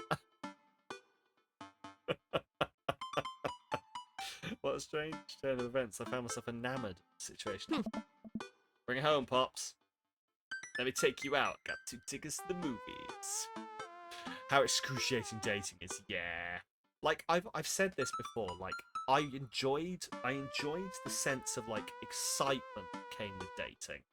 Like, I enjoyed that sort of brain buzzing, oh my god, this is so cool. Oh my god, you're nice, do we like each other? That kind of thing tickled something in my brain, but do I want to do it again? Do I? Fuck. Very much enjoy your company. Accompany me to the cinema. It would bring me great pleasure to escort you to the cinema. Smooth. Calling it the cinema is a classy. Enclosed, you'll find 2 tickets to Vampire Crusade 2, Evil Never Dies, which I'm sure you will find both titillating and enjoyable. Namaste. We'll carry on. What? What does that even mean? Best wishes. Best wishes. Best wishes, and then I sign my name. My full name. Fancy it that way. Samuel Louise Litticle. Sam Litticle. Is this okay? Amanda reads over my sloppy handwriting. Damien, I hope this letter finds you in good health. I must confess of my amateur control of the written word, as well as my even more amateur penmanship. I did very much enjoy the adventure we found ourselves on the last we met. While a strange turn of events, I found myself enamoured of the situation at hand. It would bring me great pleasure to escort you to the cinema. Enclosed, you'll find 2 tickets to Vampire Crusade 2, Evil Never Dies, which I'm sure you will find both titillating and enjoyable. Best wishes, Sam Little. You spelled his name wrong. What? Hmm. Nah, just trying to keep you on your ducks. Jesus Christ. Now all you have to do is seal it and put it in his mailbox. I was like, did I? God, if I haven't noticed that. I seal it with tape? Yes. It's not authentic. I have an idea. I'll be right back. Amanda leaves the room and returns with a candle, a lighter, and a small piece of... Ah. Gotta have a wax seal. I would love to have, like, a personalised wax seal. Like, even just of, like, a streamer personalised wax seal. I'd fucking love that. I genuinely would, but I've no clue where you get personalised wax seals. So that's the candle, which starts to burn down and form a pool of melted wax. You have a K one for yourself. Ooh. But your name's Drissy. Drissy Hopespire. Neither of those are K. One would have thought you went with an H. On the streets, yes. Yeah, your true name is only for in the sheets and on Instagram. Not in the board. I genuinely thought I said bedroom. But not in the bedroom. In the bedroom, you can call me Mommy. Ooh, woo. Right. So that's kind of starts to burn down and form a pool of melted wax. What's the other thing? Amanda pours some of the wax onto the folded letter. Could be easily sorted if you know what you want. It probably could be, to be honest, yeah. But me knowing what I want is going to be the issue here. She lets it dry for a second and pulls the wood away, revealing... Ah. Here it is, your sigil. A little kitten with a bow on its head. Awesome. Scrapbooking stuff always comes in clutch. Well, I guess all there is to do is deliver it to his doorstep now, huh? Hmm. Oh, I thought we were getting a carrier pigeon to do it. Blows my mind that in Japan you... Yes! The fucking seal for official paperwork. Yeah. That's... I forget about this occasionally. And then it comes back up again. I'm like, shit, yeah. In Japan, you genuinely have to carry around a little wax, like a little seal for hitting things. Yeah, having a middle name messes shit up. Yeah, it means people can... It's so, like... Fucking what? Anyway. I thought we were getting a carrier pigeon to do it. Hmm. I already called my guy. Hmm? Have a pigeon guy. Marcus has good pigeons. Don't get your pigeons from Anthony. They're no good. I don't want to know if any of this is true. I head outside and walk over to Damien's house. I slip the letter into the slot in his door and go back home. Hmm. Mission accomplished.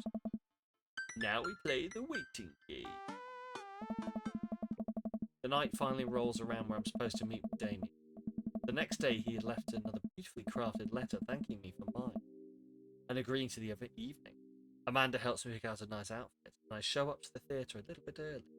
It's a chilly night and the theatre is kind of crowded, but it's still... How do you do? I jump at the sound of his voice and turn around to see Damien right behind me. You almost give me a heart attack. How long were you there for? Ah! I don't know, I just walked up. My apologies for fright. Was that thunder? Is it gonna rain? Huh. I didn't hear anything. What? Huh. What? What? Hmm. Regardless, the hour grows close. Hmm. Shall we take our seats? Thank you, I love the catcher. I genuinely want it in real life, Drissy. We found like a t-shirt version of it, and I do kind of love it. But if I could get that in a shirt as well, oh, just have a full cat. Just get up. I must thank you again for pursing our tickets. Please allow me to repay the deed in Sour Patch Kids, or perhaps Milk Duds. I don't know what either of those things is. I'm too British for all of this shit. Let's do it. We get in line to buy snacks. As we're waiting, I hear a familiar voice behind us. Ugh, Dad's here. I turn around to find... Don't have Sour Patch Kids? What the f*** Sour Patch Kids? Like... Is it the Red 40? What's he talking about? Sour Patch. Oh, do you know what? I think we do have Sour Patch Kids, but they might not be the... Yes, so we do have Sour Patch Kids. I've just never really had them. These fuckers, are they this? Is it the same thing as these? Is it these? Like, this is what we have, Sour Patch Kids. Yes, okay, we do have these then.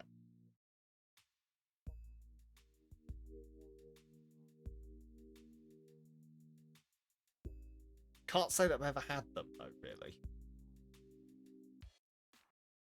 They're known as very bad kids in France. Milk duds. Whoa! Thanks for that sub!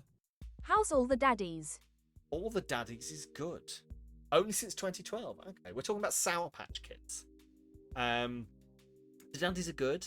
I am dating a lovely goth daddy. Hang on. Here he is. This is his son. His son tried to brick someone into a wall. Should you smuggle in some Mountain Dew? Do it. It's probably like an illegal substance. Okay, they're like jelly babies coated in citric and malic acid. Okay, fair. Fair. I'm sure he had good reason. Yeah, the kid was too stupid to notice he was doing it for like 20 minutes. So he was like, at that point, I was like, I'm allowed. You deaf can't sell Mountain Dew in the UK. Yeah, I assumed you wouldn't be able to. Turn around to find Lucian standing a few feet behind us with a gaggle of other goth kids. Lucian, how nice to see you. I didn't know you were coming to the theatre. Also, yeah, milk duds. What the fuck are milk duds? Sorry, I was looking this up, wasn't I? Milk duds. Probably a watered down brand of candies made with chocolate. Okay, these just look like... Are these anything but just like lumps of chocolate? Wait, it's got... Is that caramel inside? Chocolate and caramel. Okay. We do have it Mountain Dew, but you don't think it's the same. Okay. You have a version called Mountain Dew Citrus Blast. Okay. Okay, so, like, this is a thing we have, but it's not, like, a branded thing. Like, you'll get these, but it's no different to, like, just buying generic chocolate-coated nuts or chocolate-coated raisins. Yeah, I thought, when you said milk duds, I was thinking of the squishy milk bottles. I was thinking of these. This is what I thought it was going to be. I thought it was going to be milk bottles. Which I hate. I don't like. But yeah, okay. Fair enough. Beg pardon? What, beg pardon, I don't like these? Yeah, they're not nice. No, I hate them. They genuinely, if they're ever in a set of sweets, I'll just take them out. You can have them all, darling. I don't like them. Taste makes me feel a little sick. So yeah, they're all yours. They're like caramel inside chocolate. Seems more like dime bars. Yeah, it's a bit like a dime bar, I guess. Yeah. But yeah, not a fan. Never have been. More for everyone else. Bloody love a dime bar. Oh, dime bars are great. Fucking love a dime. Damn, son! Put that bar in my mouth. Or something. Lucian, how nice to see you. I didn't know you were coming to the theatre. I'm glad to see you spend some quality time with your friends. Oh, Curly Whirlies. They're great. Yeah, fucking Curly Whirly. Whatever, Dad. And what movie will you be attending tonight? Whisper Gold. And you've lost me. My friends are making me see some kids movie about talking animals. I don't really care about it. What's a Curly Whirly? Okay, hang on.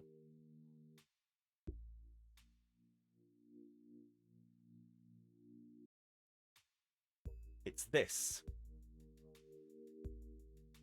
It's like comes in a bar. It's all like curly whirly and like hard caramel. It's like I like hard caramel.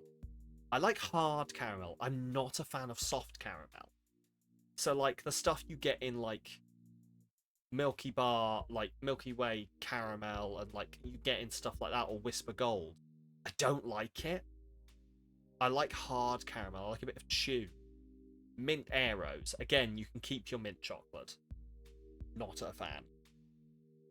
Curly Whirly, yes, solidified straight from the fridge. I hate mint chocolate unless we're talking like After Eight style mint chocolate. I'll eat the shit out of those. But like mint flavored chocolate, bleh, no, thank you very much. After Eight is my choice. Dark chocolate bounty is S tier. What's the tier above S tier? God tier. It is God tier. Dark chocolate bounty is God tier. Anyway. Mint chocolate ice cream's off. Candy cane. I don't think I've ever had that. Do I want it? Hope you enjoy your evening. We'll be watching Vampire Crusade 2 Evil Never Dies. You? Watching that? Yeah, I thought Damien would enjoy it. Ah, good luck with that, Dad. Lucian rejoins his friends as I look over to Damien. It's great. You can offer them freely knowing people won't say, yeah, it's like, oh, would you like one? They're like, is that a bounty? Even just with a bounty. Like, with a bounty, it's good because they're like, oh, no, I don't eat coconut. But then if you go for the dark chocolate one, you can be like, would you like a dark chocolate bounty? Even if they like bounty, they might be like, oh, I don't do dark chocolate. It's fucking great. Hate bounties. More for me.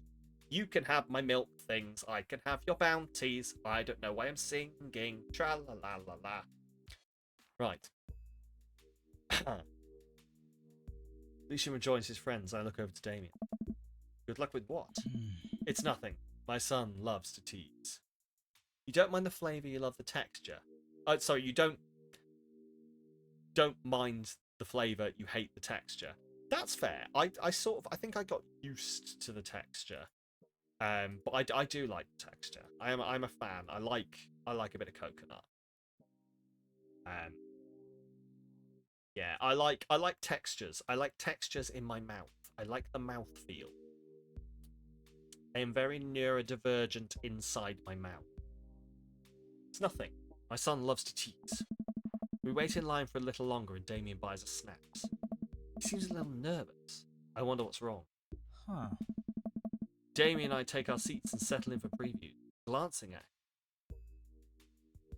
I can see he's sweating profusely and gripping his armrest. Is everything okay? Everything is perfectly fine.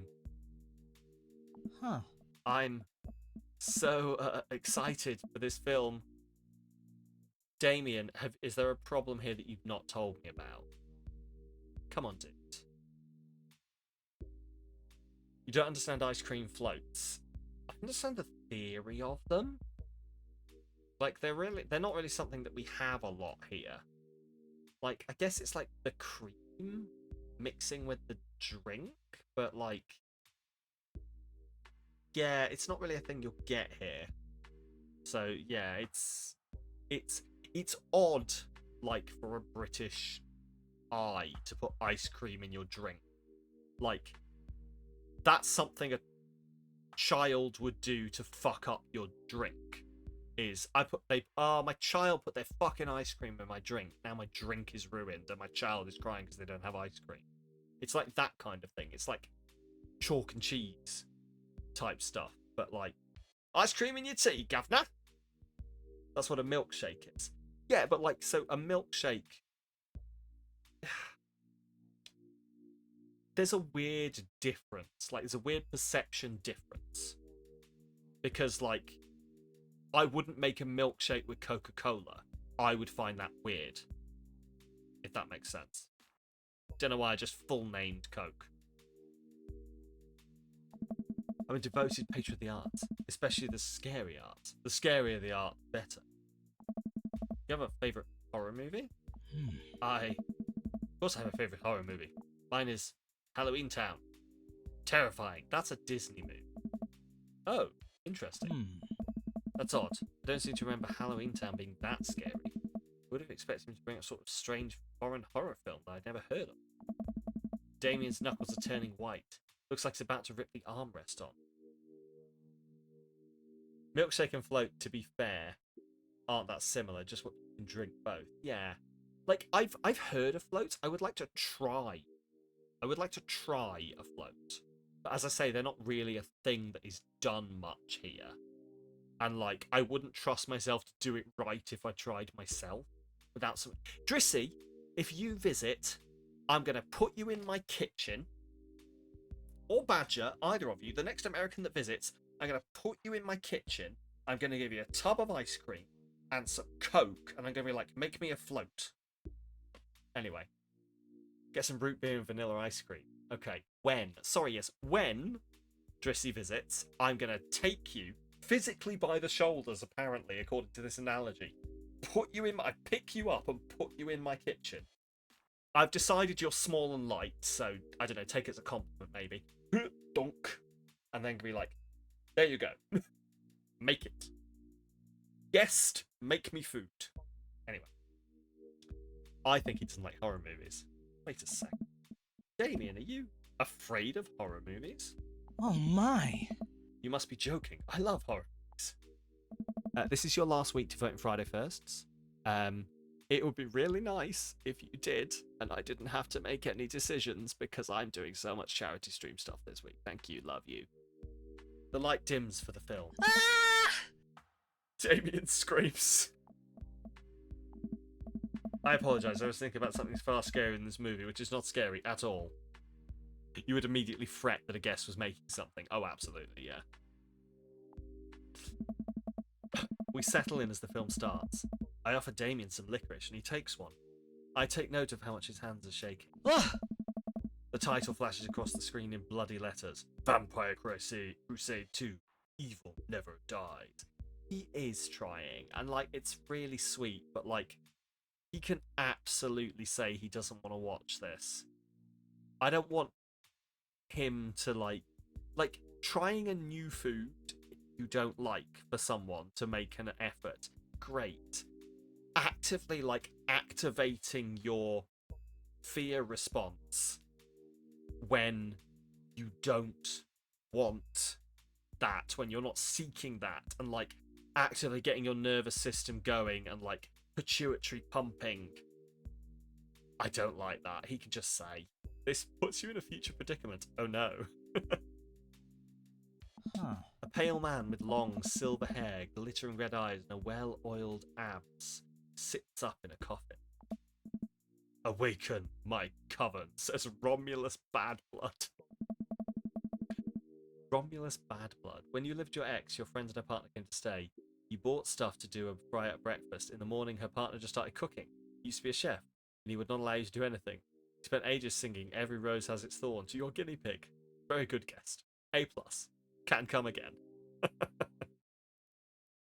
2 more vampires slide the tops of their stone coffin through. Brother, is it time? Says Demetrius Morvant. Carmela von Ruden says, yes, husband, but also mortal enemy. I don't know why that's tickled me so much. Yes, husband, who is also my mortal enemy. I think he worked at Buckingham Palace once. Ooh, okay. The 3 look at each other and then to the camera. For the Vampire Crusade. This rules. The trio of vampires flies off into the night as foreboding organ music plays in the distance. Your mother is the ultimate hostess. You had it ingrained in you at a young age that guests get waited on. I did not.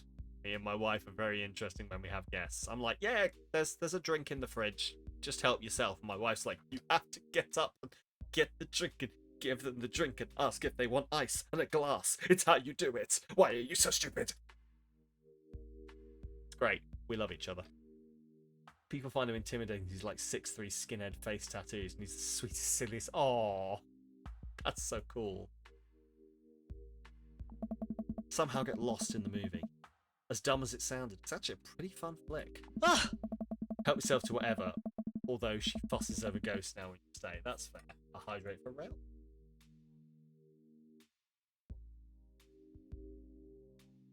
We get a tense moment in the movie where Romulus Trueblood sits at a truce meeting with the general of the human army, whose wife Romulus has fallen in love with.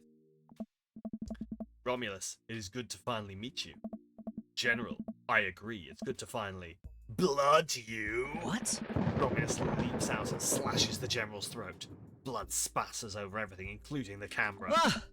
Damien screams again, reflexively grasping my hand. I immediately blush, forgetting about any vampires or blood or vampiric blood. Ah! Oh, I'm terribly sorry. Damien retracts his hand and places it in his lap. I take my hand, also place it in Damien's lap. I was writing a novel in my head about blood magic. I got to an extremely scary section. Damien goes back to quietly stressing out over the movie. Kind of cute. He won't admit he's afraid of it. Damien is a real sweetie. I wish he would hold my hand again. Aww. Maybe I could do something to try and make him feel more comfortable. I've got it. I'll do what all dads do best. Talk during the movie.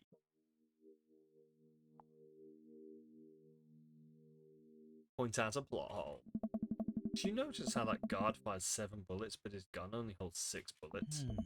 Yes, that is absolutely unforgivable from a filmmaking standpoint. Almost unwatchable. It's funny how it's much easier to point out tiny mistakes in the works of others than it is to actually go create your own thing, huh? Huh? Hey look, that's an anachronism. The rest of the movie goes by relatively smoothly, with only a few whimpers from Damien. Maybe he would have liked the romantic comedy better. We get to calling you out, Sam. Hey! I make things. Gets to the final scene of the movie where Romulus Bad Blood and the General's wife embrace each other in this crypt. It appears that the true Vampire Crusade was the Vampire Crusade in our hearts. Our cold, unbeating hearts. Romulus and the General's wife begin making out hard. Oh my. The film fades to black and the end appears on the screen. But then it hard cuts to Demetrius and his rival lover Carmela, who watch the two from far. Oh no. Twist ending. That is true. I'm not sure what you meant. Don't worry, Jesse. I did not take any offense at all. Yeah, the brain wires went. I am guilty of like nitpicking other things, like for comedic value. I hope, like, I do it. I take the piss out of films for comedic value, or like bits of media for comedic value.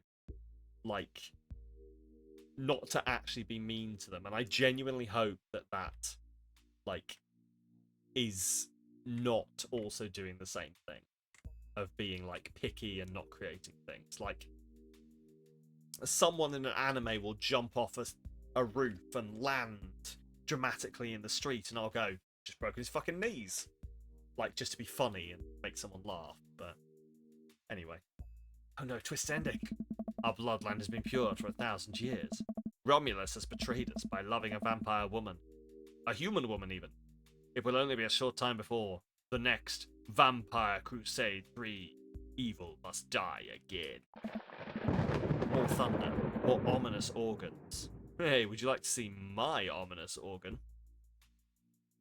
It was precisely Windbreaker, Trickster, that I said that in, and then laughed so hard when the scene proceeded to, ow, my fucking knees! It was great. Damien and I walk out of a movie theatre amidst throngs of chattering moviegoers. He's a little more pale than I remember, but otherwise he survived the encounter. He even seems kind of invigorated. One of my favourite memories of your BFF, the one you told me about, was being drunk on shit wine at 15, watching Lord of the Rings and noticing the standing hobbits out of focus in wide shots. And one of them had a really plastic-looking face. Maybe too much makeup or not enough, and plastic hobbits became a fixation. Plastic hobbit? Hey, did you know in that one scene in Lord of the Rings where Aragorn kicks the... Anyway, I'm not going to do that joke, because that's just, yeah. What an interesting film. Well, the premise admit shut the fuck up. Exactly. That is the response you should have to every person who leans over and goes, "Hey, did you know?" Yes. Everyone knows. Shut up. Exactly how it should go. Did you know that Peter Jackson's kids are at Nevermind? Did you know that that knife that got thrown, actually anyway. While the premise admittedly struck me as pedestrian, are you intrigued by its harrowing love story and great attention to detail in regards to vampiric lore? It's pretty good. A lot more vampire titties than I thought there would. Oh. Come, the night is young, let us take a stroll. Even Peter Jackson is... Oh, right, yeah. We're so good, yeah. Our entire generation robbed. This is the only justification for our generation having kids is that so we have someone to tell this trivia to. Okay? You know that Helm's Deep scene is a frame-for-frame remake of Nevermind. Damien's making a point of not telling me where he's taking. Still, I'm enjoying the walk and the cool night air. Being alone here with Damien is a lot better than being in a crowded theatre. Lovely night. Oh. As lovely as the company. He thinks I'm lovely. Forget vamp titties. I want to see vamp. Damien is a lot sweeter than that. Yeah. Damn. Okay, here comes the smooth response. Thanks. No problem. Crushed it. We both stand there feeling a little awkward. I sure am one smooth operator.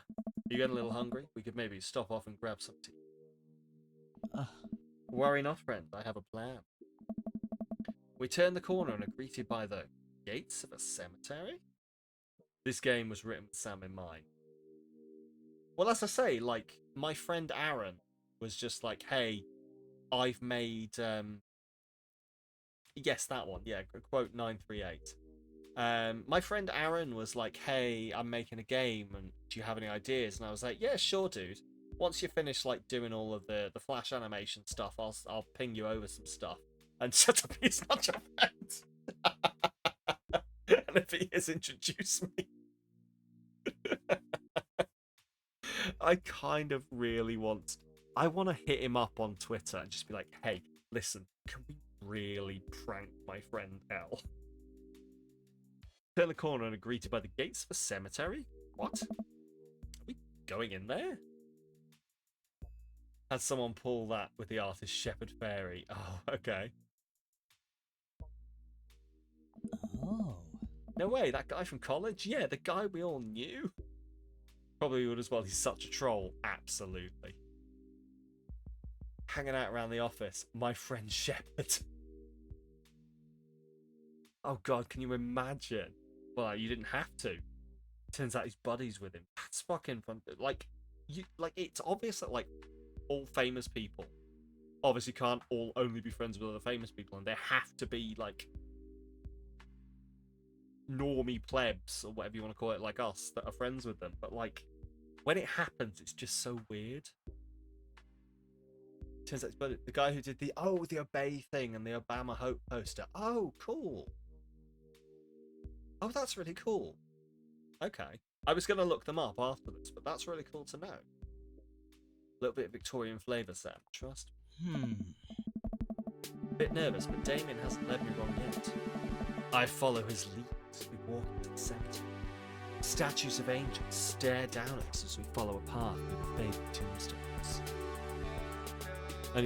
They aren't only friends with famous people, but they are mostly friends with other rich people. Yeah, that's true. Bit nervous, but Damien hasn't led me. Victorian flavour is a weird way to pronounce dick. But just imagine Victorian flavoured dick. Syphilis and coal dust. I follow his lead as we walk into the cemetery. Statues of angels stare down at us as we follow a path through the faded tombstones. Arsenic. Yes. Always found it odd when Sam Duffler, Get Cake Where Cake Fly, got a semblance of fame And to us, he was just a friend of a friend who was way too arrogant. It's like, wow, really? What exactly does poverty taste like? Ugh. It's a good question. You love cemeteries. It is a great thing. We used to have a cemetery near where I lived. I always used to go hang out in it. But unfortunately, like, all the chaps started hanging out there as well, drinking White Lightning, so I was like, oh, what? Fuck. I didn't want to get stabbed. Bit nervous, but Damien hasn't let me run yet. Follow his lead to walk to the cemetery. I will not read this sentence one more time. I will not.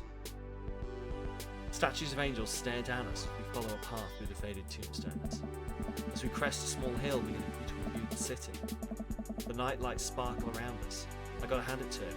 For being in a cemetery, this is strangely romantic. Stop looking at us. Picnicking in graveyards is an old Victorian tradition. An appropriate finish to an evening after a vampire movie, wouldn't you say? With a flourish, Damien produces a blanket and a picnic basket. Where the fuck were you keeping that?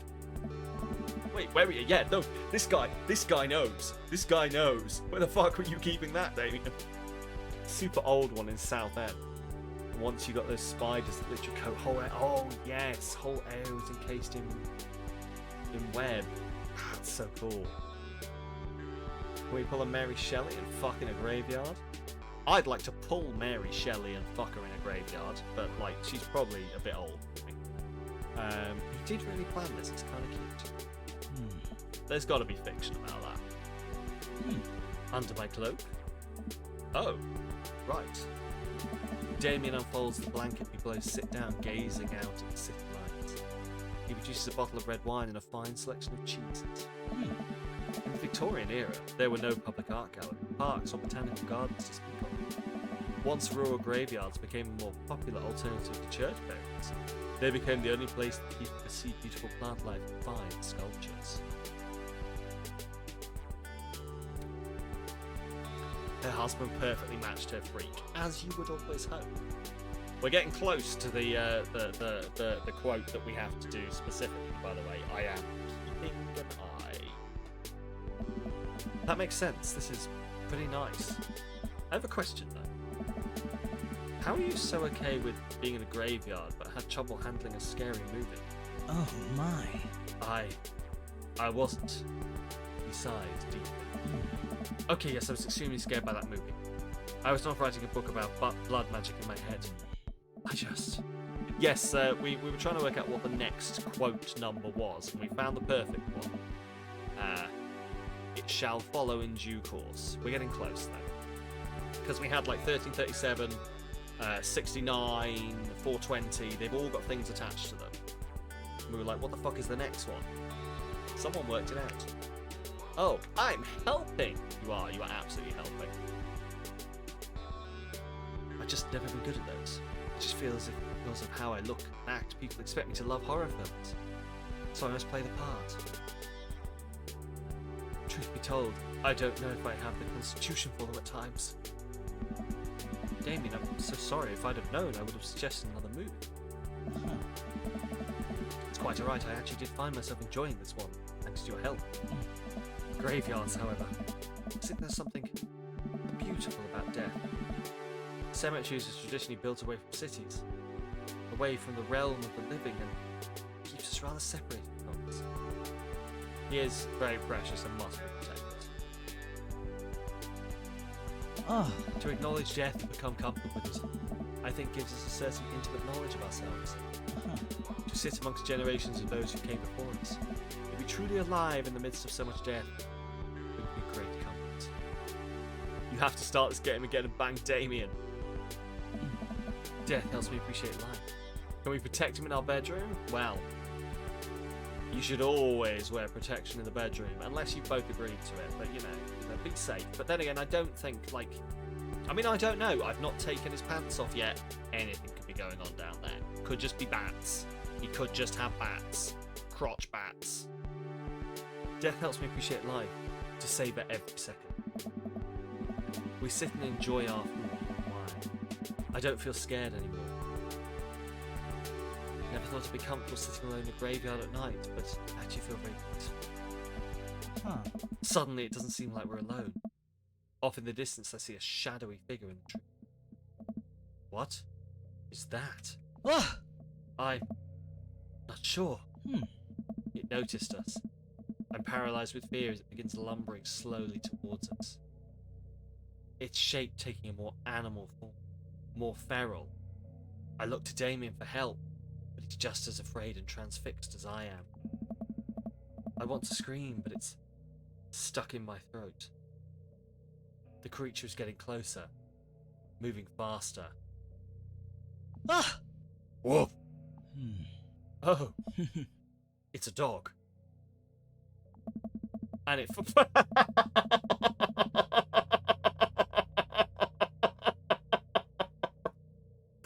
It finally comes into the light. The friendliest, dumbest little Boston Terrier I've ever seen pulls its owner towards us. The dog trots over to Damien and sniffs at his hands. I love him, he's so cute. Damien looks ecstatic. He ruffles the dog's fur happily. What a beautiful dog. Hey, we both look up, not expecting to see. Thanks. It's Robert. Uh-huh. Robert, what are you doing out here on this lovely evening? Smash! Fuck.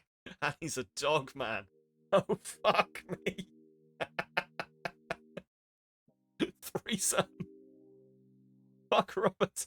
He is perfection. Oh? Hunting cryptids. What? What? Uh. I didn't know you had a dog. Hey. This isn't my dog. I found her wandering in the street. I put a leash on her and now we're walking around in this graveyard together. Hunting cryptids.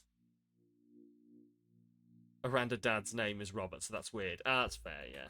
Uh-huh. Damien and I share a look. May I give her a treat? Sure. Wouldn't give her cheese, though. Ah. Not to worry. Damien reached into the depths of his cloak. You can keep Damien, Sam. Clara now find someone to keep him busy. That's fair. Reached a small dog treat. What else is he keeping there? The dog laps up the treat, crunches away, tail wagging furiously. Keep you busy? I mean, you don't take up much room. Okay, so the three of you are all just rocking off with this guy and I get the goth dad. Okay, I'll take it. Damien continues to smooth down her fur. Thanks. My absolute pleasure. Damien shakes the dog's paw. Lovely to meet you, my friend. May our paths cross again. Robert and his dog appear into the darkness again, disappearing. Damien stares after them. I have already been bound by Robert. You're keeping Damien. Yeah, I got there first. Sorry. Have a little house with a room just for Robert. Didn't know you liked dogs. Victorians loved dogs.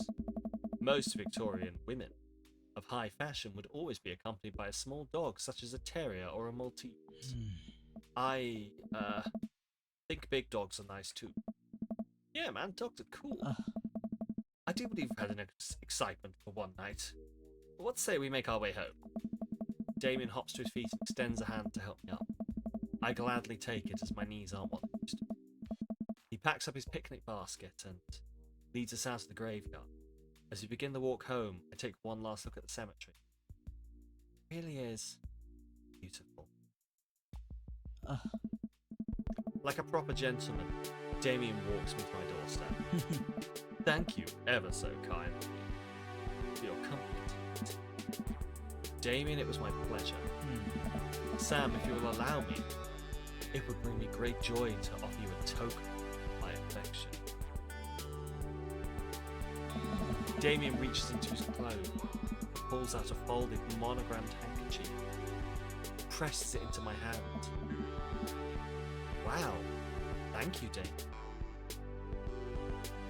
Use this to dry my tears when I've lost. Can't wait to sneeze on this. I'm gonna wave this at love. Dry tears for those I've lost. A noble purpose. See, Cox. Always wanted a tiny little dog like a pug or a French or a Yorkie called Spud, and a Rottweiler or a Doberman called Florence. I'd love some dogs. Look at all those eggplants.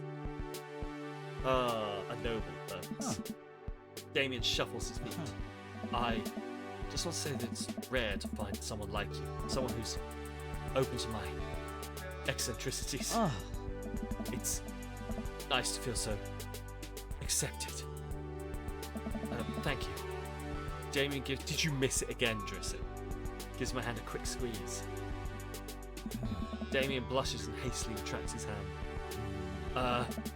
God damn it! I must take my leave. Good night. Before I can say anything else, he's gone. Huh. I unlock the door and step inside.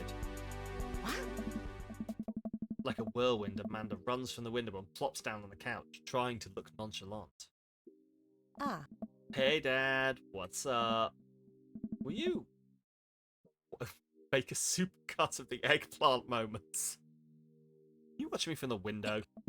No, I was just, Hmm? Okay, yes, how was the movie? Lots of vampire titties. Told you. But as it turns out, Damien is scared. Wait, Amanda doesn't need to know that. I'll keep it between me and Damien. Scary cool. Yeah, he's so cool, it's scary. I say. He's so adorable and precious. It takes so much fun corrupting him with your fanfiction history. Seems like a lot of trouble for little old me. You fuck right off, Drissy. I will... That kind of talk will only make me put more effort into you.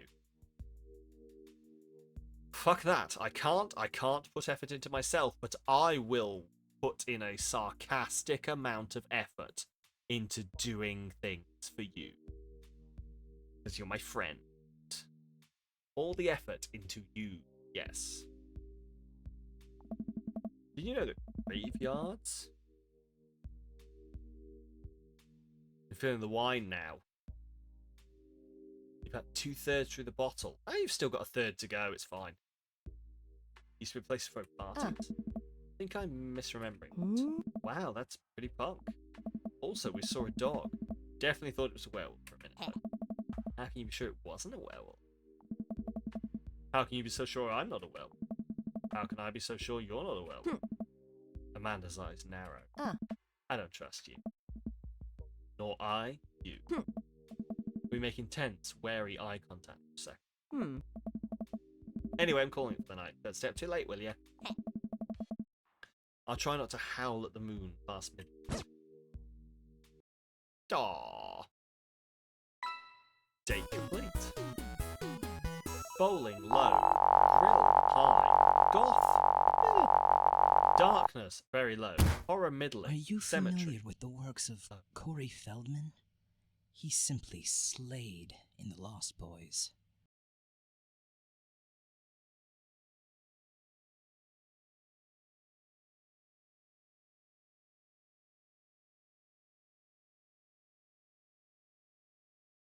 Are you familiar with Corey Feldman? Fucking love this game. Oh. Your face was hot for a while, but you think the alcohol has taken the edge off the allergic reaction. It's all good then. Excellent. Amazing reference indeed. Are you aware of Corey Feldman? Oh dear. Wild too that some people are too young to know the Coreys. Yeah. Been a long day. Just about ready to pack it in after a few bites of ice cream, freezer, turn off the lights and walk down the hall to my room. Wonder if Amanda's still awake. Kid needs some sleep. You're talking about Sam's face, not Elle's. Sorry, I wasn't laughing at you, Elle. What? What happened? Oh! Do you know what? I didn't even put 2 and 2 together. Yeah, that's fair. I read it as my face. Did not read it as, fuck you, Elle, your face is red. That kid needs some sleep. So past the room, I hear a faint sound. Can't quite make out what it is. I get a little closer. Is she crying? I knock gently on the door. Hey, Amanda. The crying immediately stops. Not right now. Her voice sounds strange. She sniffles. I need to make sure she's okay. I open the door. In the dark, I can see Amanda's outline in the middle of her bed, knees hugged up against her body. Is everything okay? I don't want to talk about it.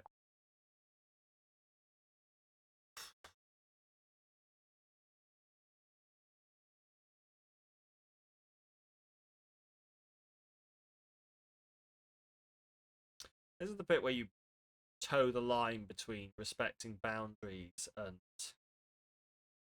like parenting of I need to know if something's happened to my kid. Like if there's something bad that's happened, I need to protect my kid. But then she's what? She's 18 now. 18 is still a child. Did something happen? As a girl, you would leave her alone. Well, welcome to me, bitch. Something happened? No, nothing happened. Go away.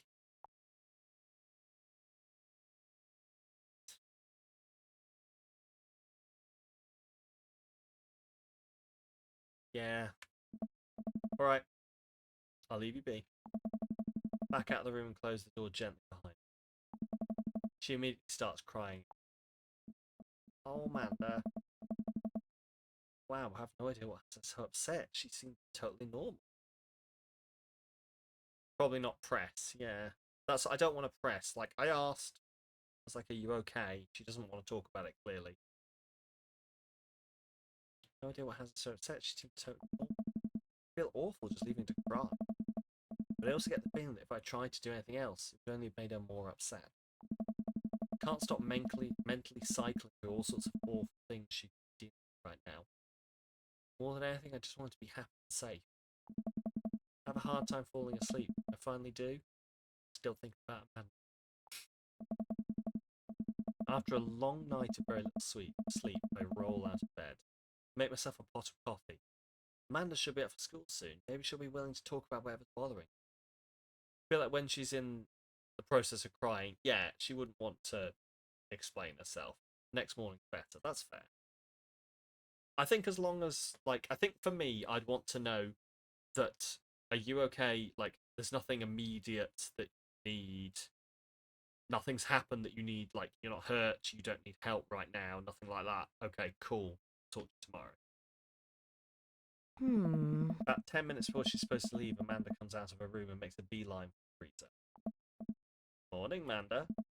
Morning. She drops a frozen waffle into the toaster and slams the freezer door. She won't look at me. Yikes. Yeah. Are you dying? Do I need to kill? Like, has someone hurt you? Are you hurt? Do I need to kill someone? Do I need to call someone? So, anything big going on at school today? No. Okay. You need a ride to school? Are you thinking Noah? Oh, see, I was thinking friend trouble. You reckon Noah trouble? Okay. No. Want some coffee? Amanda pulls the toaster lever up, takes her still freezer burned waffle out before it's finished cooking. Yeah, maybe Emma P or Emma R. I have to go. Amanda picks up her bag and storms out. Oh, okay. Haven't seen her act like this in a long time. It's short-lived, but it always hurts. Hopefully this blows over and things are back to normal soon. I sit back at the kitchen table. Oh, what if Emma P or R is dating Noah? You don't think you ever cried over friend trouble, but you're neurodivergent in some way, so that's fair. That's fair. Sit back at the kitchen table and look at a picture of Amanda and I hanging on a wall. In it, I'm teaching her to ride a bike. Her face is a mixture of excitement and pure unadulterated fear. I remember how determined she was. You definitely cried over friend trouble. Cry a lot, so. Like, weirdly, I would probably say, like, friend trouble upsets me more than dating trouble does. Like, friends are more important to me than, like, romantic partners. But thinking about crying, I don't know. You cry when angry as well. Oh, absolutely. Like, I will cry when angry more than I will cry with pure frustration more than I will with sadness. Absolutely. Or she could just be missing her other parent. Yeah. Yeah, we can have a crying room. Everyone can cry together. Every time she'd fall off and scrape her knees, she would get up and try it again. Finally, I had to stop her because she was bleeding everywhere. Then she started to cry because she didn't think she needed bandages and wanted to keep trying.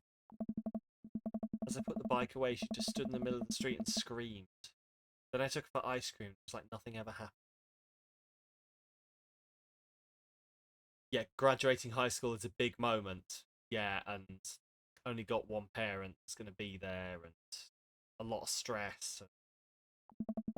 After giving it a bit of thought, I decided that if I force her to talk about it, I'm only going to make things worse. But I have an idea. Oh. Oh god, I'm glad that says 4 ingredients. I start rummaging around and I was like, you better fucking not. For ingredients. Did wonder if maybe it was about her dad dating. Oh, I mean it could be actually. Oh shit, yeah, can imagine your parent dating someone else. I can definitely see how that would be like, how have you forgotten about your last partner, my other dad? That kind of thing. Yeah, I can see how a kid would take that badly. You do not have to imagine. Yeah, well there you go, exactly. You will know better than I on that one. Start rummaging around for ingredients. I hear Amanda walk in the door. Instead of heading for the kitchen like she usually does, she makes a beeline to her room. She was very adamant about you getting out there, and then maybe the reality set in. Parents dating again sucks. She's clearly trying to avoid me. Hey, Pumpkin? What? Can you come here for a sec? There's a moment of silence. Yeah. I want to say sorry about last night. I'm just worried about you, kiddo. I get scared when I know something's wrong, and I get even more scared when I feel like I can't do anything about it. Dad, So just, whatever it is, and you don't have to tell me if you don't want to, but whatever it is, just know that you have a dad in your corner who wants you to be oh, I'm gonna get emotional about this. Wants you to be happy. Oh. Honey, you know I'm bad with words, so I was just hoping I could speak a language you both understand. Oh, you won't miss the crying this time, motherfucker. Pull a cake out of the refrigerator and place it on. I'm gonna say that like, queer joy is definitely gonna have more of an effect on me than like parenting emotion. So you're probably not gonna get actual tears, but I'm gonna be very upset. I pull the cake out of the refrigerator and place it on the table. Hopefully the frosting is set by now. Ta-da! Dad. It took me a real... Oh, sorry you're sad, but I support you 100%. Well, that's cute. It took me a really long time because I ran out of red frosting somewhere around sad and had to start over. You didn't mind, but then your bio dad was so awful and a random dad is so wonderful it didn't affect you badly. That's fair. That's entirely fair. This is beautiful. Straw. Amanda gives me a big old hug. I grab some plates and forks and serve us up some delicious cake. So, it's really stupid. Oh, okay. What is? This whole thing. I know I've been really weird lately, and there's just... I don't even know how to explain it. I feel like I might have to make you a chart. I'm listening. Do you want me to take notes? This is the kind of... Like, if I were to end up with a child, this is the kind of relationship I would want to have. If I'm entirely honest. I would want to, like, have... Like, obviously parent-child, but also, like... I don't want to be someone... Yeah, they're like best friends, but to the level of awkwardness. I would hate the idea of my parents fearing me or not wanting to talk to me because I was some, like, authority figure of, like, oh, dad will shout. Oh, dad, dad won't understand. Dad's so stoic. dad doesn't have emotions, that kind of stuff. I would hate that. So I would very much want to have this kind of dynamic. Whether I could achieve it or not, I don't know. It takes both sides to build that kind of thing. Maybe my kids will be like, "Oh God, you're so old. Fuck off." But I'm listening. You want to take notes? Guess I should start from the top. So, you know how Emma R is going to that fancy art school in California, right? Okay. Emma R. Oh fuck. Oh no. Oh shit. Which one's Emma R? Oh God, I'm actually doing the dad thing now. The one who puked in no, she puked in Dead Gotham Beyond.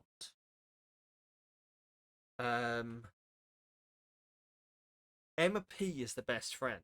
She's the other one, right? Ghost parents have some very old-fashioned values. They're lovely, but not great with emotions, mental health, etc. Whereas your parents are super open and supportive. Best friend. Is it the best friend? I thought Emma P was the best friend. Oh. R is best friend is R. Okay. I'm gonna trust you. You're usually better at this than me. Alright. You got it. Hey, thank you. I trust you. Yeah, I trust you. You got it. Wow, proud of you. Anyways, would they care this much if it wasn't? I mean, there is that, to be fair. Ever since she got the acceptance letter, I've been feeling like she's drifting away, you know? She's been spending a lot more time with Grace and Emma P. I just thought it was all in my head for a while, but then I found out from Rosie M that both of the Emmas, Grace and Noah, all went to a party at Mackenzie F's. On the same night, they all told me they were busy studying for the Calc AB final. Oh, fuck them. Yikes. Oh. So, another important piece of information is, oh God, this is embarrassing. I have a crush on Noah, and that's a thing. What? Whoa, I had no idea. I definitely didn't know that. Okay. I like that. Whoa, I had no idea. I definitely didn't know that already. Okay, that's good. Yes, your father doesn't even know what a sex is. Oh, dating, what's that? You're a bad liar. Yep, now that's fair. So are you. I learned from the worst. Anyway, so the only person I told about my crush was Emma R, and she promised not to tell anyone. I didn't confront them about the party thing because I didn't want to start drama, so I just kept quiet and kept going about my business. Amanda sighs. Then one day I invite everyone out to get nachos at the mall, and after not texting back for like 2 hours, even though none of them ever put their phones down for more than 60 seconds, they all say they're busy, like simultaneously. This is brand new information. So I tell them, never mind, I'll just eat nachos at home, right? But we were out of chips, and I really, really wanted nachos. Oh no. Totally understandable. Aww. So I go to the mall anyway. I get to the Ford food court, and who do I see there but Grace, Emma P, Emma R, and Noah? All hanging out together and eating nachos without me. What? Gets better. I'm standing by the escalators watching them, and I realise that Noah has his arm around Emma R, which is kind of weird, right? But then they kiss. You bitch. You bitch. Oh, there are some lines that you don't cross. No. Yes, I know. So I storm over there and I'm like, hey. And Grace drops a nacho on a shirt, because of course she doesn't. Emma R just like glares at me. Grace. Nothing's coming up. I don't know who that is. Grace is the... I don't know who that is, so boring one. Well, yeah, but that's not the important part. Grace is the one nobody really likes, so I guess that's me now. What the fuck? Like, the Noah dating a friend is fucked, but they clearly have a group chat without her and purposely went for plans without her. Yeah, absolutely. They've just decided to cut her out for some reason. But anyway, nobody will say anything. I'm just like, you guys suck. which I realise is not the most eloquent thing to say, but I was very angry, really embarrassed, and I just want to get out of there. Been there. Been there. You say, like, the stupidest shit because you really just want to get something out. Just like, you all fucking suck. Because you just need to get that anger out, and then later you go, oh, that was such a stupid thing to say. So I left, without nachos, might I add. Oh, you guys suck is perfectly fine, yeah. That's why I hate people. Mood. Which only further contributed to this shitty day, and immediately drafted a super long text to the group chat asking them why they'd been so weird. And I wrote another one to MRR asking how long the Noah thing's been going on, and sorry, I know that's a lot. You still... Who we hating? Her friends. Paul, her friends stopped... My daughter's friends ghosted her, started going out and hanging out without her. And her best friend is dating the boy that she knew. She knew that my daughter fancied that boy, and she still went and dated him. I'm so... I am gonna talk to their parents.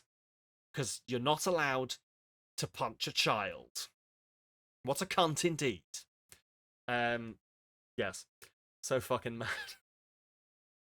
Oh. A so-called bestie started dating a crush. Yep. What did MR say? Look confused. No. What did MR say? Oh, okay. Get a load of this. MR says, you know what? Let me just read it to you. Amanda pulls out her phone and reads word for word an arduously long string of text messages. Can you believe that? What do we not get to know? I cannot believe that. I care so much about Amanda's social life and mental well-being, but man, do I not understand what she's talking about. This is all beyond me, but I'm trying my hardest to be supportive. They were dating in secret for like months. So I saw that she's being a really terrible friend, and she's like, well, if you think I'm so terrible, then just stop being my friend. And I was like, okay, and then she left me on red. And then, wait, left me on red, what's that? Oh, like, she saw my message and didn't reply. And I know because there are read receipts. Months, L, months. They clearly knew it was wrong because they hid it, yeah. Don't understand what read receipts are, but I'm gonna nod and pretend I understand. It's very much leaning into the, like, there's a lot of, like, tongue-in-cheek stereotype about the dads and, like, understanding what things are and everything. Yeah, this dad is a bit of a technophobe. Gotcha. So while this is all happening, I'm talking to Emma P about how mad I am because she's at least being kind of reasonable. And I'm venting to her about how pissed I am at everybody and stuff. Then out of nowhere, Noah texts me, it's like, how could you say that about me? And I'm like, say what about you? He tells me that Emma P sent screenshots of everything I told her to the group chat that I got kicked out of. Why are all of her friends such dickheads? Oh, you mean more that he wouldn't understand? Oh, yeah, no, that's fair. That's fair, yeah. That is a bit... That's so shitty. Why are they being so shitty to her? Alright, I think you lost me at the screenshots. But that definitely sounds bad. There's so much more, but honestly, it's all just really stupid teenager stuff. Bottom line is that everybody dropped me. Half of my grade hates me, and now I have no friends. Who the fuck are these girls and where you can find them? Emma P, Emma R, Grace, and Noah. I've memorized their names now, bitch. I've memorized their I know which ones they are now. Amanda. I'm so sorry. I almost expect it from everyone else, but it's not in your pocket this time. Why does half the grade hate her? I bet because they've gone and blabbed their mouths and been like, oh yeah, she did this. She said all these mean things in private, and oh, she's been so mean. We don't hang out with her, but then she, like, made a total scene in the mall. Fucking kids. Rumour mill, yeah. Almost expect it from everyone else, but Emma R's been there since Dad died. Can't believe she would just stab me in the back like that. Yeah, gossip like wildfire. Not even mad that she's dating Noah. I'm just upset that she lied to me about it for so long. Amanda stabs at the remnants of her cake. Yes, same here. It's why my school life was so horrendous. That bloody room bill. Sorry, I'm late to the game. Has she been me? No, as in, like, this is the most we know.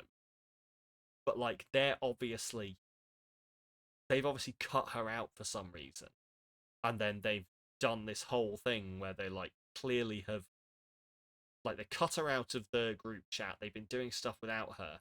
And then, like, even when she was talking to her other friend being like, I can't believe this happened, that friend then screenshot the whole stuff, sent it to the group chat. They're just clearly being horrible to Amanda for no reason. I think it's more like, what the fuck, and they're taking it out of context. Yeah, she was like, what the fuck, you all suck. And then now they've all gone off and been like, oh, yeah, she was... What was in the screenshots? Yeah. Like, this is the thing. Like, they've sent screenshots of her bitching. Also, welcome on in. How you doing, Isninian? How you doing? Welcome on in. Yeah, they've clearly just gone off and just, like, been dickheads about it and just spread it around. Amanda stabs at the remnants of her cake. Okay, I take it back. I'm kind of mad she's dating Noah. Like, what did I do wrong? Why did everyone just suddenly decide I'm not cool anymore? Yeah, I'm not allowed to fight teens as this child's father, but the rest of you can absolutely kick the shit out of some teens. You've got no... Oh, did the children who were mean to my daughter get beaten up by a random street gang? That's upsetting. No link to me, though. Why wasn't I enough? I don't understand. You are absolutely enough, Amanda. As mad as I am at everyone, like, I miss them, Dad. Yep. That's the thing. I fucking hate you, but I miss you. It's a horrible situation to be in. Amanda looks so dejected. I almost can't take it. What could I possibly say to help? Anyways, that's it. That's the whole sordid tale. Thanks for listening. Tune in next week for more hot gossip. You learnt the difference between your stomps now, but they classify for both. What? I'm confused. Remember, folks, we want the hospital, not the morgue. We're too broke to bail you all out. Okay. Yeah, I'm wondering, is this a Phasmo thing? What are we talking about? Yeah. There is a big update. I'm waiting to hear. Oh, because they're shit to waffle stomp down the drain and they deserve a curb stomping. There we go. I get it now. Yes, waffle stomp them. Thanks for listening. Tune in next week for more hot gossip. Wow. I know, it's pretty dumb. It's kind of dumb. Yeah, that still sounds pretty dumb. But that means there's no need to be upset, kiddo. Give her a reassurance. Leo is the biggest Phaz head I know. Leo got me into it. Oh boy. Give her a reassuring pat on the Phasmo expert, yes. Give her a reassuring pat on the back. You're young. In a few years, none of this is going to matter. You're fine. Yeah, thanks, I guess. Amanda gets up. Thanks for the cake. She goes to her room and doesn't slam the door, but definitely not a very gentle door close. Did I mess that up? I hope I did. Welcome. You've got dads. Who the fuck is DB? Wait! Why am I waiting?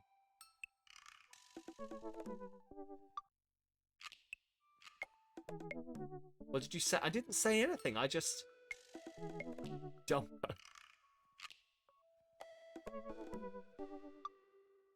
Very seriously, it's not dumb in her eyes.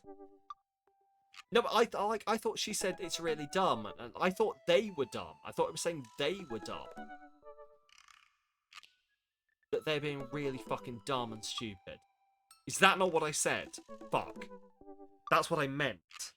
Like, this is all really dumb. And I was thinking, the situation... Oh, no, the situation is not dumb. The situation is very serious. Fine, I fucked that one up. Sam, listen. This is you from the past. Whoa, how'd this happen? I figure you're trying to reply to this because I know myself, but this is an automated message from you earlier this morning, when it was socially unacceptable to go out and buy ice cream. I forgot I did that. Forgot how I did that as well. Future's amazing. Listen, life is short and ice cream should always be acceptable, but unfortunately, this isn't the society we live in. It's less society we live in and more me projecting my own anxiety about being judged onto others, but you know what I mean. By the time you're reading this, it is a certain time of day in which nobody will bat an eye at you for going out and buying ice cream. You know what to do. Be good to me. Buy that ice cream. I didn't mean to do this. I didn't mean to start another thing. Fuck. Right. You're autistic, you have a special interest. Phasmo hit all the right things. Yes, I love hearing about it. I love hearing about Phasmo from Leo. Leo knows so much about Phasmo. I'll be like, what's happening here? And Leo will give me a really well spoken, thought out, and detailed explanation of why a thing happened. And I'll be like, that's actually really informative. Thank you. You know what? I've earned a treat. On the way home, I decided to stop off and grab some ice cream, which I fully planned to eat directly from the tub. Spent a lot of time trying to figure out just which type of ice cream I'd like to eat directly from the tub. Rocky Road? Pistachio? Oh, Amanda's probably going to want some too. Better get 2 tubs. She loves cookie dough ice cream, right? You did very well. Hey, mister. I turn around to see Ernest leaning up against the wall of the convenience store. Ernest? You're cool, right? I'm so cool. Shocked you even had to ask. Dude Meister. Oh my god, I asked the wrong person. Could you just help me out? Help you out? No, fire him. He's going to ask me to buy him alcohol or cigarettes, isn't he? Goes to ask you questions because he wants to make sure he doesn't misgender you or say the wrong thing when we all meet up. Use the term bud a lot. Okay. I would also be interested because I use that term a lot too. If it's bad, I would like to know. I'd like to think you'd have told me, Leo, but there's no fire there. Just clouds. Excellent, good. So if I give you $20, will you buy me e-liquid? Will I? Fuck. Ernest, what's e-liquid? It's like Gatorade, you know, electrolyte liquid. I get it myself, but I'm banned here for trying to run a grift on the cashier. Classic fiddle game, you know the deal. Oh, if you're talking about balanced electrolytes, I got you, little buddy.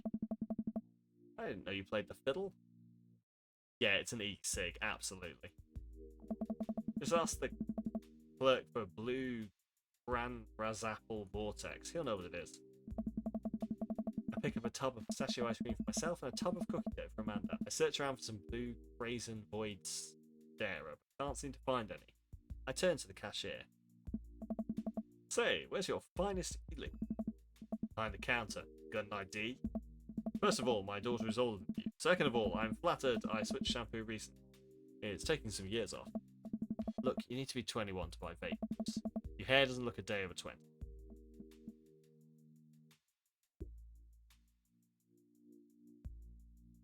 Thanks?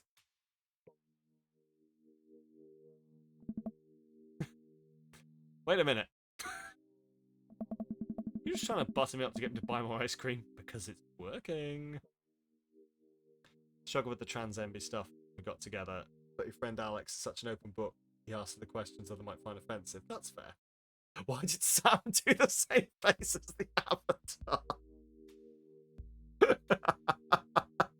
I didn't mean to, but I'm glad I did. I glance outside and spot Ernest staring at me. Double, wait a minute. You're telling me that e-liquid is not a sports drink? It's for vaping. Ernest is watching us intently through the window. I better go give that kid a piece of my mind.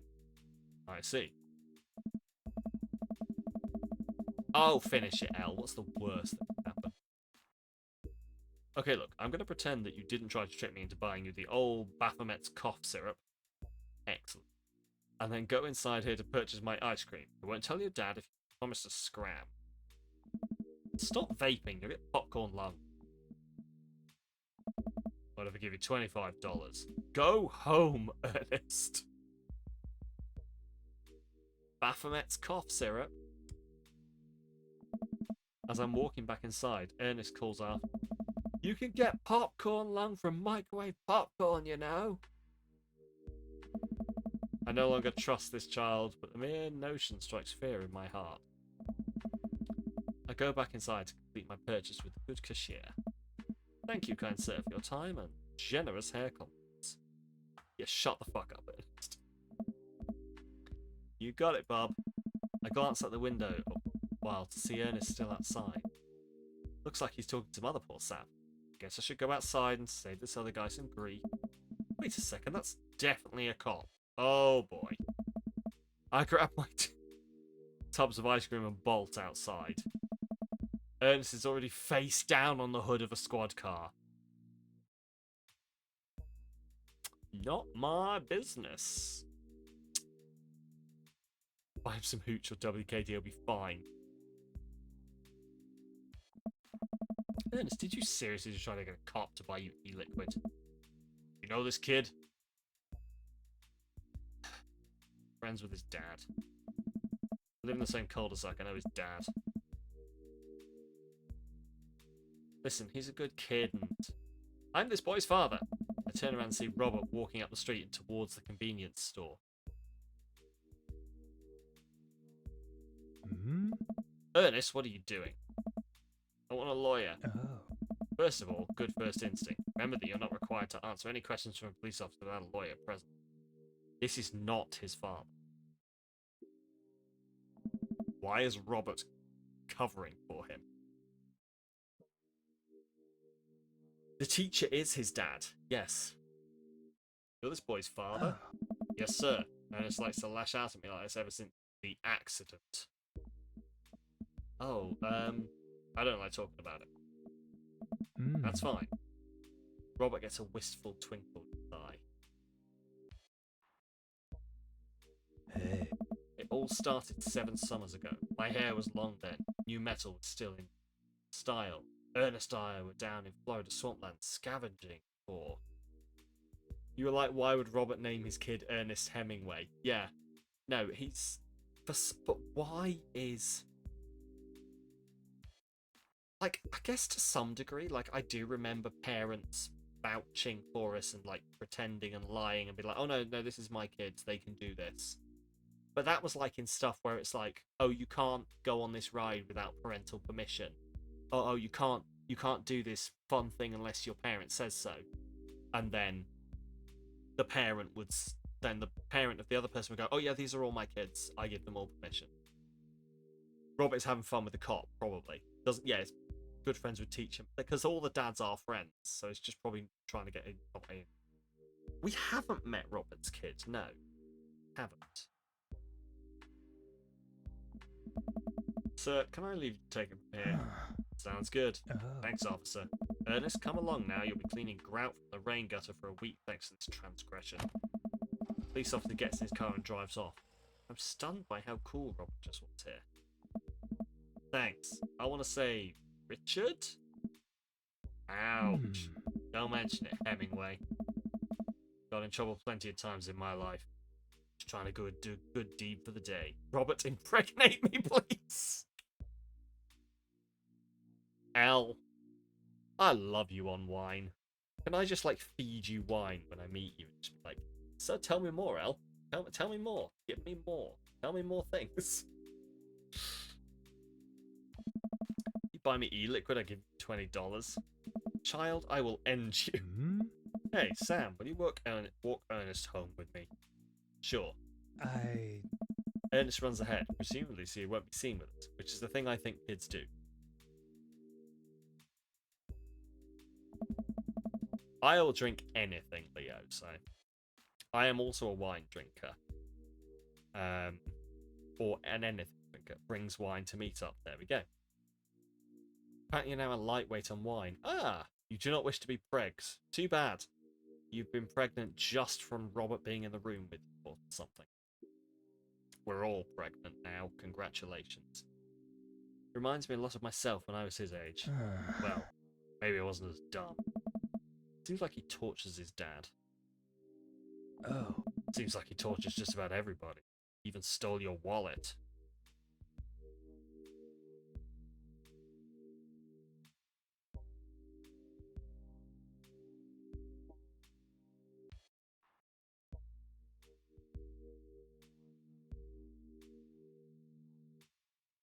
Genelope!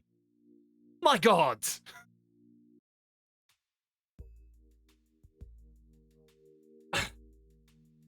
Now, Sam, Ella's allergic to wine. Fruity drinks with high boost.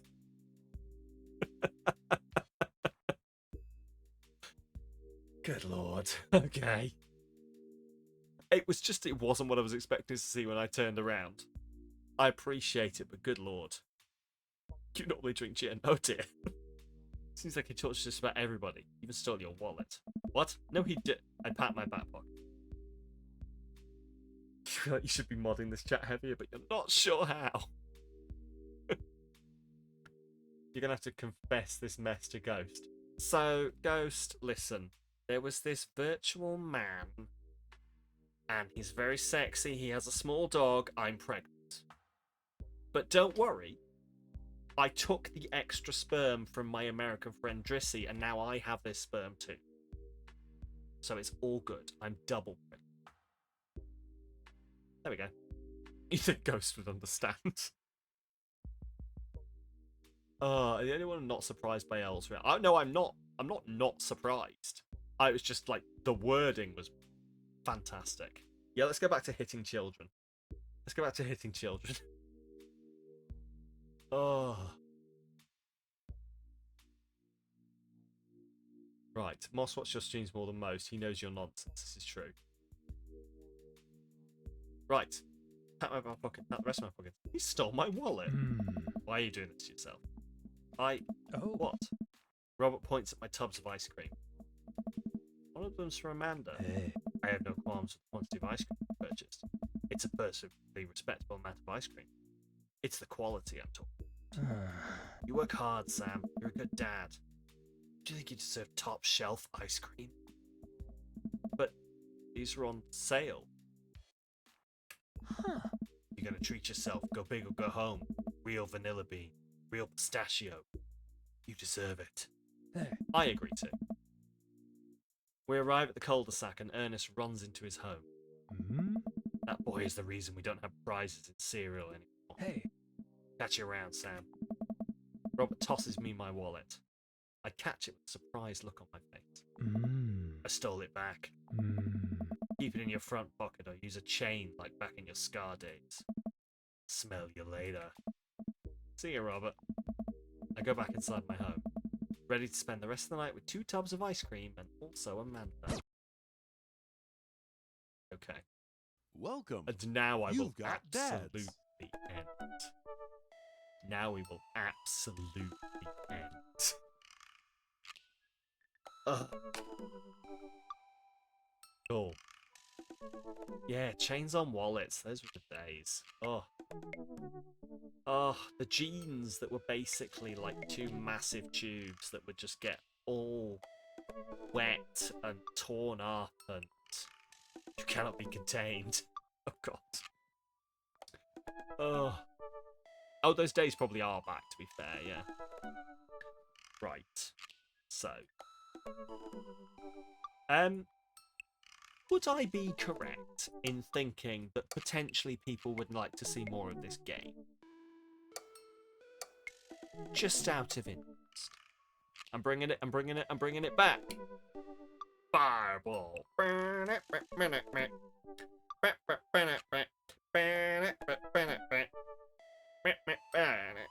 Fireball. Some Fireball whiskey. I'll drink some of that, but only with stuff in it. On its own, it's stupid. More goth dad. Cool. Right. The reason I ask is because this game was scheduled to finish today. I got some bad advice from the internet on how long this game was. But if people want to see more of it, Fireball and apple juice tastes just like cinnamon. Yes, it's fantastic. So, sorry, just tastes just like apple pie. It's fantastic. Who is Robert's kid? Guess we're going to find out.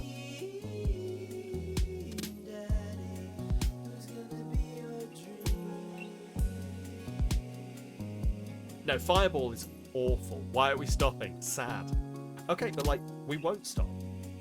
It was scheduled to finish, but if people are really enjoying it, we will definitely continue. Yeah, we haven't met their kid. We've met everyone else's kid, but not Robert's. Which is intriguing. There we go, Paul gets it.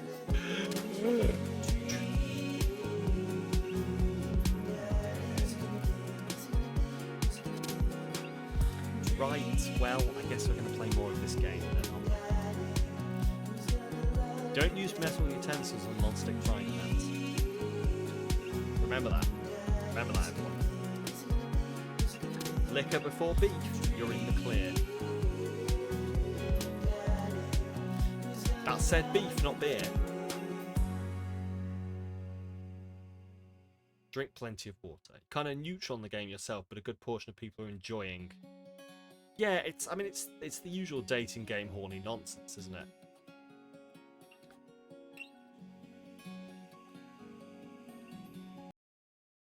Cool. There we go. Liquor before beef. Make sure she queefs. Yeah. That's the saying. You enjoy how Sam-like the dad is. Okay. Half my brand is horny nonsense. Okay, watching you attempt to parent. There we go. You're here for father sappings. Excellent. Well, I will schedule this in then. I will schedule this in. This will be another game. There is already another game that is going to make it out of Pride Month. So I guess this game is also going to make it out of Pride Month. Fantastic. Speaking. Excellent. Speaking, we're 10 quotes away. If you're lucky enough to have a kid, you're excited to have us all corrupt them. Excellent. That sounded more like a goat than a cackle, but I'm going to ignore it. Speaking of Pride Month, I'm going to be streaming for Mermaids this coming Saturday. We're going to be starting at 2 PM. Ghost told you to go to bed. God, Al, go to bed. God. Stop sleeping with random men and getting pregnant. Ugh. No, we're going to be streaming for Mermaids this weekend. We're going to be starting at 2 PM. Currently, this thing over here says that I'm going to be dressing as a Little Mermaid, so come along for that. I have now, I believe, all of my goals, incentives, everything set. I will be putting them at the mercy of my mods for them to all tell me I'm a fucking moron and this is all shit and why do I even bother, shortly. And yeah, we'll be doing that to come along. There's going to be a lot of fun. I have plans. I hope you enjoy my plans. Anyway. But before that, obviously, we're streaming. Don't put words in my mouth. You can write your own insults. That's fair. That's wrong. No, that's wrong. No, I updated that. No, that's wrong. That's last week. I changed you, you twat. It's wrong. I'm not L unless you want to play Repo. Unless you want to play Repo this Wednesday, just to make me not a liar. I changed that. Fucking changed that. Anyway, you boys want to play Repo. We will not be doing that.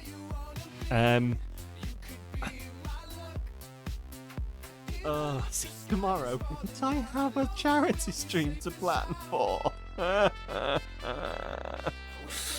Anyway, thank you very much. Yes, crowd control repo. I'm looking forward to it.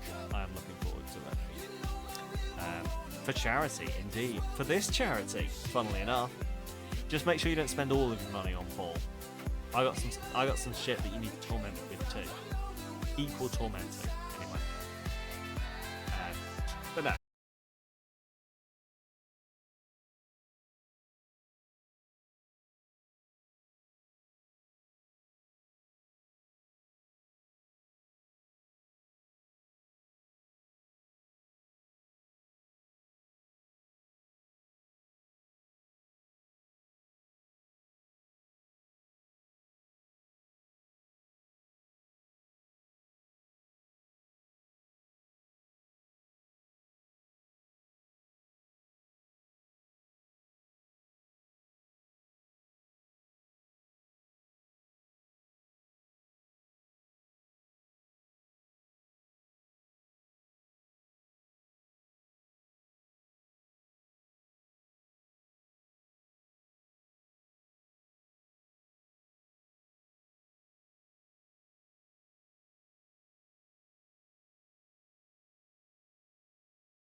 You have more trauma in Player Obscure. God, I need to get back to it. I'm really looking forward to getting back to it when Pride Month is over. Getting so much. I play that game so much. I want to play that game so much. Right, anyway. I want to play that game so much. Right, we are going to send a raid over to Paper Pound, who is playing Date Everything. First day, searching for Astarion. Neil Newborn is in this game, I think, and we are searching for him. So let's go see if we can find him.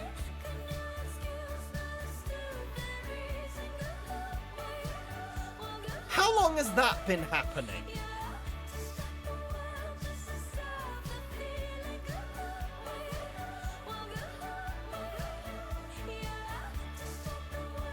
Why didn't you tell me? I'm gonna get fucking... Ah! No! Ah!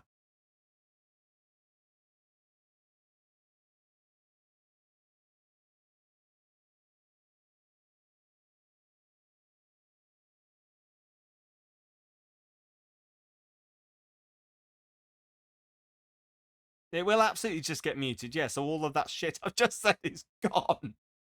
It was good bops. It was unintentional bops.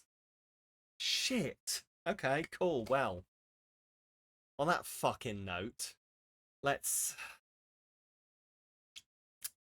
raid on over to this person and say hi.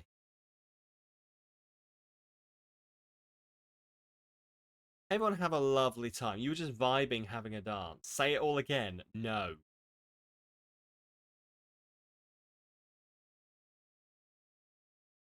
The first song being Mad... It was Mad World?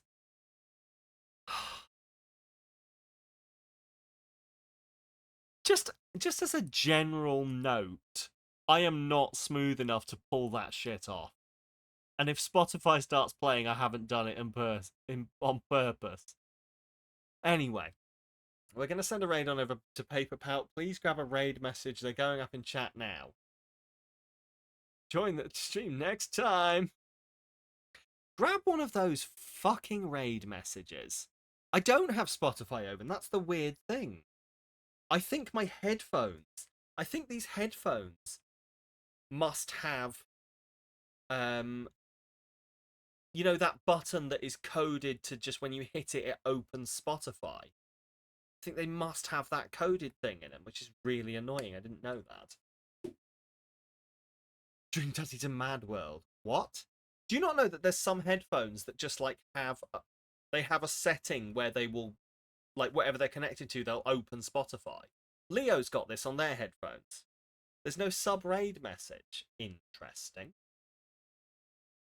Well, I'll look into that. But yeah. That's intriguing. Grab one of those raid messages. Spam them in the chat when we get on over there. I hope you all have a lovely, lovely time. All Bluetooth may open last open music app. Yeah. Anyway. Grab one of those raid messages. Spam them in there when we get on over. I hope you all have a lovely time. I hope you see you on Thursday for some Eckenfell. Please, I hope I will see you all on Saturday for some absolute chaos on the charity stream so we can raise some money and just do like a really, really good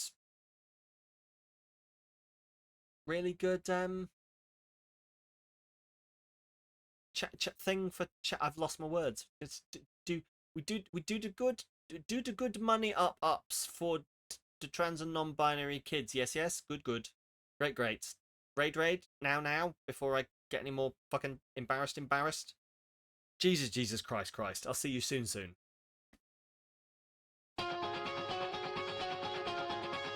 Oh, don't you dare look back. Just keep...